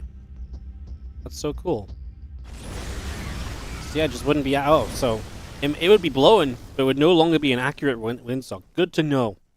Just in case I was about to base my wind judgment on the windsock, even though I didn't know I could do that. And that's crazy. I guess that makes a lot of sense. I just never really thought about it. Huh. Very cool.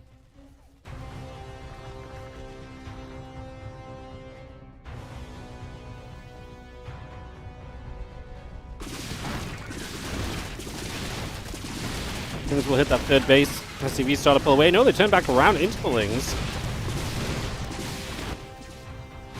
I guess because there's just nothing on the natural, so Clem's just like, if I lead him to the natural, I'm in even more trouble. May as well lead him back into the Banshees. He doesn't even try for the natural. Wow. Well, Clem definitely would like to do some damage now. He's got one tank in a great position. Hellions to help out. Hellions will protect the Siege Tank. Next tank just showed up now. He really needs to hit the Banelings with the Siege Tank. Oh my god, the Marines are going to get hit, and SHIN is going to get a cleanup on top of having just, as we mentioned, the big damage done on the other side. So Clem gets hit by a bad attack and does not succeed well enough on the opposing side of the map to, I think, justify how that went for him. So, yeah, this is rough for Clem. Definitely not the greatest of spots here as SHIN takes a lead. About to have 1-1 upgrades of his own. And even counterattacking once more with these Lings. He saw that the units reinforced, so I don't mind the idea of counterattacking, but it's not enough Lings to even make it through the Banshees this time.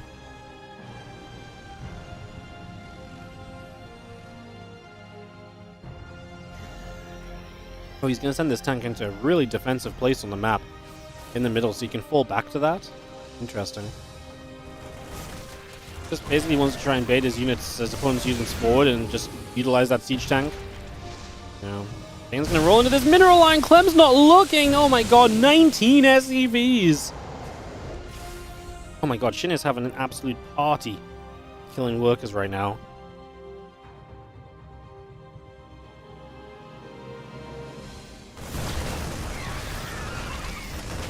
Going very well for him. Lings, Banes, Hydra's going to step through.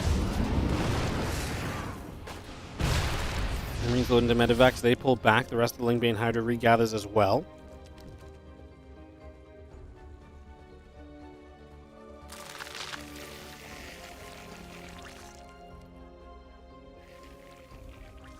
18 Balins will start.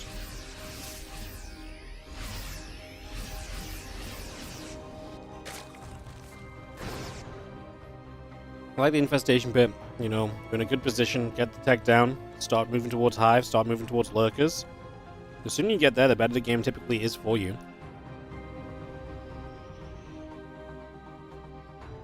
So do not mind that choice at all here from SHIN currently.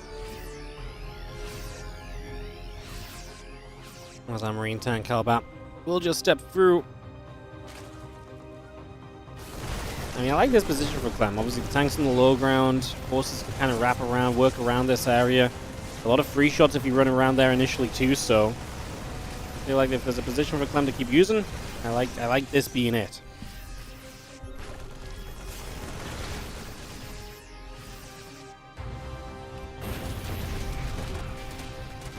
Every time he sets up there, though, the counterattack hits, and he still has no defense in this third. I tell a lie. There is a slight deeper wall. I mean, this time he has units at home. He does kill this base. Like I said, I do think this is just a problem base, honestly, from SHIN. I much prefer this base. Well, this base might be a bit further away. I think it's going to work fine for him, because I don't think CLEM... I guess with the rocks up and this kind of area here, maybe maybe he would do better to have some creep here then first before like this base. I suppose.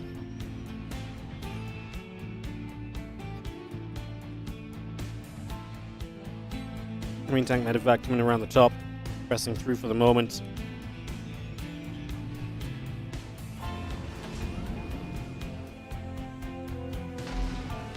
Tank will step forward. We'll siege up. Bane Hydra coming around as well.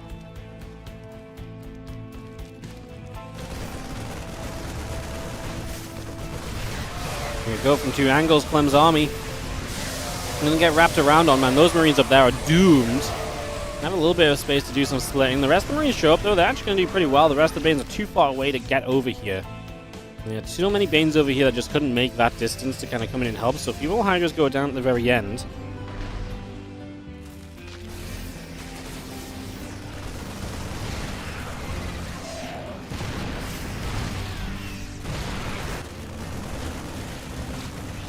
Another counterattack. The Zerglings get cleaned up, turned around. The Banelings are going to take some damage. He's going to lose this top left hatchery. And all the damage CLEM is taking this game. He's on 34 SCVs. He's just A-Raxing to win this, and basically it comes down to SHIN. Can you clean up the army? Clean up the army, you win the game, but he's not really doing a very good job of cleaning up the army. CLEM's army right now is saying that it apparently deserves to be out on the map and putting in work, which right now it's doing.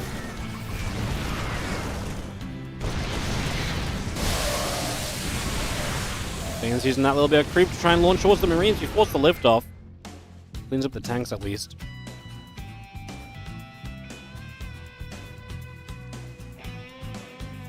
This is still like a 35, 40 army supply difference in favor of CLEM though. Like, SHIN's in trouble, man. SHIN is in a bit of trouble. He needs to do more still at this point. Like, CLEM's army is still powerful. To tell you the difference now, though, is only one siege tank. He's got 92 Marines. so SHIN needs some mass Banelings. That is his plain and simple answer right now. Mass Banelings. We got a bunch of drones off of this drop in the top left. As CLEM pushes in over here, the Link counterattack doesn't do much. This hatchery goes down. So SHIN is now a 3-base Zerg. Vipers that will have to blind cloud Marines because there's no tanks to blind cloud. Kills the base top left. He's going to keep SHIN as a 3-base Zerg. Oh my god. This was such a horrible game for CLEM, but he's kind of doing it right now.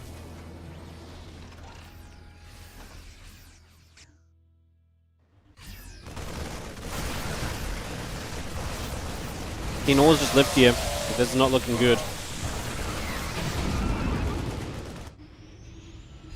Which he does eventually. Golden Marine sees the hatchery coming back down here, which is obvious. It's not going to be there. The entire army of CLEM is still there, right?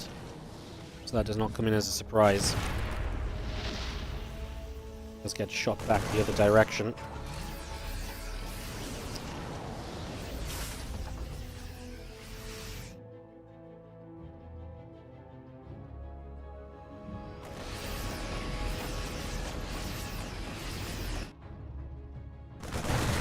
Marines and tanks coming up top.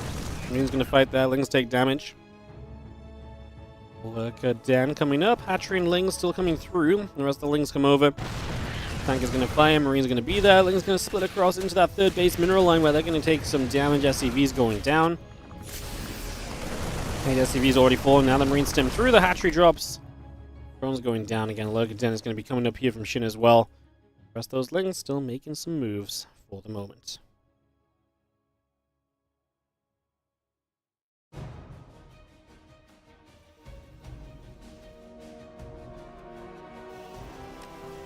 CLEM is on 24 SCVs. Surely the Lurkers win this for Shin?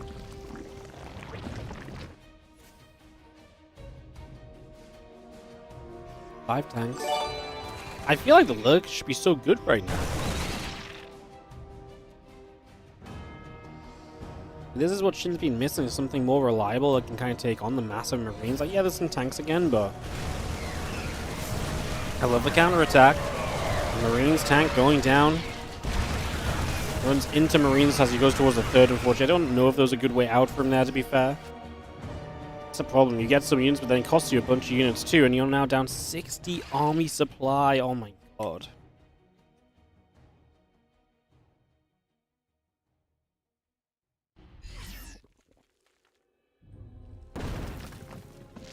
Punch comes back online. Clem's moving to the top, though. I don't think Clem knows about the Lurkers. If Shin could have hidden these, he maybe could have done some whole position plays. Because I think Clem's very reliant on not scanning, because he's obviously using the, you know, the mules heavily at the moment. We didn't leave enough bottom right, or did we? Transfusions on those Lurkers made them invincible for a little while. It's just not enough. It's only like 6 Marines, though. If they dive into the main base, shouldn't be much. So maybe not a bad idea for Shin to have overcommitted over here, because it's probably not even an overcommitment. He probably needs it. And those medevacs flying around somewhat uselessly. Lose the top left base. We're going to dive forward. Blind Clouds come down from the Vipers to support. Everything else isn't here to support, so the Lurkers on their own will get cleaned up. It's still not bad for Shin. It's now a 20 army supply difference. It was 60 at one point of this game, right? So the army supply gets a lot closer following that. Is that good enough? Does that make enough of a difference here? I don't know.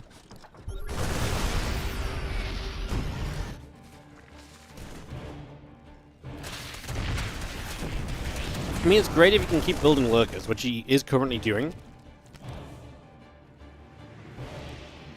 I think at this point you give up on this base too. Clem is not taking another base himself. So I think you just take this base and you just hold this base, because right now being multi-pronged is part of what's killing you as well. You're never in the right position at the right time, it seems.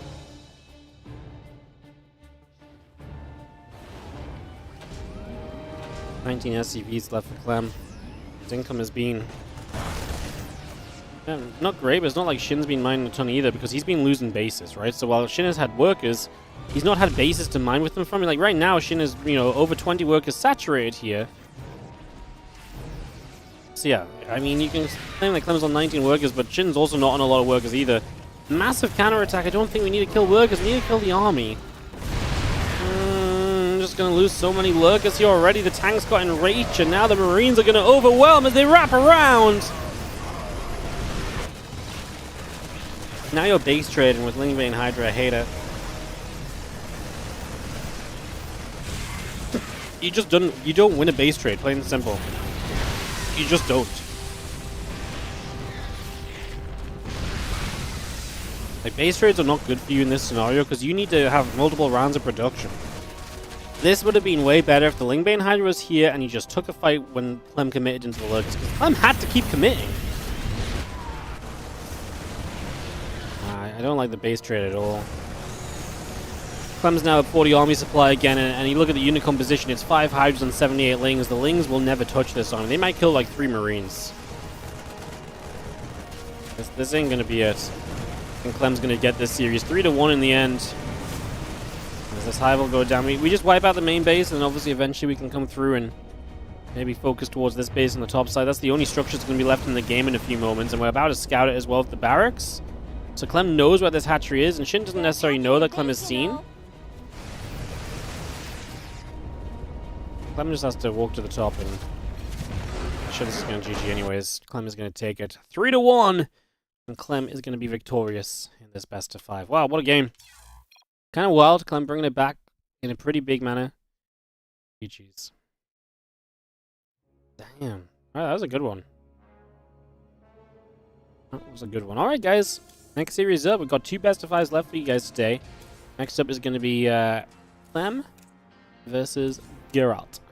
So we're going to dive into this in a few moments. We're going to take a little break, though, just beforehand. Run some ads and take a breather. I'll see you guys in a few minutes for more StarCraft 2 on the other side of this. Quick set of ads. BRB, Clem Geralt is up next. Yo, Nipper Digglagash, thank you so much for the 17-month resub.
Alright guys, sorry for the delay, I'm just eating.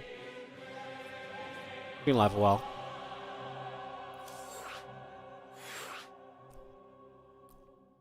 Ellie's kind of cute.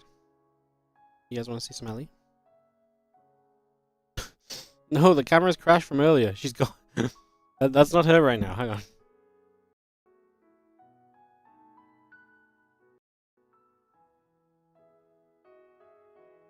There she is. Hey, baby. Everyone says you're cute. What do you think about that? She's like, I was really just interested in your food, to be honest. You don't got any of that. I don't want to be on camera. She looks so happy. Yeah, box of shame. It's literally just Pokemon cards.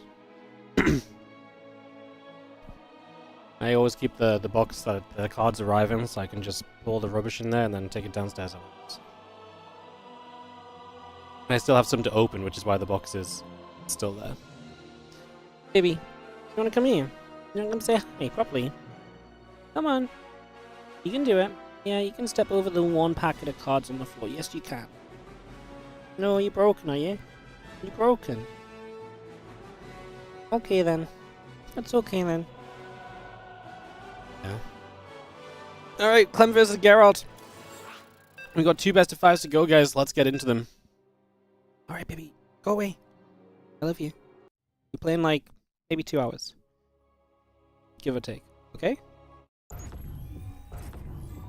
It's just like, I'm not impressed. Alright.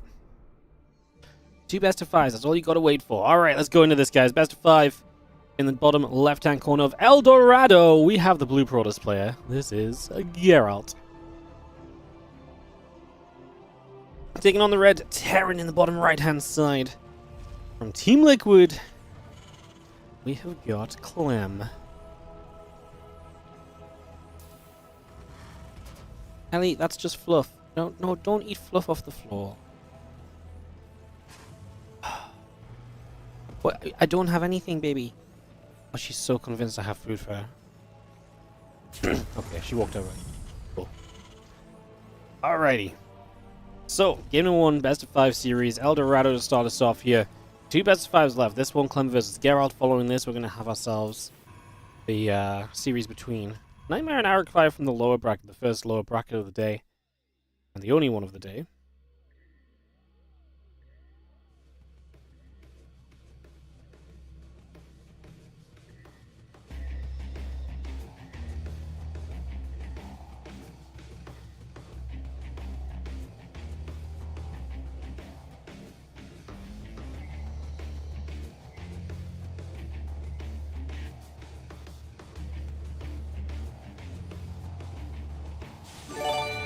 Pro moves up, checking around. What's up? Blunt Ass 69. Oh, you know you love it when a Prime sub comes through and the name is just right there. Love it. Thank you so much for the Prime. Appreciate the support, matey. Thank you so much. As our SCVs will set up, CC comes down. And we just have the Pro again forced away. How can a goat play with Terran hooves? Sorry, how can a goat play Terran with hooves? I just missed an important word of that sentence. Look, it's been a long day. I shouldn't be trusted to have to read things, you know. This probe is gonna... Oh, I like this. It's gonna get away from the potential Reaper just because it mines out a mineral there, and Clem didn't go far enough forward to see that that mineral was mined out. Actually, if you see that, you could arguably know that the probe is over here, right? And then you could maybe come and check the watchtower. Instead, Clem's gonna check all the way around, so just didn't quite manage to find what was going on. And as the Adept and the Warp Gate continue up, bunker on the way, reactor building through, and we get ourselves settled in for this game. Number 1 of the best of 5. I mean, kind of nice to sit on the bottom and hold the watchtower. It gives you a little bit of vision up here and so on, so it gives you some info that you might not typically have. I don't think there's going to be so much you're necessarily going to see super early, though, so... Like, it's nice, but I don't think it's, like, super consequential right away, I suppose, as the Reaper comes back around the front. Twilight Council, battery all coming through. Starport builder from Clem and the Hallucination still hanging out overhead as the Reaper is going to be there. The Adept is going to push it back. And yeah, our Twilight Council finishing in a few moments' time.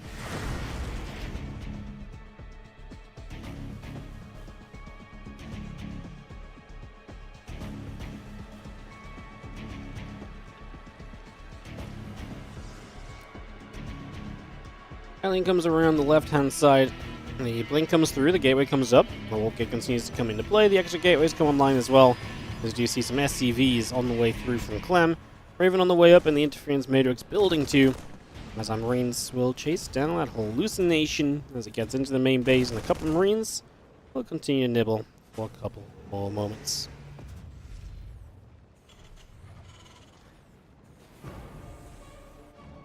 Our blink is Chrono Boost, and our warp gate will finish. Alien will be there, and that is going to be the probe. Going to get knocked down already. Pylon will come up. Again, interference matrix coming through right now. 2 more barracks on the way through. Marines on the way. Gateways building from Geralt as the robot facility is also halfway done for the moment. The assimilator and the pylon both finishing very shortly.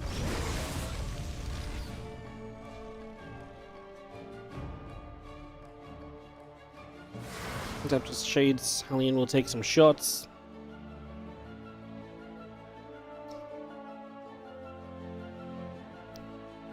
I see that blink about to finish here. So Geralt going into what we could kind of probably just expect for the moment is just have our couple of stalkers gathering around. Rax, gas, coming up, stim back in the +1. All coming through as our Marines will gather in the main base, so just going to be seeing that coming through. Rebel Bay Forge and Nexus coming online. It's going to be seeing those few stalkers going to come back down to the center of the map, down to the south.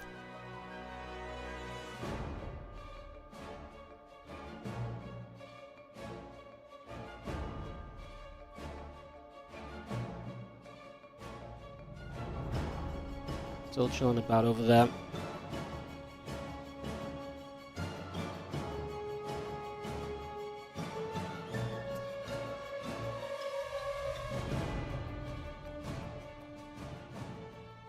And +1 attack charge going through. Stalker's gonna blink. Just gonna go for the Hellion there. So Hellion taking a little bit more damage. +1 charge still coming through. The Colossus on the way. Bio and Raven continue to settle down. As our Marines will fire. Hallucination takes some more shots. The Raven still moving about a little bit as well. These few Stalkers of Geralt just going to sit down the ramp and figure out what they want to do. A couple more barracks building up. It's going to take us to 5 racks in total. 3rd CC coming online. Got that Nexus in there. And we really do just have a very standard game of StarCraft for the moment. See what these Marines and the medevac will get done. We'll see some potential to maybe see some success with these. CLEM's also going to be moving out with the main army at the same time, so pushing forward and looking to take a little bit of control on the map for the foreseeable future. As our Bio gets straight to the center, and Stalkers will be taking some shots.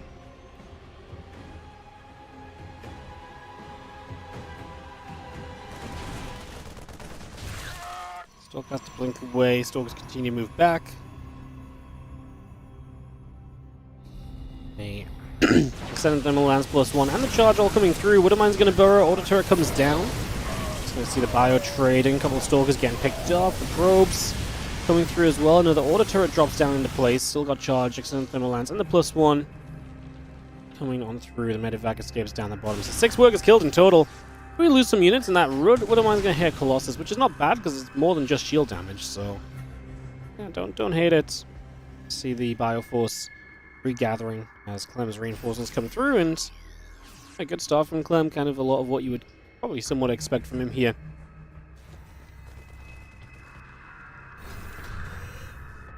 It's the same probe that opened up this watchtower earlier. It's still here. It's still got a job. He's a brave one. It comes down. Just gonna get a grab.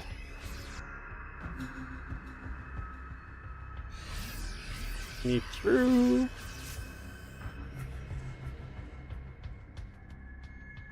Again, +2 attack coming in. Extended thermal lance finishing shortly. Temple Archives and the extra gates coming through.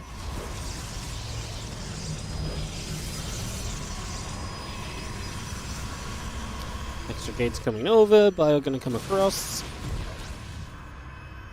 And actually gonna find the pylon on the top side as well. Just Gonna come straight through that one. Gonna hit the top left. I mean, Colossus coming through there. A couple of Widow Mines getting grabbed. Just gonna be seeing the units with the Zealots in front. I mean, the Colossus are very difficult to deal with. So until CLEM has a bit more of a Viking count, I don't think this army is really going anywhere. I mean, more than anything, CLEM is likely just trying to find an opportunity to potentially kind of break a base or catch his opponent out of position. That's where this army can still do well. Until then, straight-up army fights are not going to go well for CLEM. He needs Vikings. Colossus are just really that good. I mean, they got thermal lens as well, so they really can just sit behind those Zealots and let them do their thing.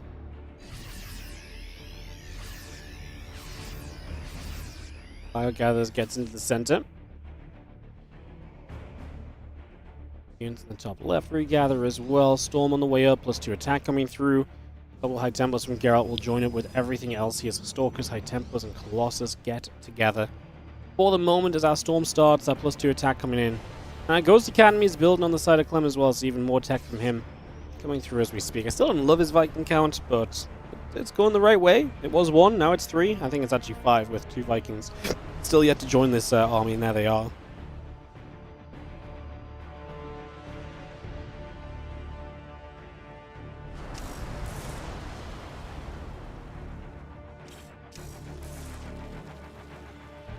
Go back to the right. It's going to be a single Zealot that gets into that third base mineral line. Not going to achieve much of anything right there, so that doesn't go very far.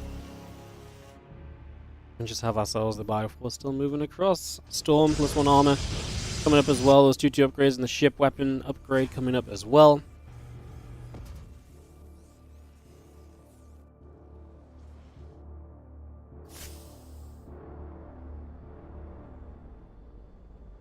Viking squad just continues to move about. Just going to be seeing a couple extra gates coming through. The Ghosts, the Vikings, all the rest getting set up as well. Stalker's going to blink. A couple Medivacs come over. Storm comes through, and that Bioforce going to continue to chase those Colossus down for a couple of moments. Storm again dropping just straight in there.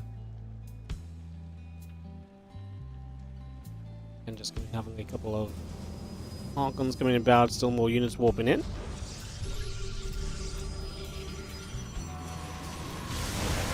Drop an EMP, that's a High Templar force, which is going to get caught. The Vikings continue over as well. So you're seeing the Colossus goes down, the Storm drops straight through. It's going to be having the Storms continue to land. I mean, the Vikings doing well against the Colossus, but the Storms have been good. Unfortunately, the High Templars coming from the other side. Gonna still land a couple more Storms. I was going to say, I thought we were going to get EMP, but we actually did okay.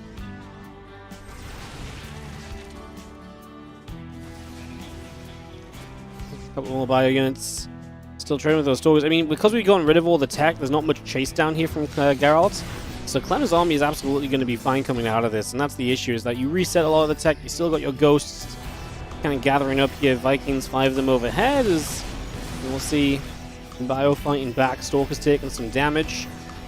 Missile turret, command center coming up. And we'll just see the Marina Marauder on the watchtower hanging around there for a moment too. CLEM back through the middle of the map.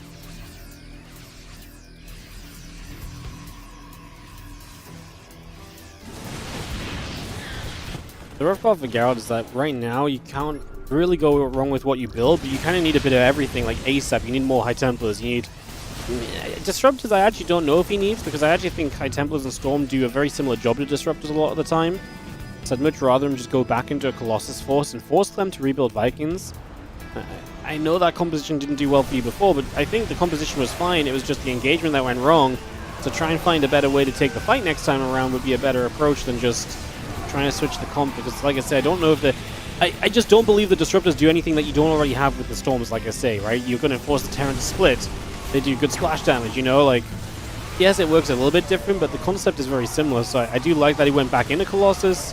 In this case, I think he did just lose a bit too much in that first round of fighting. And right now is in trouble. This Raven's just been popping off throughout the game. 13 kills on it as well.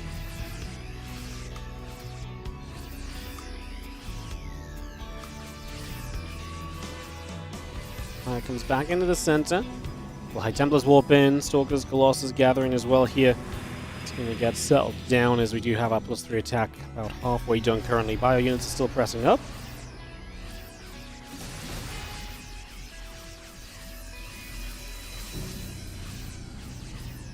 Clem's going to step through. Colossus going to get chased. EMP coming down. Another nice storm. Hits a lot of units on the bottom side there. Stalker's taking hits. Zealot's warping in. These units really do continue to just press on in. The Colossus will fall. The Vikings will land. And this, my friends, is looking as though it is GG's. Clem takes the 1-0 victory in this best of 5. I say 1-0 victory. The 1-0 lead, you guys know what I mean. You guys know what I'm saying. We've been doing this a while now. You guys know what I mean when I say the wrong thing slightly. So Clem takes a 1-0 advantage. Kind of expected. A little bit of fight back from Geralt, but I think it was a pretty comfortable game for Clem for the most part.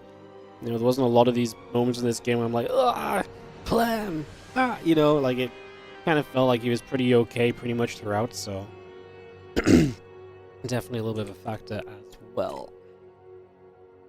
Alright.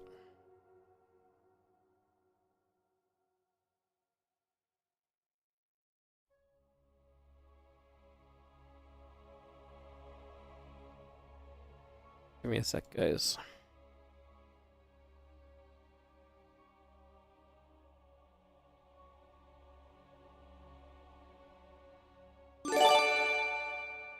Yo, 10k music. Thank you so much for the 10 gifted subs going out to Fordring QQ, Cybersoul Beastie PT Hudson, Nom Nom Nommy, Jackson Osu, Addy777, Tyler Rand, Dude215P, Niche SC2, and Peanuts. Thank you so much for the generosity of 10 gifted subs. Appreciate it. Pushing us back towards the 700. Thank you so much. Thank you.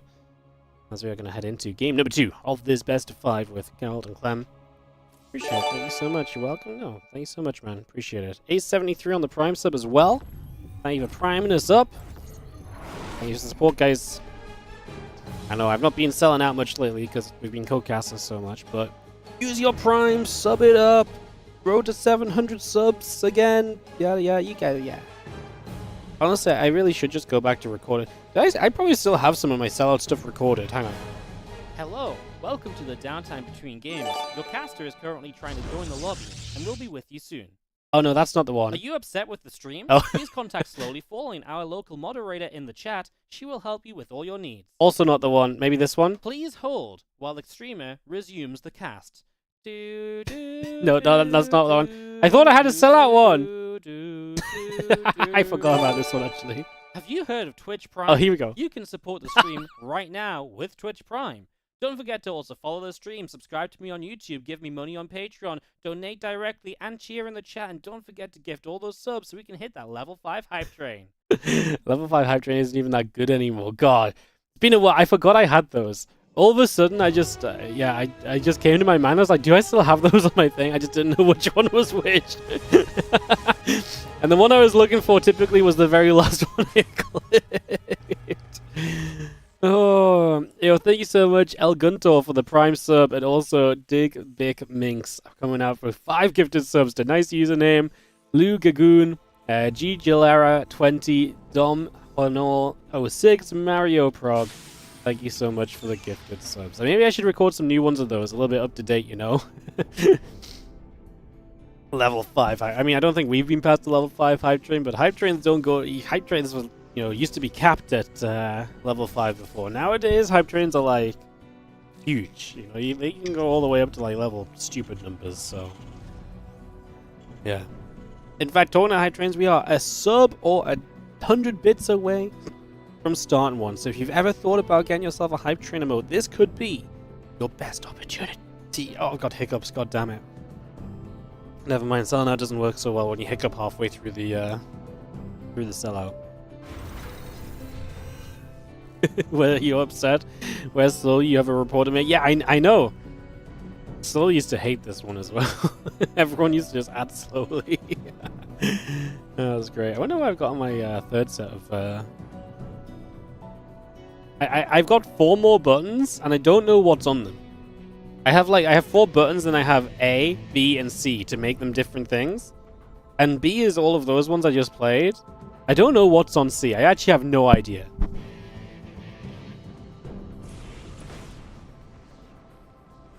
I'm kind of tempted to find out, but maybe another time. As our Reaper shows up, he's going to poke about a little bit. We're playing on Amygdala here for map 2. I'm taking the 1-0 lead in what is the deepest of the tournament we've casted so far. The winner of this actually plays Dark in the winner bracket semi-finals, by the way. Huge matchup there.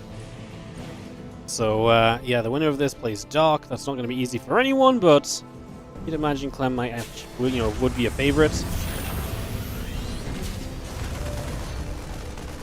Dark got to start deep in the winner bracket because he did so well in so many OSC events this year. He had tons of OSC points. And that's why he was, I think he was Seed 2.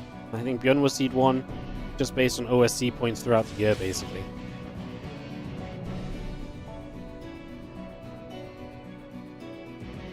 As we move about for a couple of moments, the Reaper is setting up.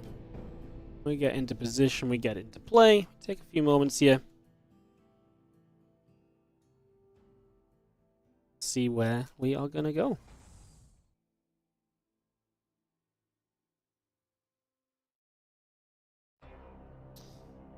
Reaper's still moving about. I'm just following this Reaper. There's not much else actually happening, to be fair. A couple Stalkers moving around. SCV, the Adept, coming over. Why is it 9 commercials in a row?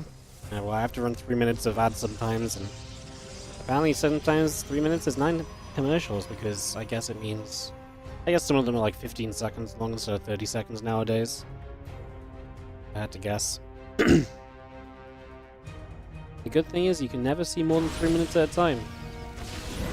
I actually always loved it when people are like, holy shit, I just got 15 ads in a row. I was like, even if that's true, they can still only be 3 minutes long. It's actually like in the Twitch contracts. Like, it can't actually be more than that at once. All in one go. So... yeah. But the ads are an important part of the stream. As the engineering bay comes up, the barracks comes through, Stimpack will start. We get ourselves readied here as the Raven works down the left-hand side, a bit of energy available. So we would like to try and harass a little bit, perhaps, very shortly. Stimpack +1 coming through, the Robo Bay and the Forge coming about, Gateways coming into play. We do have our charge building up as well, so the charge coming around for now, getting that all settled.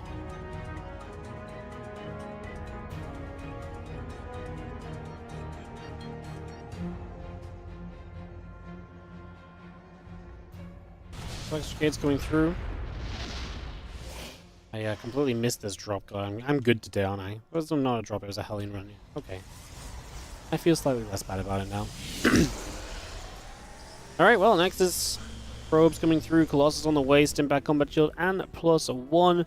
Continuing to build for the moment. Again, upgrades all coming by. We're just rushing up to Colossus on the 3 bases here from Geralt.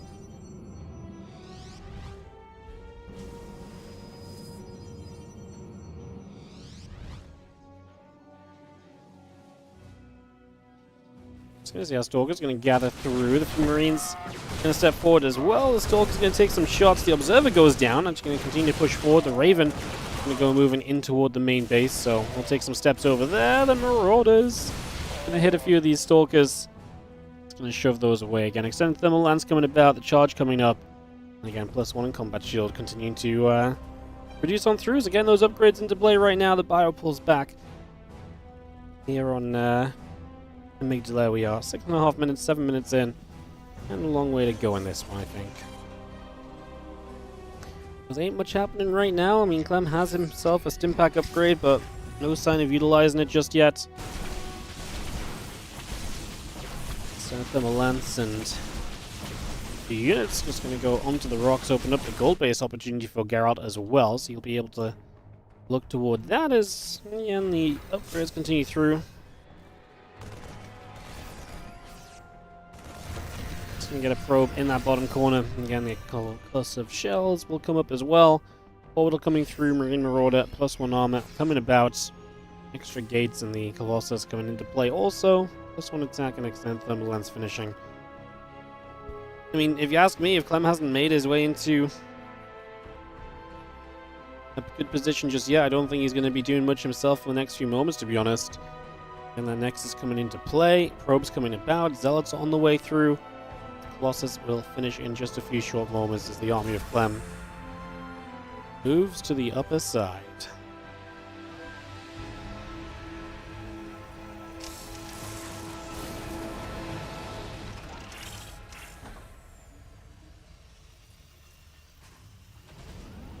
Prism coming up, +2 attack and +1 armor on the way through. Templar Archives coming up as we speak. Just bringing a lot of that into play. The army here of Geralt going to send a couple of Zealots forward already as well. Been a very passive game. I mean, we had a few Marines go down, a couple other units. I mean, it's just not a lot of large army movements happening. You can kind of see it by Geralt, who's just double expanding toward 5 bases, getting Storm after Colossus already. He steps onto the map and Clem's not anywhere to kind of drop him or punish him or anything like that, so far so good, I gotta say, as the army comes back over. A couple probes gonna start mining up on those gold mineral patches. Next is about to complete. And yeah, the armory will finish in a few moments as well, which will allow 2-2 upgrades to begin from Clem.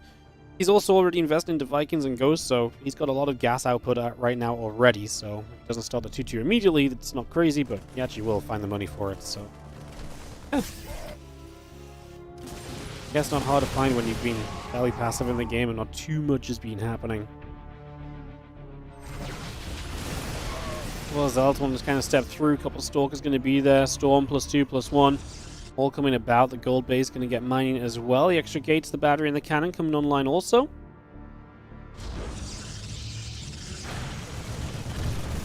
Triple auto turret into this base, and that's going to be 4 probes going down pretty much immediately. So 4 workers dropping. On the bottom right side, the bio gets across. The Zealot is going to get killed. 2 more gates, 2 batteries, 2 cannons coming up. +2, +1 on the way through as we speak. And continue to bring all of that into play right now. +1 ship weapons is building on that armory, and a couple of Widow Mines will just relocate from the main base and look to get elsewhere. A couple of Widow Mines will burrow up to the Dark Shrine, the cannon. Continue to come into play. The bio going to get there. A couple of Zealots just going to get knocked down as well.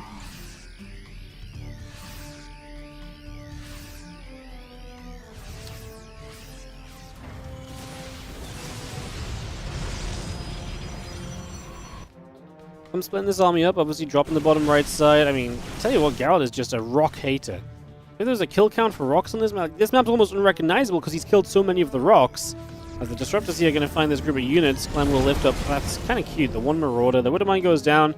But he didn't feel the need to lift up. He just believed in his distancing, and he was not wrong.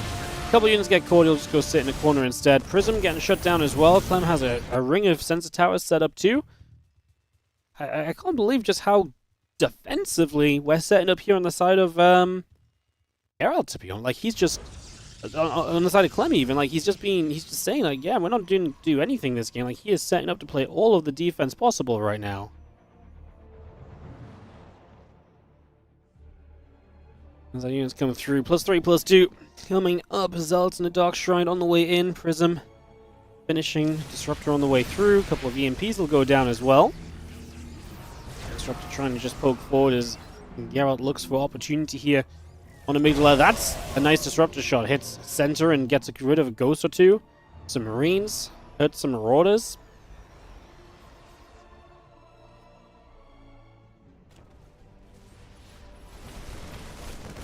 As this force coming about, our Zealots will step up to Planetary Fortress. We'll actually get jumped on here. Clem has to rotate around to deal with this position. Coming in from the bottom side. That's a horrible Disruptor shot he's going to take. And another one. He's losing a ton of ghosts. Vikings will chase the Colossus, sure, but that's about all that's going on right here. As you see, the Stalkers blinking back, pulling away. 3-3 upgrades coming through on the side of Clem, who is losing a few units on the right side as well, but this attack on the natural is getting cleaned up now. The defense looking reasonable enough for the moment. On the left, we actually continue to chase, and Clem is going to find a Colossus as a part of that. And the Storm coming through, just going to be seeing a couple of Zealots still getting chased for now. Now the Storm continue to set up for the moment. Army still pressing forward. The Vikings actually going to get shot down. The Marine Marauder here just going to have to run all the way back, and away they go. 3-3 upgrades +2 ship weapons coming through for now. Auto turret drops down. The probes pull off of that mineral line. And we try and get towards base number 5 here from Clem. After honestly a few good trades for him. He's not pressing the issue. He's just going to sit there and he's just going to let this kind of build all up, build up all over again right now. And away we go with it.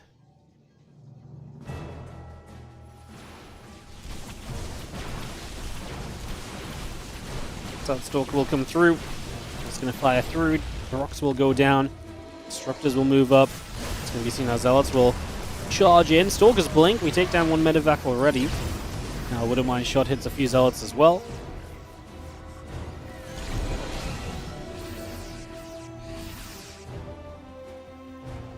Final gathers back up. Clem coming down the right side. Medevacs have to lift up and move away up the left. So I'm just going to try and get away from here as the bio pushes forwards. Cannon's battery's in a little bit of trouble. Feedback onto a Ghost, but then the EMP is very good after that, so it's going to be absolutely no issue.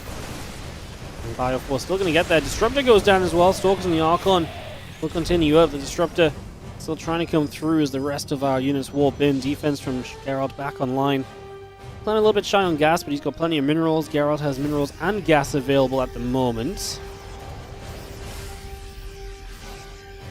Advanced ballistics coming through, plus 3 ship weapons, the upgrades. And we're going to be fully upgraded sooner rather than later, right? That's realistically where we're heading to right now. This army gets toward the upper left-hand side, so Zealot Stalker going to go moving, and is going to find itself actually just shy of these medevacs which have just ran past. Oh, this is going to be a big 1-2 hit from Clem, because he's going to pull this army around the left. He's hitting full force on the bottom right. He needs to EMP that Nexus. Oh, actually, never mind. Recall's already on cooldown. He does not need to EMP the Nexus. He comes through, chases the pros. He's going to get this base easily, and Geralt has no good answer to it. And so that base will fall. Now we turn back around the other direction. Zealots and Stalkers get pushed around. The pylon falls as well.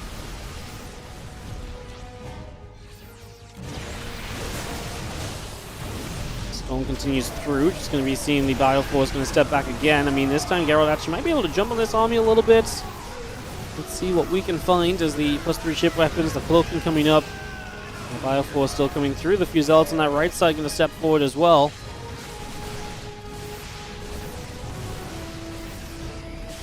A couple of those Zealots taking some hits. Disruptor coming about also here as the extra 8 DTs get warped in on the far left-hand side. So they're going to get that ready to roll.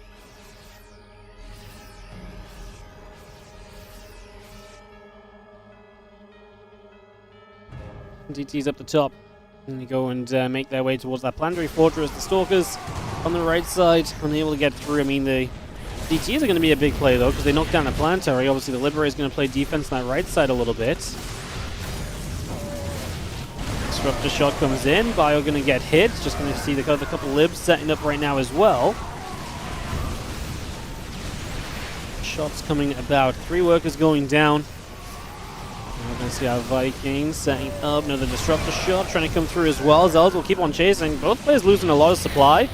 Clem needs to reinforce right now, though. He needs to get his reinforcements here. DT's going to blink on top of helping this army. Wouldn't Mind blows up the medevac. Planetary Fortress now going to be taking some additional shots as well.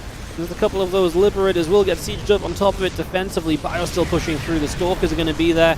They're going to get turned around also now.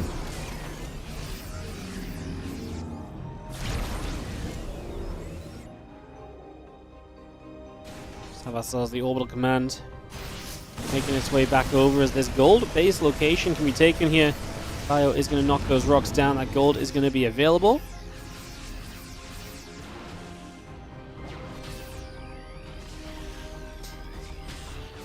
Gold Commander will land in a moment or so. Again, a couple Colossus coming through. The army on the right side, Stalker Disruptor making a move as well. We're going to be seeing the Vikings taking damage. A couple Stalkers falling. Those Liberators are going to make it difficult. I mean, we're already set up very defensive from Clem with the Sense Towers, but the Lib's going to make it tougher. He got knocked off his original 5-base setup, only to find himself on a new one. I mean, Geralt has bases for days as well, though. Like, Geralt is winning the war of attrition economy-wise. Resources lost is even enough that if this keeps up, Geralt wins. It's just keeping it up long enough against Clem is a difficult prospect. Some of those Disruptors from far back do land as the storm comes through as well.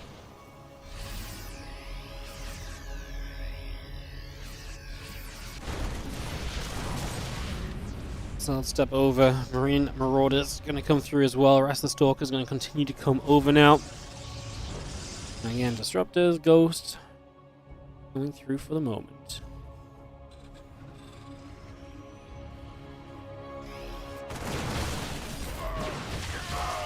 Stalker's going to go after some of those Marines. Just going to take the watchtower. We'll try to, but the Stalkers will win that fight. I'm losing a few more units. He's out of money in the bank, so that's kind of a big deal.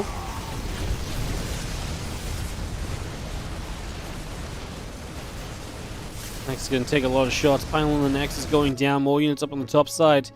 Going to move across into position as well. Zealot Stalker ready to run into that third base. And I love that Geralt continues to just throw units in different directions here as Liberator sets up. It's not going to take long to get rid of that with the Stalkers right there.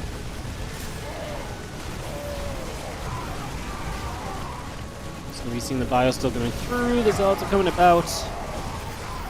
We do have our defense kind of being made, but 29 SCVs going down ain't fun. Gold base has to be evacuated as well.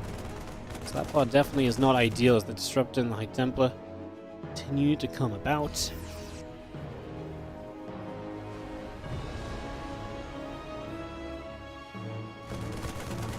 Similar down here, I'm going to keep moving. We do have ourselves the rest of this army coming around over the left-hand side. So army going over to the left here currently to settle that up.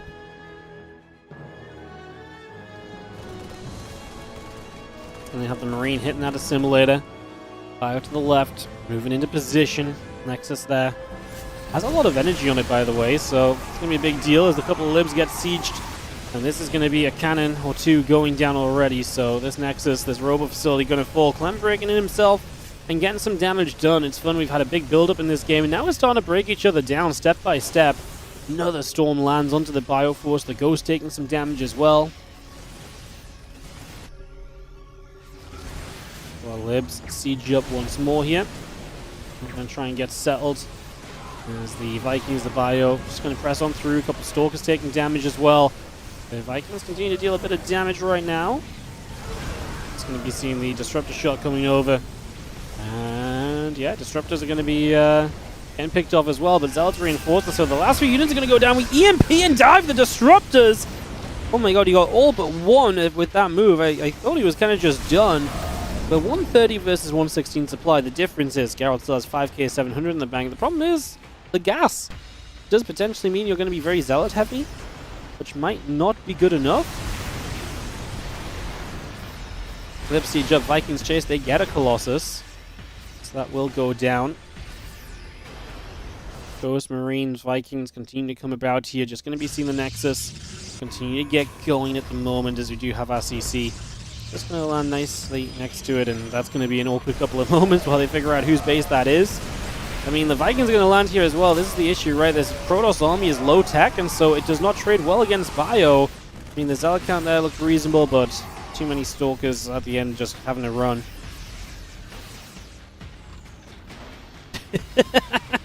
CLEM is going to move the Planetary Fortress next to this Nexus. He wins Planetary Fortress or Protoss stack defense. I think the Planetary does, if I had to make a guess.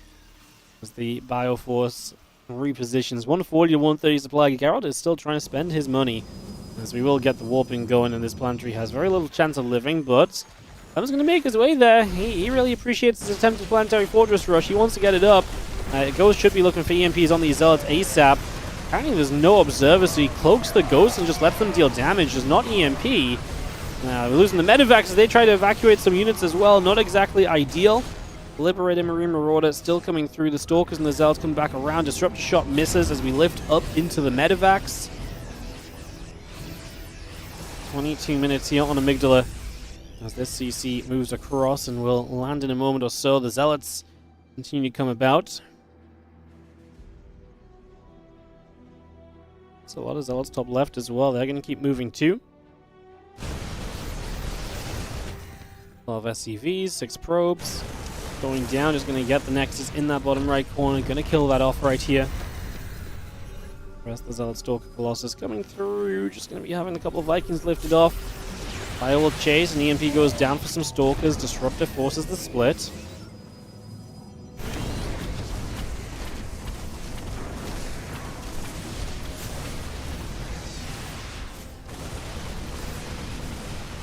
Gets rid of a couple more Zealots. The army on the right side getting pushed back as well.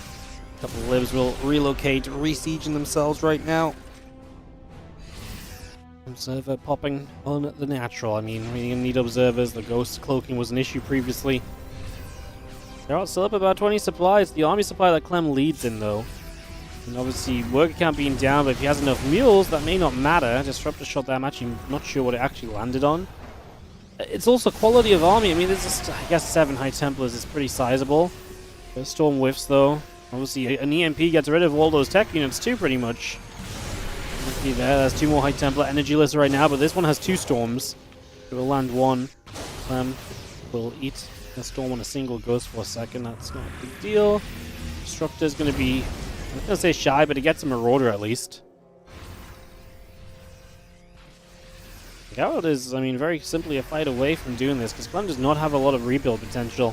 If Garrett just wins the fight, he is good. The question is, can he just win a fight as Zealots come through, Marauders get picked away at? Ghost cloaked up is taking some shots, gonna have to back away for the moment.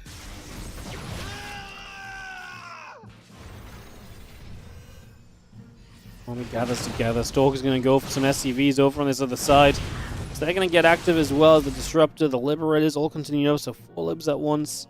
Continue to come through right here is Settle.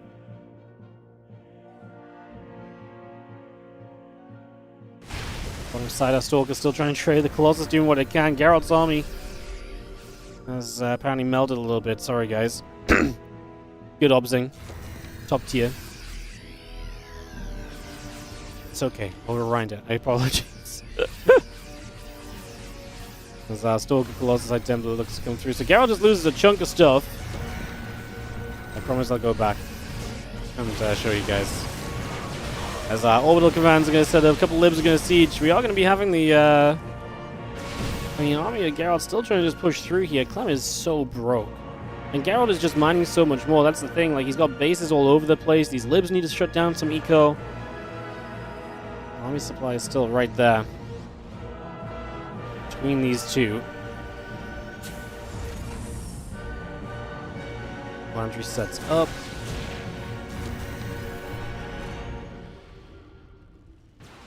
Geralt actually goes past that position, and he is just going to go towards the top, as we are going to see the Disruptors coming around. I mean, this is where we've got to just do what we can. High Templa's going to try and zone as well. Look to drop some storms potentially. 1 storm already down. Marines and Marauders coming straight through. Another big storm on the Bioforce.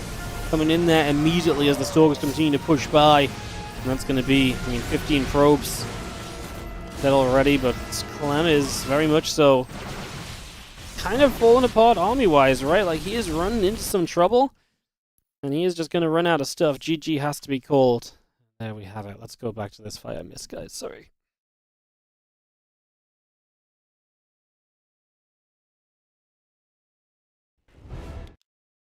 So yeah. So Geralt is positioning around. He drops a storm here, loses the High Templar. I assume he just runs down this ramp and commits in. Let's have a look. So he pushes through. He's into a Planetary Fortress as well, remember? Storms come up. He pushes directly into the libs. Good storms. Landed, and then Clem kind of just runs forward, and he does get rid of a lot of the tech. It's just he doesn't have the money to rebuild. So it's a terrible fight for Geralt, but he has enough money that it's okay, which is kind of been the case of the game the entire way through. So GG's. Geralt takes game 2. Sorry I missed the fight, guys. Just brain turning off at the wrong point. I apologize. You can tell it's some Wardy observing. Yeah, I didn't have to observe the Leo League Cup earlier, but we are 7.5 hours in, and I don't obs myself a lot anymore, plain and simple, right? Only really when we do replays, so long streams I observe, and I'm honestly just out of practice of, like, I'm pretty bad at it, to be honest, so yeah. Sometimes I fuck up, and sometimes you fuck up. The thing with observing is you fuck up at the wrong moment, and it's super bad, you know? You can fuck up at different moments, it doesn't make any difference, so it's all good. I will always endeavor to go back and show you guys what we need to show you guys.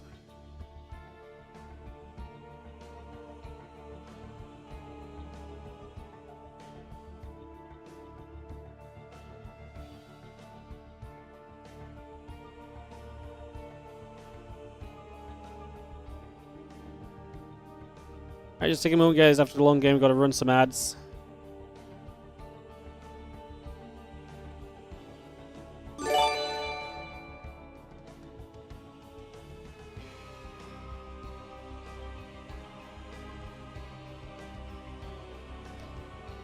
Give it a moment or two. Thank you so much, Cormac Hollander, for the 50-month resub. Appreciate it.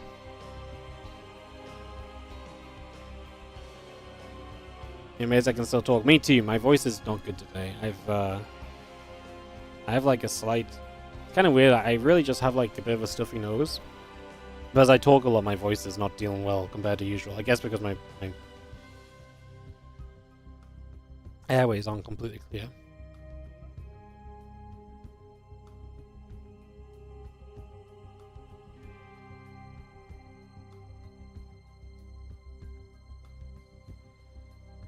Alright. I'm gonna take a few moments, guys.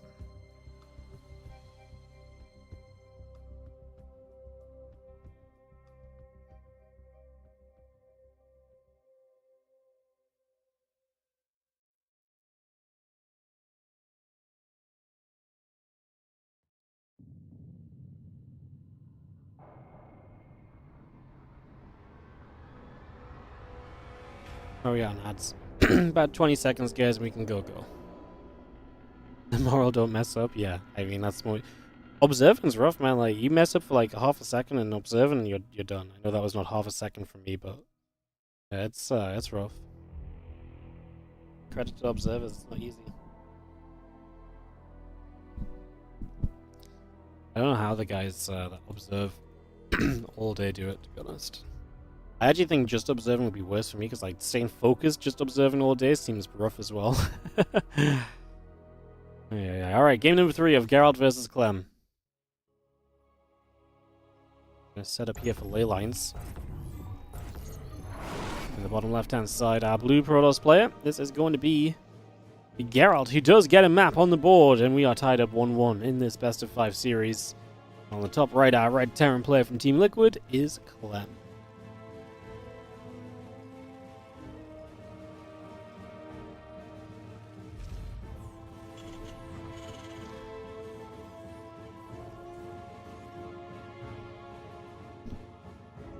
SCV to the bottom, and CLEM is going to get aggressive from the very get-go as we have the racks ready to come down.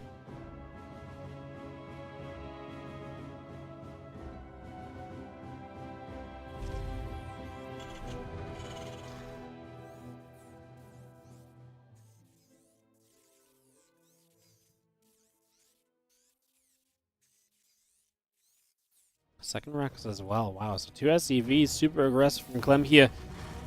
I mean, he played a long game, but I mean, he chose to play a long game. Like, he didn't even try to make that last game any shorter, right? Like, you know, you can say, oh, he came out of the long game, doesn't want that to happen again, but like, he chose to just never really move out beyond the first 8 Marines or so. Like, he didn't make any effort with drops early in the game. He didn't make any effort with larger armies. He sent up sensor towers, and he decided to play the long game, right? Going for a completely different vibe here now in this game number 3. As we are going to go Tech Lab. Going to go probably a second Tech Lab. And Proxy, Marauders on the way. Geralt scouts, and he should know something's up, because you should be able to count the SCVs that are not there, which would obviously be a pretty telltale sign.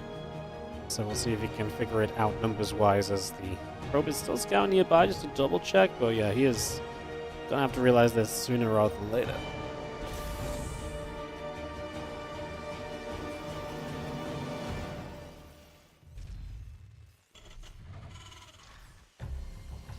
Probe comes over. SCV is going to get nibbled at for a couple of moments right there. It's the Marauder, the SCV coming about.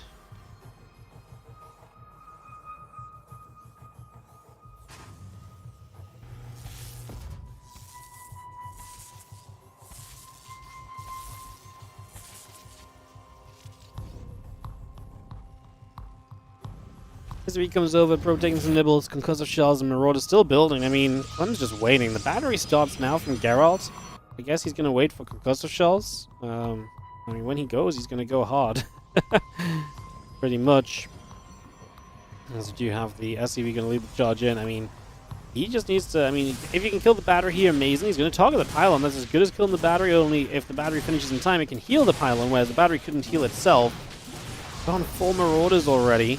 So taking a lot of shots. I'll tell you what, he's gotten so many shields down already. He actually straight up just kills that Adept as well. He's gotten so many shields down already. The battery's already going to be low on energy.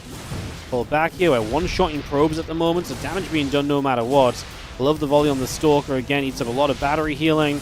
Battery's out of energy right now. You're going to have to energy overcharge if you want more healing here. 5th Marauder shows up. Gerald's going to have a second Stalker. Okay, well, that Stalker's going to die. There's no way battery can heal through that. That Stalker's going to die too. I mean, you shouldn't be fighting without the probes to help. Right? Like, I appreciate the probes were not having a good time, but you can't start fighting with your units if the probes aren't there to help you. Like, he's doing this now when he's already lost all the units. Haha, and GG, as Gerald, I think, just didn't quite click to what was happening soon enough. Exactly how aggressive CLEM was being, and I think just also messed up the execution of a defense there. GG's. Well, sometimes you go from full long games to short, quick games, guys. Nothing to hang around on that one. As we go into game number 4 of this best of 5 into Error Home. Get into it.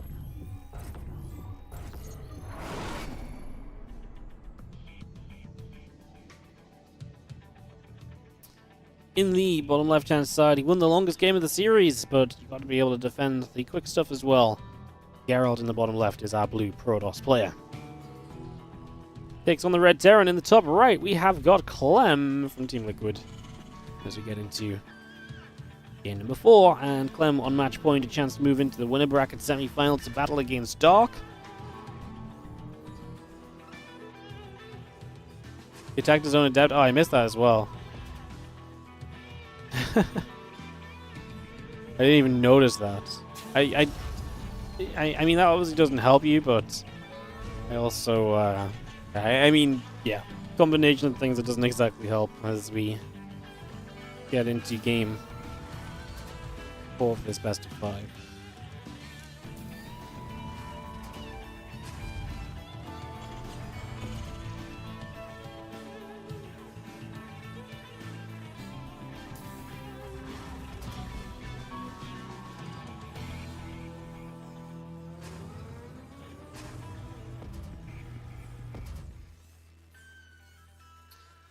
Max gas coming up as we get started here. Nothing too crazy just yet.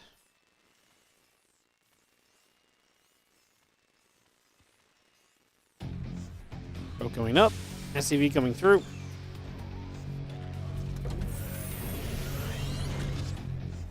Probe is going to go moving around. So probe is going to sit over on the natural. And you have our Cyber Core probe. And the Nexus now coming into play as well. So just going to get that set up.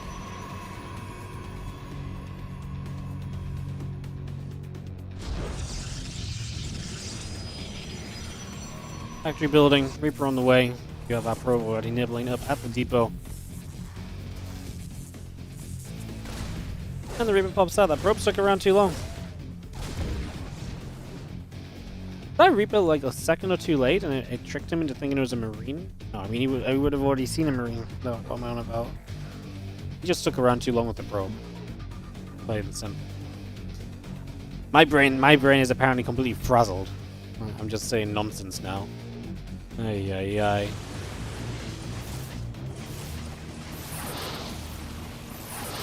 Reaper is going to force 2 force fields as we are playing an Error Home. This is not a map often played as the Reaper comes back around. And yeah, obviously this is in the OSC standard map pool. It was not in the ladder in the past. These guys have less experience on this map than others, and so a double force field doesn't get that, and that's unfortunately a lot of energy wasted right now for Geralt. So not ideal. Not ideal.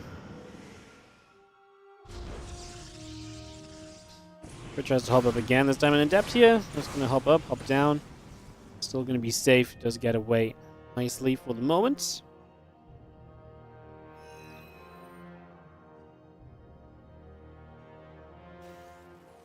Hallucination moving through the skies right now, just slicing about. Again, a few Marines going to come about. The Hallucination will take some damage, taking some shots for a moment or two.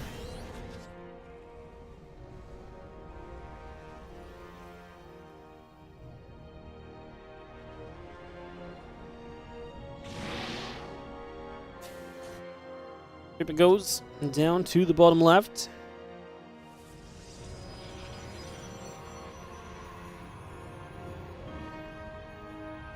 Then coming around, Robo Facility coming up. Just going to be seeing the army coming across. Cyclone, Marines coming straight over right now. Again, the Robo Facility continues to come about for the moment as well.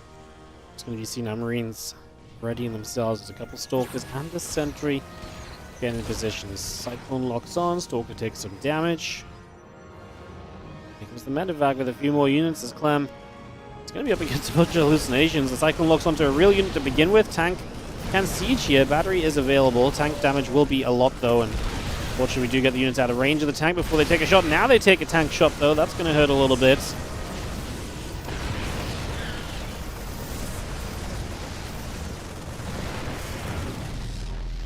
Gateway is going to get knocked down immediately. The Immortal is starting, but it's going to take a little while to get here.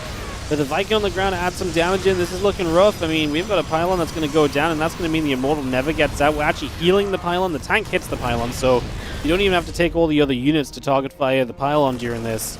Because now we can actually start hitting the Robo Facility. The tank can step up as well. CLEM triple the army supply of his opponents. Even when that Robo gets repowered, it's a long way to the Immortal being done. It's not like it got halted on 99%. Robo dies, and GG's. Nothing happened here, man. We had kind of a weird series here. Game 1 was pretty good. Game 2 was good, but kind of weird the way that CLEM played it, and then CLEM goes back into what we saw a lot of in Game 3, Game 4, that he's been doing a lot lately, and looks very convincing, and I mean, Pro Pull here is not going to save the day. Stalker's blink on the tank's nice, but yeah, I mean, even if you clean this up, you're talking about 17 workers lost. The tank is still alive. All the probes die. GG. CLEM takes the 3-1 victory to move through to the winner bracket semifinals of the OSC Championship. Alright, guys. And just like that, we get to our final series of the day. Woo!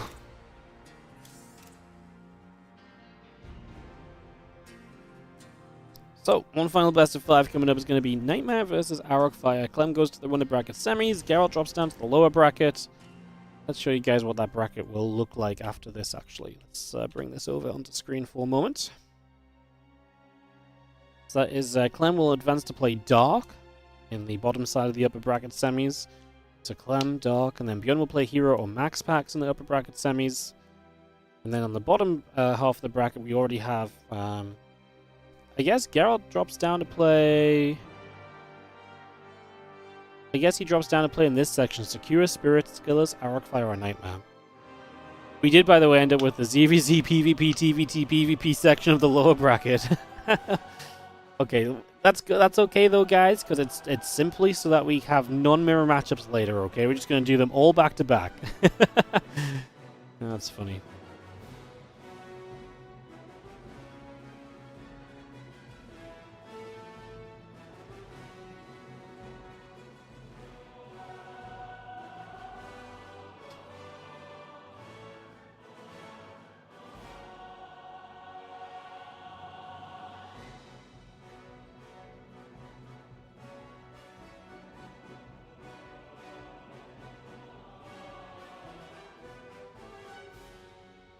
Alright. Sorry, just grabbing a drink while we show the bracket. Have some ads playing. Do do do do do do do do.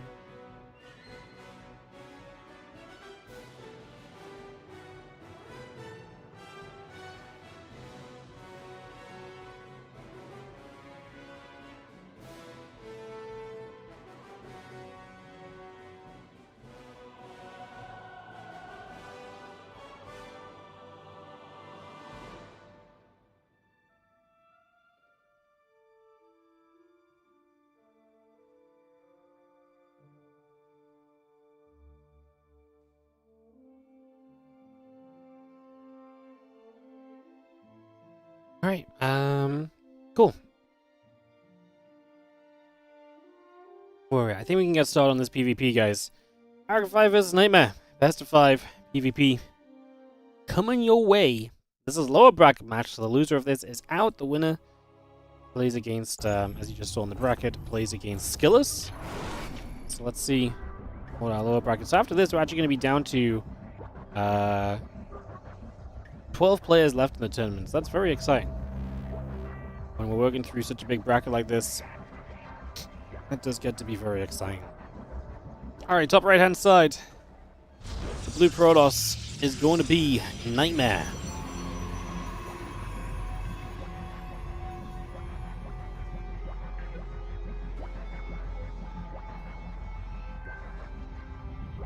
He takes on the purple Protoss. He's been looking better than I've seen him look for a long time. It is Arcfire in the bottom left in the purple.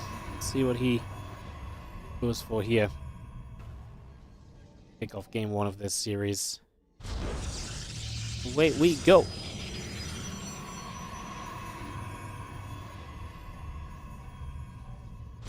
Away we go.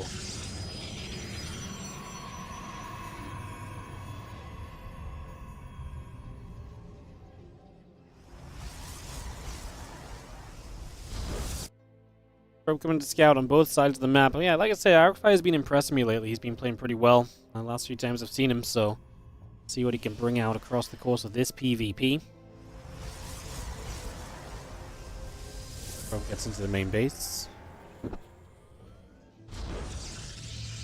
do I think is favored? By the way, is the prediction still open from earlier? God damn it. Who do I think is favored? I would say Nightmare, 100%. Difficult to go against Nightmare, right? Okay, you guys can have a prediction. See if any of you guys believe in Arcfire.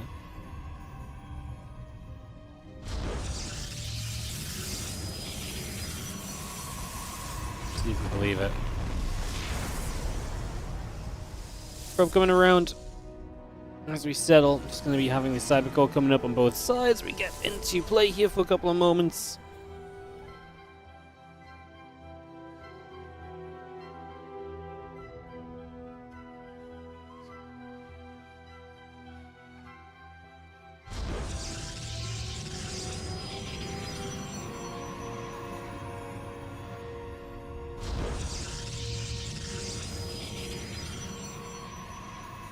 Probe's going around, Sentry getting set up, Stalkers and the Warp Gate coming through as well.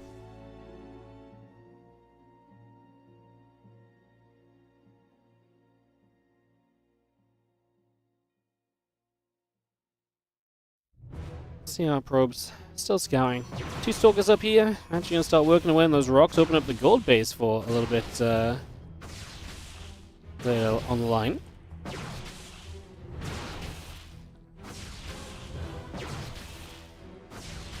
Seeing the Stalkers hitting those rocks.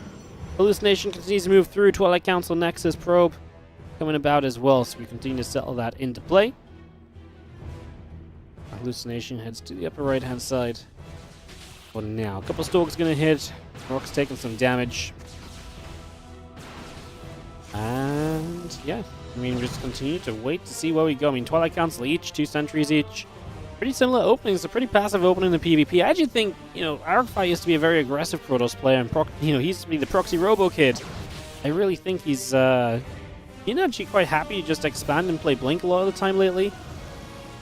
PvP is always interesting, because I feel like anyone can become an aggressive player out of nowhere, but I actually do think that for some reason I kind of get the feeling we're not going to see a lot of one-basing in this series, and I just think that's the tendency I've seen from these guys lately. That doesn't mean there won't be, because like I said, I think PvP can kind of flip like a coin, but and how you play can flip like a coin, but like, man, like, I just got a feeling that we might see quite a lot of these kind of faster expansions just on both sides. Hallucination moves through, Blink coming up, Stalker on the way, a couple probes are building, we knock that Hallucination down immediately. On the other side of the map, we have the Hallucination of Arcfire going to come moving out to the other side as well. It's just going to go straight to the upper right for a moment or two.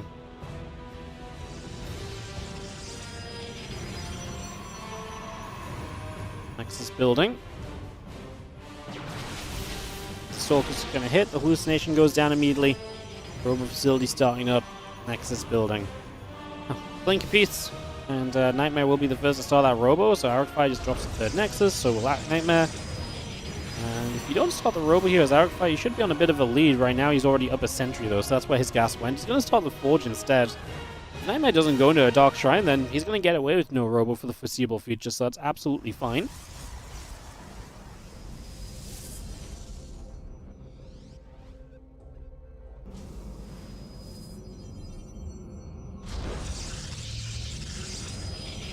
see our units gathering. We do have the island here from Arcfire chilling on those rocks that will eventually disappear.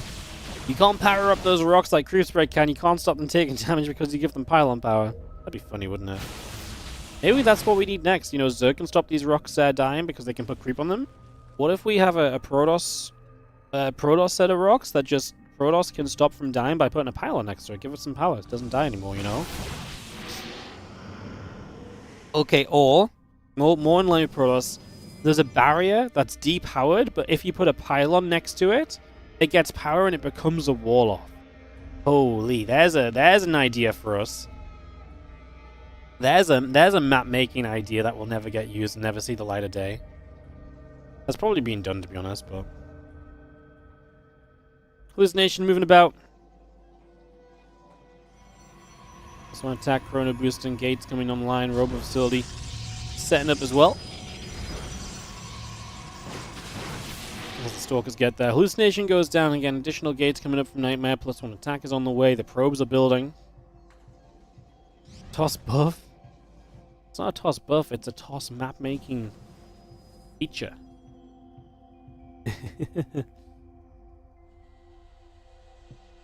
Stalking the sentries coming about.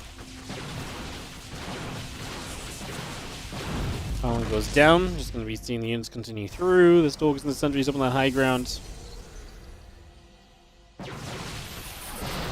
Oh, force fields go down.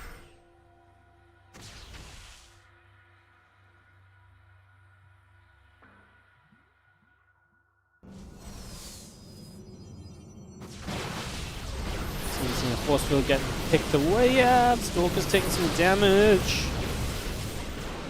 Sentries get turned around. Stalker's going to blink after, going to get rid of 2 Stalkers immediately. 2 Stalkers going down. The rest of this army continues to push. And 2 probes going down as well. We actually kill the pylon to the left-hand side. This Nightmare just splits apart a bit. Fires ahead. A little bit of workers, a little bit of army though, and we'll see how that goes. The rest of our Stalkers move back around as well.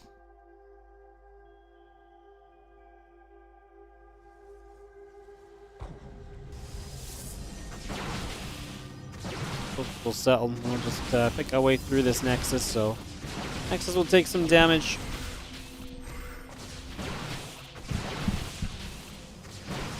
And the Stalker's going to get there. A couple of Stalkers already starting to go down. We do have our +2 attack and our charge continuing to come around here. Forge Chrono boosting with that +2 attack on the way at the moment.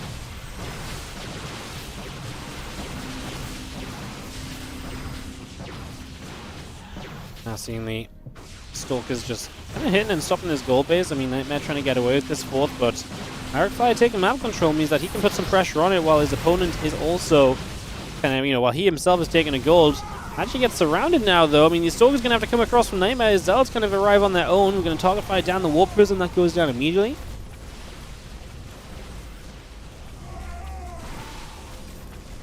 The Zealots and the Stalker's still coming through.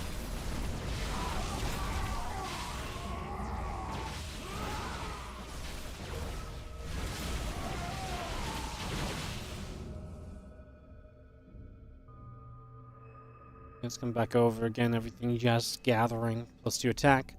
Dark Shrine coming online. The Immortal and the Sentry coming up as well. The Immortal building on the Robo facility. Just gonna see a few Zealots warped in from the Prism and a couple of pylons going down already as well.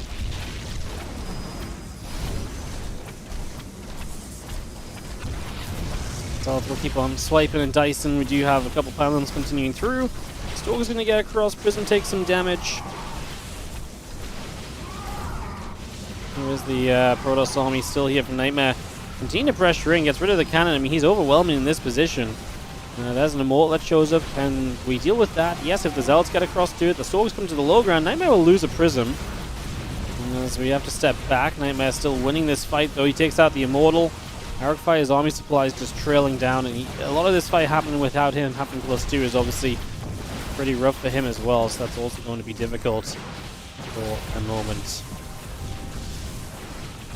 GG is called. And that is going to be Nightmare taking the first game of the series. So Nightmare gets the opening one. Arcfire was in a good position, putting pressure on, taking the lead, and it just started to crumble a little bit towards the end, unfortunately.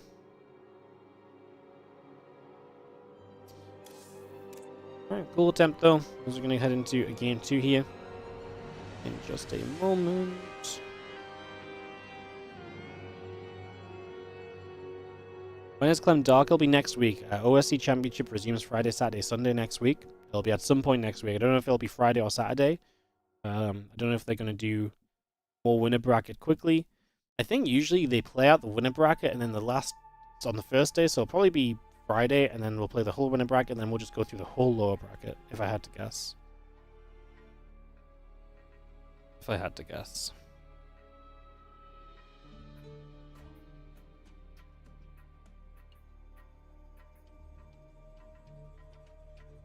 Alright, Nightmare Eric Fire, game number 2. Now we're going to get into this, guys. Let's kick this off. Get into play.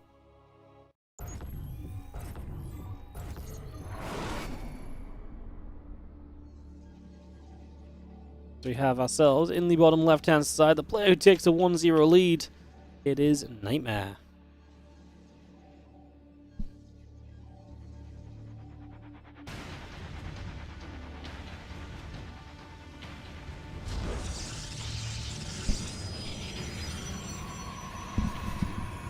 Top right, our purple Protoss is Arrow Fire.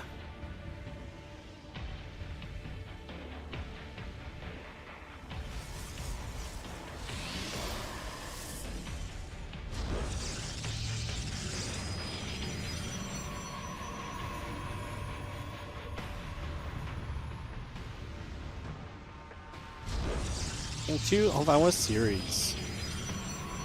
Gateway on a piece. See if we get double gates each here. Once again, would expect it. Still believe we're going to see pretty peaceful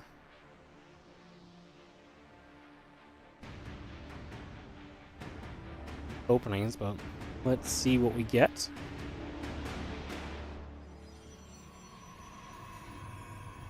Running around the right side again. The gate's coming up. The assimilator coming around.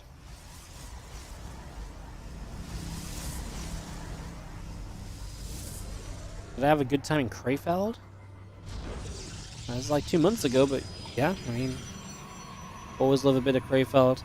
They have a nice ramen place now, which definitely makes it a bit nicer. Yeah, hard not to have a good time at Home Story Cup, to be fair. Hard not to have a good time at Home Story Cup.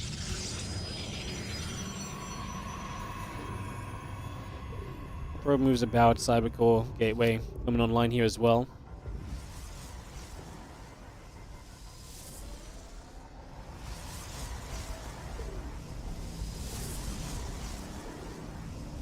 Let me just see a probe just on the other side. 2 Stalkers versus Stalker Sentry, so maybe a little bit more pushing power from Nightmare. A little bit less tech and scout heavy. That's going to be the difference for the first few moments.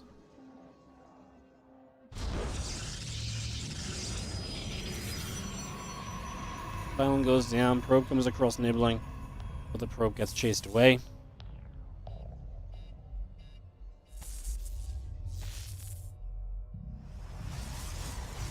Probe, chasing probe. And robo facility coming through, the gateway coming up. Warp gate is still very much so building for the moment as well.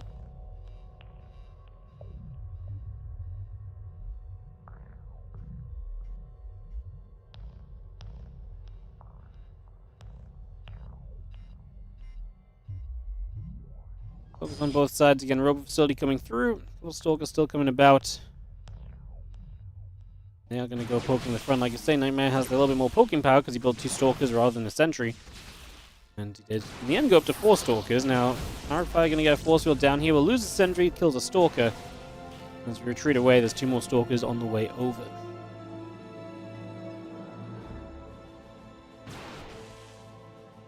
Fire a few shots. Stalkers taking some hits. We do have our Sentries still building.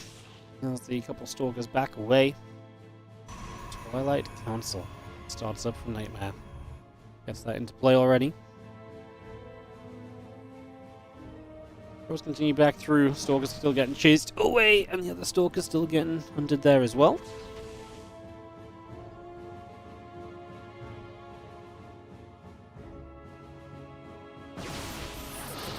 Crossfield comes down. 1 Stalker gets hit down. Obviously, the force field's been available there for Nightmare. Oh, he has one more to get the Stalker. It's beautifully placed as well.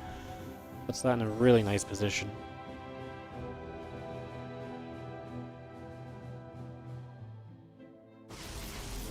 You see the Prism stepping through. A few Stalkers coming about. You can see one Stalker going down. Sentry is going to fall.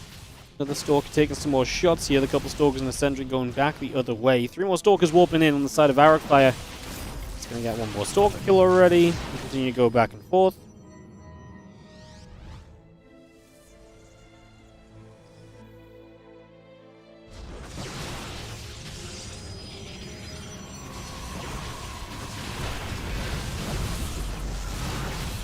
So this is going to keep coming through. The Prism is going to go and back it up a little bit. A few more probes pulling by. We're going to go back and forth. A couple Stalkers still getting hit. Blink's about halfway done. And a few more Stalkers warping in once again as our Prism gets set up. So here we go with the attack of Arcfire just continuing at the front. Just missing the numbers to one-shot Stalkers, which is a shame because it takes so much more power away. And because he's got Stalkers in the Prism, he's not getting as much damage there as he maybe should be. With the battery overcharge, and that's just going to keep Nightmare safe. He does lose 4 probes. Arcfire up heavily on Army Camp, but obviously he is just on the one base. He is on this Immortal as well. So we might not see a lot of one bases. I was obviously wrong on this one. As Arcfire going to get it going. No proxy robo. But it's going to very much so set in this natural. And go, go, go as the batteries go down. Pylon is going to get picked away at. Nexus taking a lot of shots. And Nightmare just decides to give up the Nexus to play on one base of his own for the moment. Gets a Sentry to protect his ramp. Force field these units down if he needs to, as he actually gets force fielded in. Oh no, you're losing so many Stalkers! Nightmare, you can't let that happen. That's just unnecessary damage. Obviously, the Prism available from Arcfire, he's going to do so much. He's going to kill the gateways as well. This is becoming a pretty darn sizable problem as we get rid of one Wolf Gate. Going to begin to go for a second. It's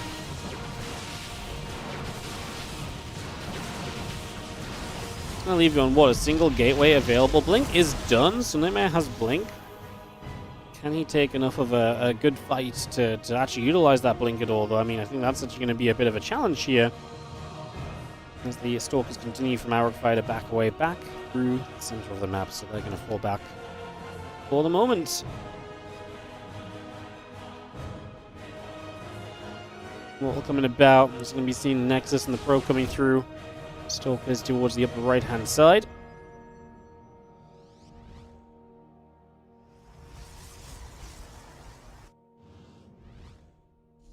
This one, Nightmare obviously wants to try and use that Blink to get something done as his opponent is on a much faster base.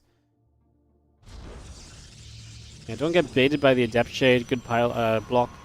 You don't want to have to go chase that down and then let everything else come around, so yeah, that makes a lot of sense.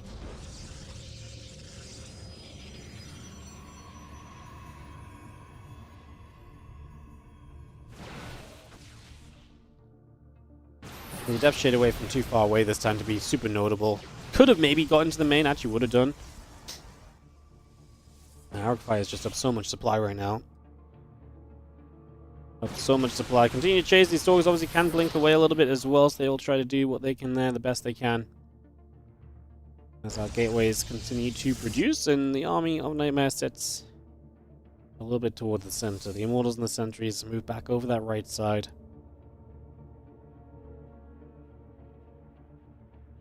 Stalkers and Nightmare out over the left. Prism still moving about.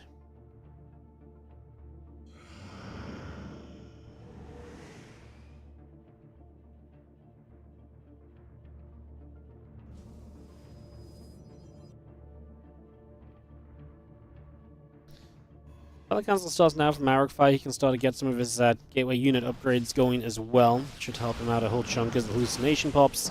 It's going to start coming around the right-hand side. Prism overhead there too. A couple more Stalkers warp in. Gather up into the middle. Get a few units just gathering here.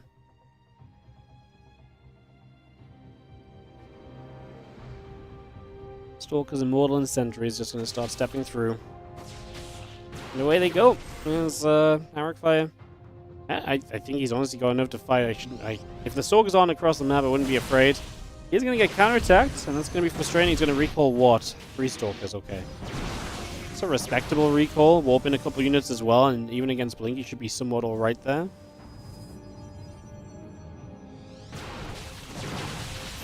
Push to the front. Force fields obviously will force the Blink to come in before you really need to Blink defensively, right? So, 2 Immortals, Prism Micro. It's just way too much power here, I think, on the side of Aracfire. I don't think Nightmare's going to have much of a chance to stay in this one.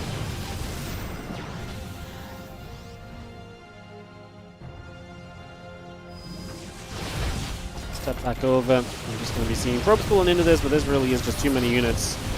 Force field coming down, 11, 12, 14 probes. Stalker's still dying. GG's, and Aracfire is going to take game number 2 of this best of 5. Got off to a good start and keeps it going in his favor.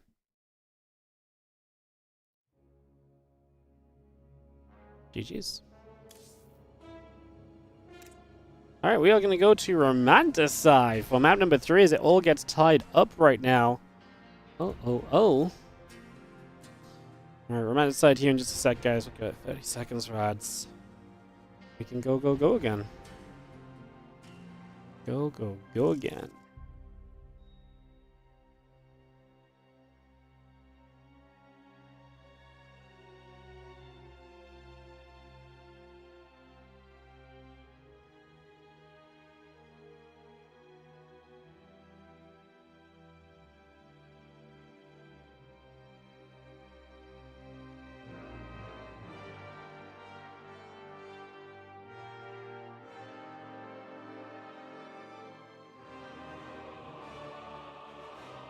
Alright, I think we're good. Let's get into Romanticide. Big map, part of the OSC extended map pool. As we get into game 3 of this best 5. Sorry guys, my voice really is falling off. As we have in the top left-hand side, the blue Protoss player looking to retake a lead. It is going to be Nightmare.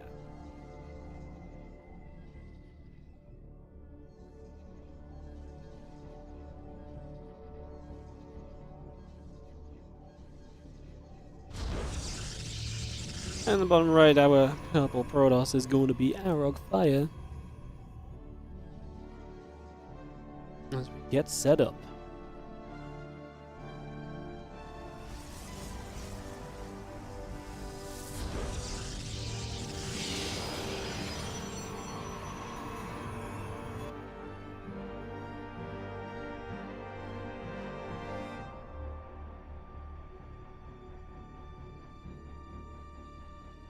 It's going through simulator settling. Just going to have our probe of Nightmare. I'm just going to run past the other probes, so they're going to kiss in the night.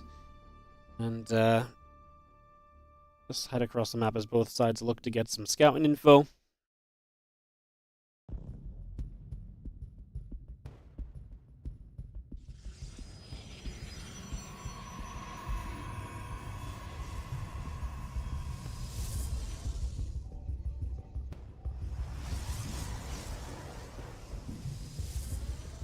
Gets into the main. We do still have the second gateway and now the cybercore building. It's going to be true on both sides of the map here, so everything looking pretty peaceful, pretty nice, just to start us off in these early stages.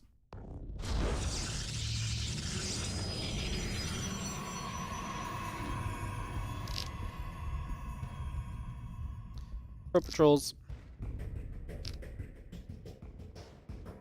Aracfire is going to proxy something here on Romanticide. What are we going to build, Aracfire?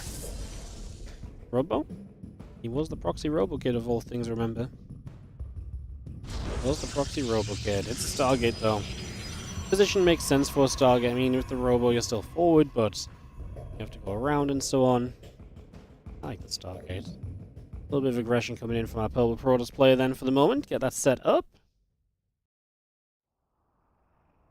Seeing now a couple of adepts continuing through too.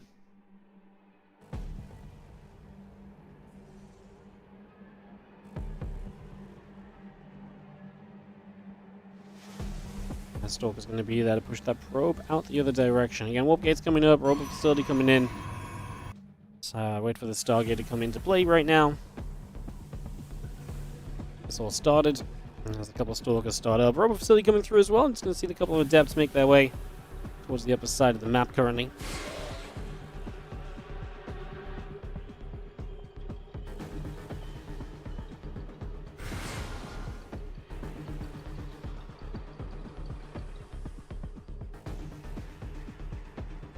Well, a couple of Stalkers continue to gather up. The Adepts get moving. Just going to be seeing the attempt to get into this base, and that is going to be absolutely doable. So Arcfire gets in, forces the recall on the Stalkers, which is just brutal, because you're going to lose workers here anyway. Then you've had to spend energy on a recall, and you brought all your units back home. What an amazing move in here from Arcfire. He gets 5 workers on top of all of that. Absolutely beautiful, as it is looking as though going to get Arcfire into a really good start. So yeah, I love that for him. 6 workers up right now, down in army supply. Obviously still has that Oracle.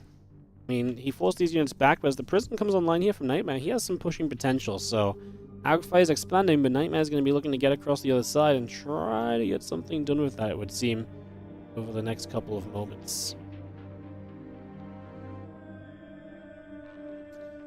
Focus step through. Again, the Prism coming across.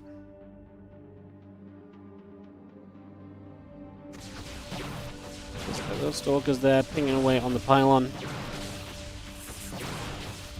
And they will knock that down. So it takes that out, and like I said, we have the units definitely in favor of Nightmare. Arcfire is going to get the Immortal in production, though, and the Immortal will do a lot towards helping him out on this, as the Oracle sets up a stasis ward in the main base.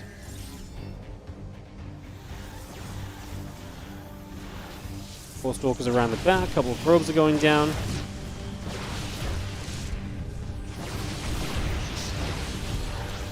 So 5 probes get killed, the Prism escapes out the right side. A couple Stalkers, a couple Sentries going to go chasing. The Prism is going to take a lot of damage, but it's out alive. And they will even feel confident to unload on the low ground. We're a long way away from having units here. There's a lot of damage from Nightmare as he takes a Nexus of his own. It's going to put us into a fairly even position here on the Romanticide to get through to the next stage. This Oracle setting up around the left. The Prism stops to get rid of the hallucination, which is smart because now you don't know where that Prism is. You know, you don't have the free scouting. Oh, Glaives from Nightmare, so he's going to keep on being aggressive. The Oracle comes in with a revelation. He knows about the Twilight Council. He sees Stalkers right now. So Glaives is going to be a little bit of a shock maybe for Arcfire. I don't think he sees anything that necessarily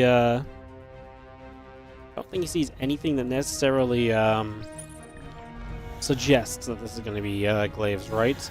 Apart from the Twilight Council, which could be either or at the moment still.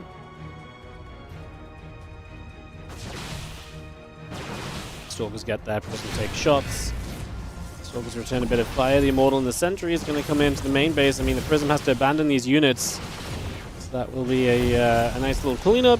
Yo, just dead. Thank you for the level 20 on Royal Match. Appreciate it. Thank you so much. Oracle sits in that top left corner. The Prism coming back around the bottom side. And yeah, Glaives coming up. 2 more Adepts on the way. Immortal producing. The army of Arcfire will, very much so, look to step forward here as the Prism comes around the left-hand side as well. Try to see what else we are doing.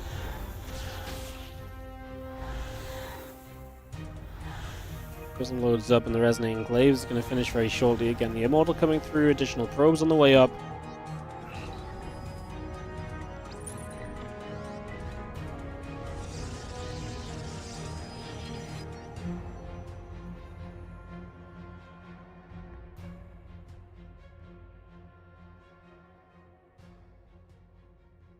Destination flies across. Prism still moving over. Resonating Glaives is about to complete.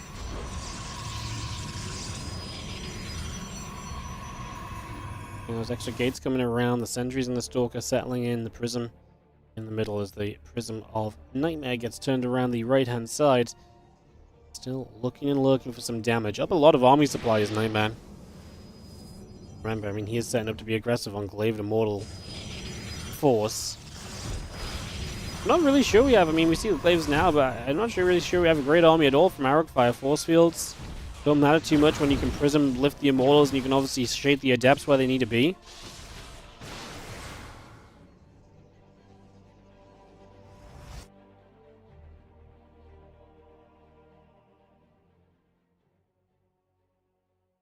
Army continues to cross. Blink still coming through. We actually do have some Stalkers and Immortal harassing on the other side.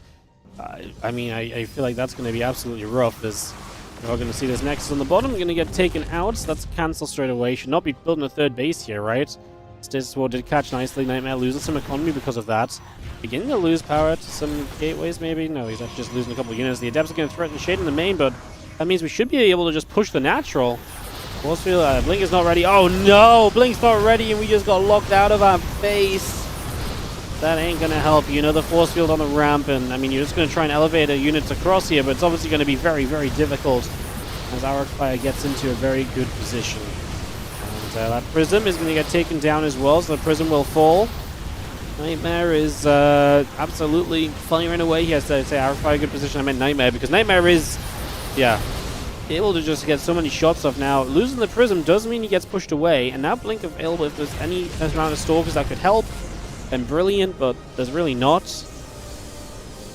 He has 16 army supply to 43, and I mean, we're actually just warping in units from across the map, so they're going to be coming across right now as well.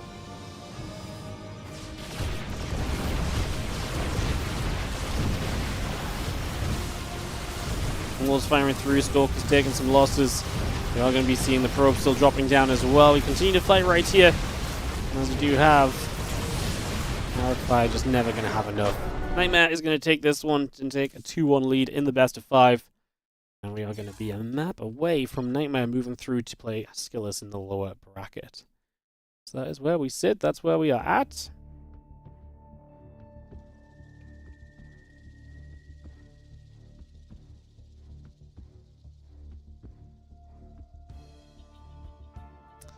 Alright, awesome. I'm going to take a quick 2-minute break on the break screen, guys, and we'll come back. We'll come back and go into our game number 4, as Nightmare just needs a map.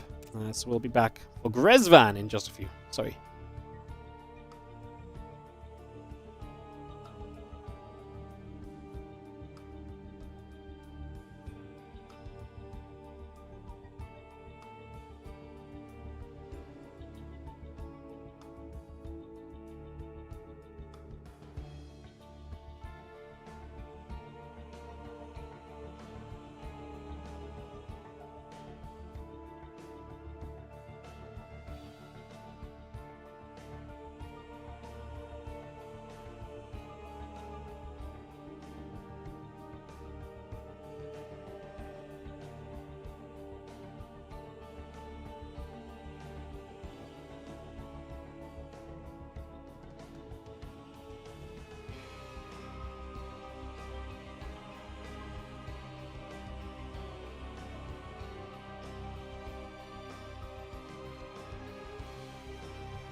Welcome back, guys. Sorry for that, as we get into game number 4 of this best of 5. There we go. See if Nightmare can play and close this out. He's up 2-1 in this series.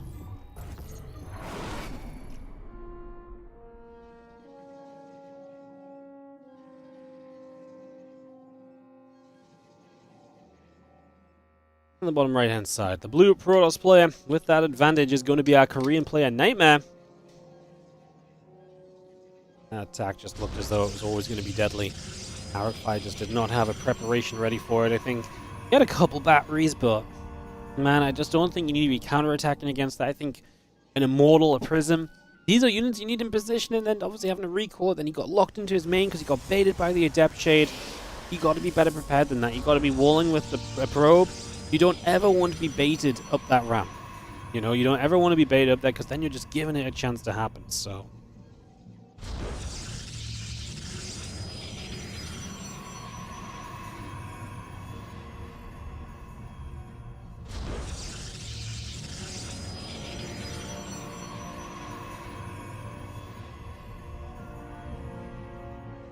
Well, game number 4, as Nightmare comes to the upper left-hand side with his probe to begin with here.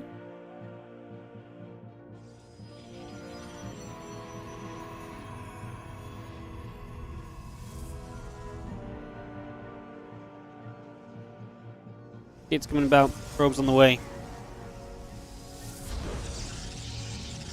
3 gateways each for the moment as that probe settles in.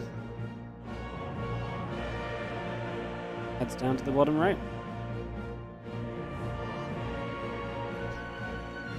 Guys, I can't change the colors. They played these colors when they played the games. I have no control over the colors.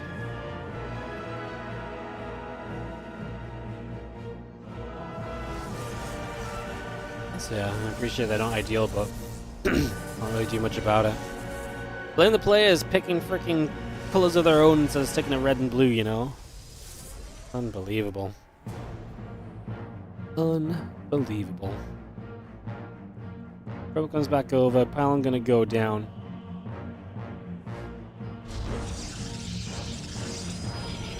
We get settled in here for a moment. Just gonna be having the sentry, the warp gate coming up as well. A couple of adepts coming through.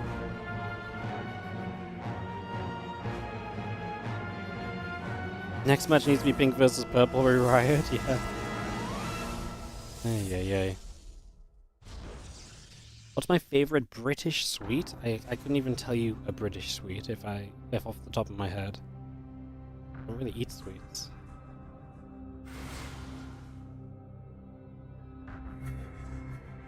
I especially couldn't tell you if it was British. If it's British, I probably don't like it. Nothing is really very good if it's British. You know? It's a little bit of a problem.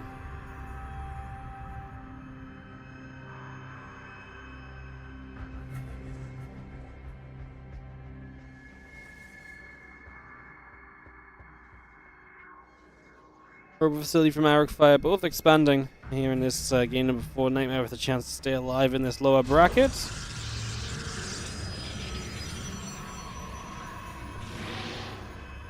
Arcfire looking to tie up the series for us at game 5.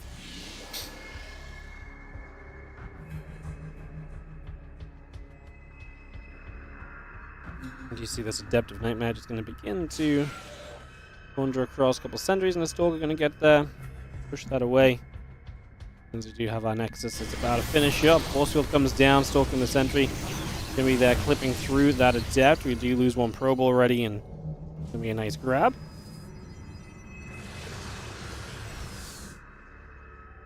My favorite non-British sweet / guilty pleasure. I don't eat sweets. I really don't. Like, I don't really have a sweet tooth. Off the top of my head, like, there's not something that I would call my favorite. Like, I'm trying to think, but I actually could not tell you. Hallucination flies by. As I do have the move around out the front, trying to see what's up. Blink coming through, probes coming through, gateway and the battery, pylon, all coming online right now. The battery coming up as well.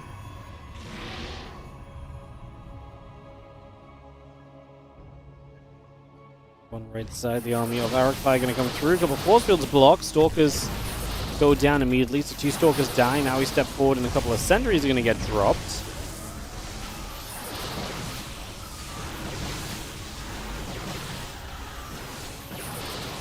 Prism loads up, drops back down. Just going to be seeing a couple Stalkers continue to trade here. Well, Sentry's taking damage as well. Prism loads back up. A few more Stalkers coming in. Sentry's taking a few extra shots as our probes will step forward.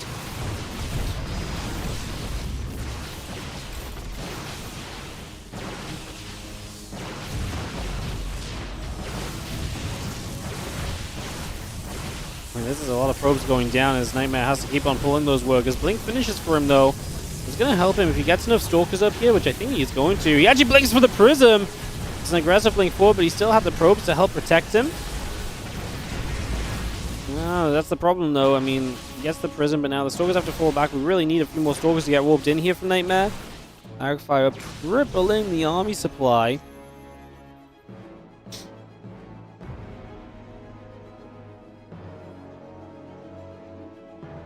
Mortal pops out, Prism on the way.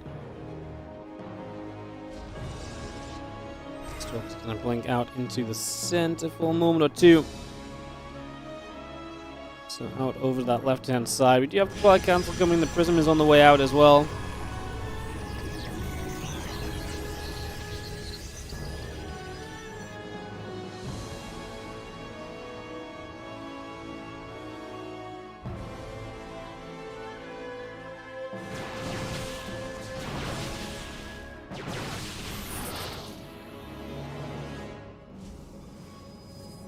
More Stalkers warping in. Twilight Cancel about to finish.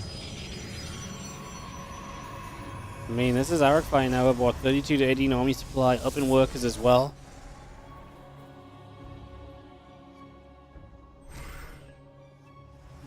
Stalkers jump into the main.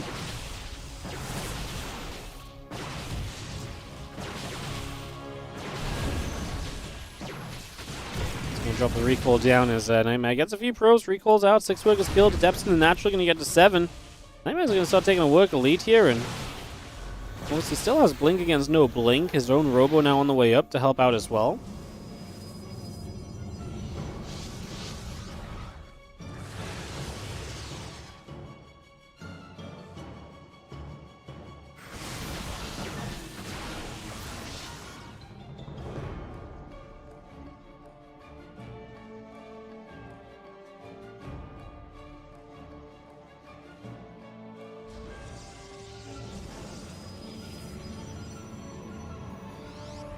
Sorry guys.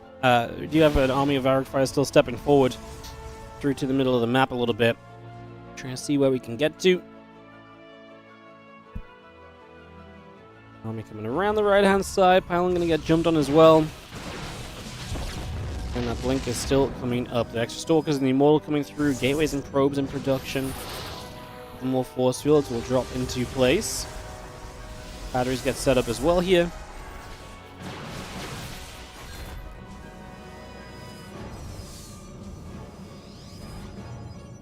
Stalkers, Sentries, the Immortal continue to come around. And we have the rest of the Stalkers coming back over.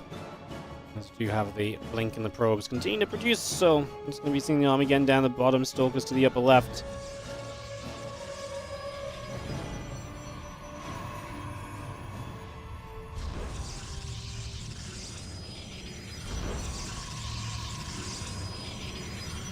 Army gathers.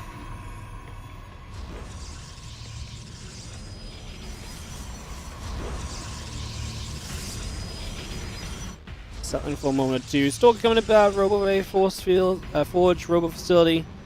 All coming about. We got a second Robo Facility on the way too. So Arc Fire taking this lead and going to try and get towards Disruptors with it. Trying to take that as a bit of an advantage right now.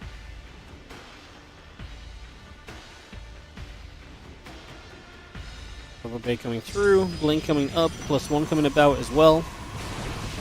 We've seen the Stalkers continue to sit there for the moment.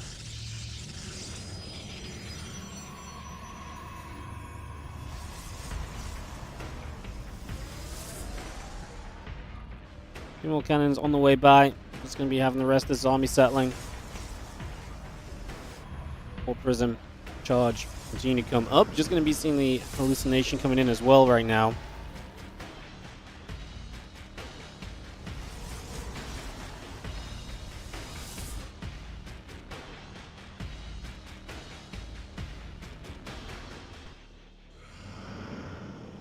Destination moves about. Just going to be having the rest of this army settling. Just going to be seeing the Dark Shrine, Nexus, Disruptors producing. Stalkers and Incendiaries coming up as well currently. Let's just have our Dark Shrine building as well. So Fire just doing a lot of getting ahead, right? Is basically the idea right now. As we do have our Stalkers and the Immortals coming about as well. For some settles. As our units continue to come through. It's going to be having the Disruptors coming around. Oh no! Oh no! Oh, Nightmare eats a Disruptor shot. Fire gets some damage done on that one. Now we're going to see the Stalkers coming back the other way. Again, the Dark Shrine coming through. Disruptor shot trying to land. Does not do too much just yet. The Stalker's going to go at the Zealot as well. And again, Robo Facility, Gateways, Disruptor, and +1 coming through. The Prism is from Fire coming down the bottom side of the map and looking to try and get in over the next couple of moments.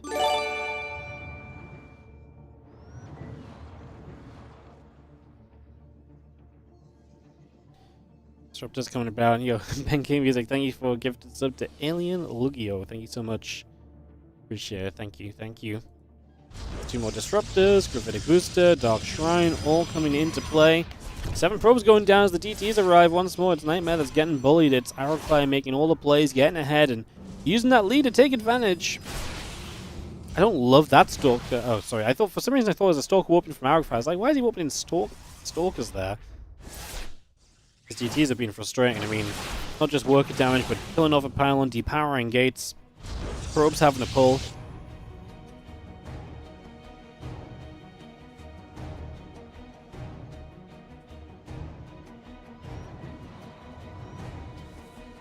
Definitely not ideal as we just have cannons and gates and disruptors all coming by still.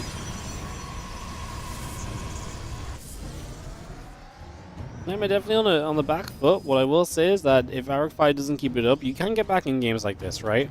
You know, Nightmare's making disruptors of his own. That will always be a comeback mechanism. He's getting a Dark Shrine of his own, so he's about to start playing with the same tools. So if Nightmare can give as good as he's been, as good as his opponent's been given it, then he can absolutely step back in this game as well. So, like I say, I love Fire's position, but Nightmare is getting all the things up that will help him to do very similar things to what Fire has been up to. Disruptor shot there, lands on a couple of Immortals.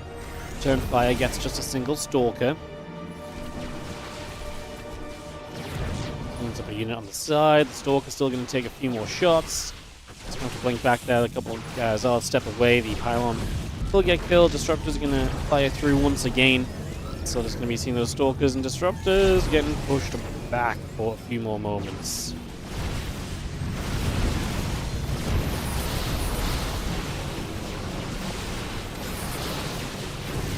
Couple shots continue to come around. Stalker, Disruptor, Immortal continue to come through.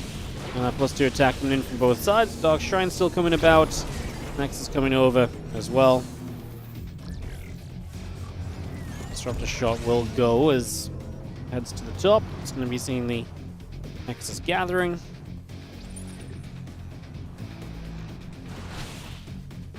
This forward base is nice from Nightmare. It gives him a good position to work from on the map. Definitely feel like that is likely going to be a factor too, as Stalkers and the rest continue to settle. Just going to see another Disruptor shot coming through too.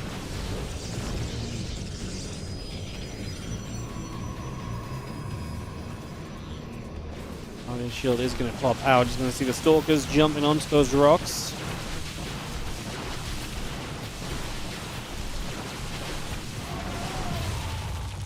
Rocks will get cleaned up a little bit. Disruptor's going to come up. You see rocks going down, opens the path for the Disruptors. They get busy right away.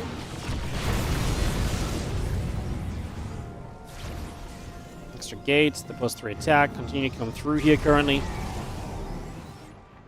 12 probes, 13 probes, 14 going down. It's just damage across the map as we get to business. I think it was just some DTs here that got cleaned up just before I got the DTs over here. Actually going to get caught, so they will go down, and that's going to be a constant trade. Nightmare is swinging supply back in his favor. Resource lost a little worse for him, but not too much. Worker count's currently dead even. Disruptor's going to fire. Stalkers have to back it up. actually going to blink forwards here. Actually has a pretty good army. Blinking forwards is scary, but the disruptors are so far back, it doesn't matter. I almost feel like a... Oh my god, Nightmare just stands in that one. He's going to heat another... Oh my god! Insane disruptor shots for Arrow Fire. Absolutely insane. Stalkers will go after the rocks. Put some work in. Disruptors gathering. +3 attack continuing through.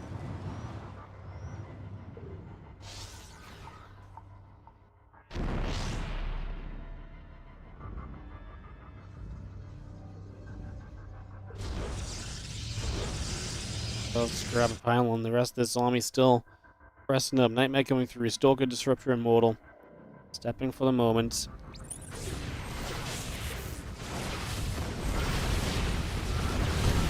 Disruptor shots all over the place. Just going to be firing up. A few more Disruptors taking hits. Stalker's going down. I mean, Disruptors everywhere. Arcfire, though, getting hurt. Because Nightmare got to the high ground, he is forcing Arcfire to attack into him, and Arcfire is so good. Disruptors are so good at holding their ground. Attacking in with Disruptors is not good. Defending with Disruptors is so much better. And so Nightmare with way less Disruptors gets way more connections. As we are going to be seeing those Zealots continuing through. A couple of DTs are going to come up. Stalker's going to take big hits as well. I mean, Nightmare's actually just going to push through this, it seems. I mean, he doesn't finish it off. Disruptor shot does go under a Disruptor. We go Disruptor 4 Disruptor there in the end. Another Disruptor shot firing, going to hit a few Stalkers. And again, +3 attack coming through. The rest of the Zealots of Nightmare coming across the map now as well. Stalker's going to blink through. Stalker's taking hits. Zealots getting chased. Again, a +3 attack upgrade. Our Disruptor production continuing. Zealots and Stalkers still gather.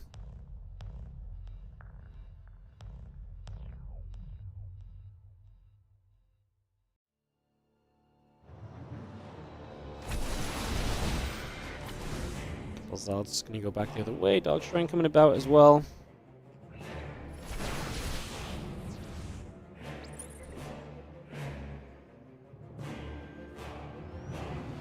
Stalkers is continuing to come through. The armor upgrade, another Disruptor shot.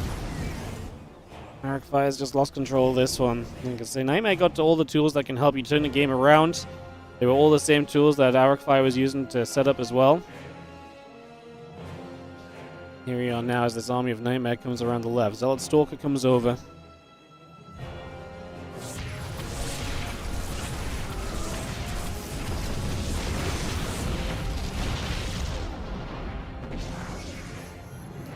A little bit of a recall coming through.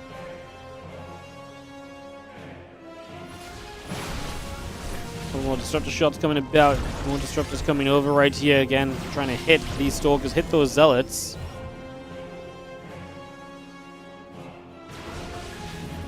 Shot is going to land on another chunk of Stalkers, man. There's been some massive Disruptors, I'll tell you that much.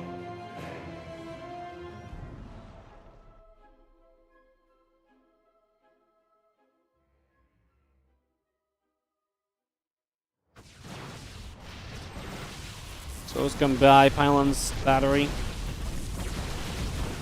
It's going to go straight over. Nexus is jumping about as well. Just going to be seeing the Colossus coming through. I mean, we are going to try and use a Colossus to defend here, but 20 more probes going down. Nightmare still have 50, 60 supply at the moment. Just going to be seeing the Nexus will be falling. The army pulls back. I'm probably just going to say GG, give it up, can't keep in this. And that will be that.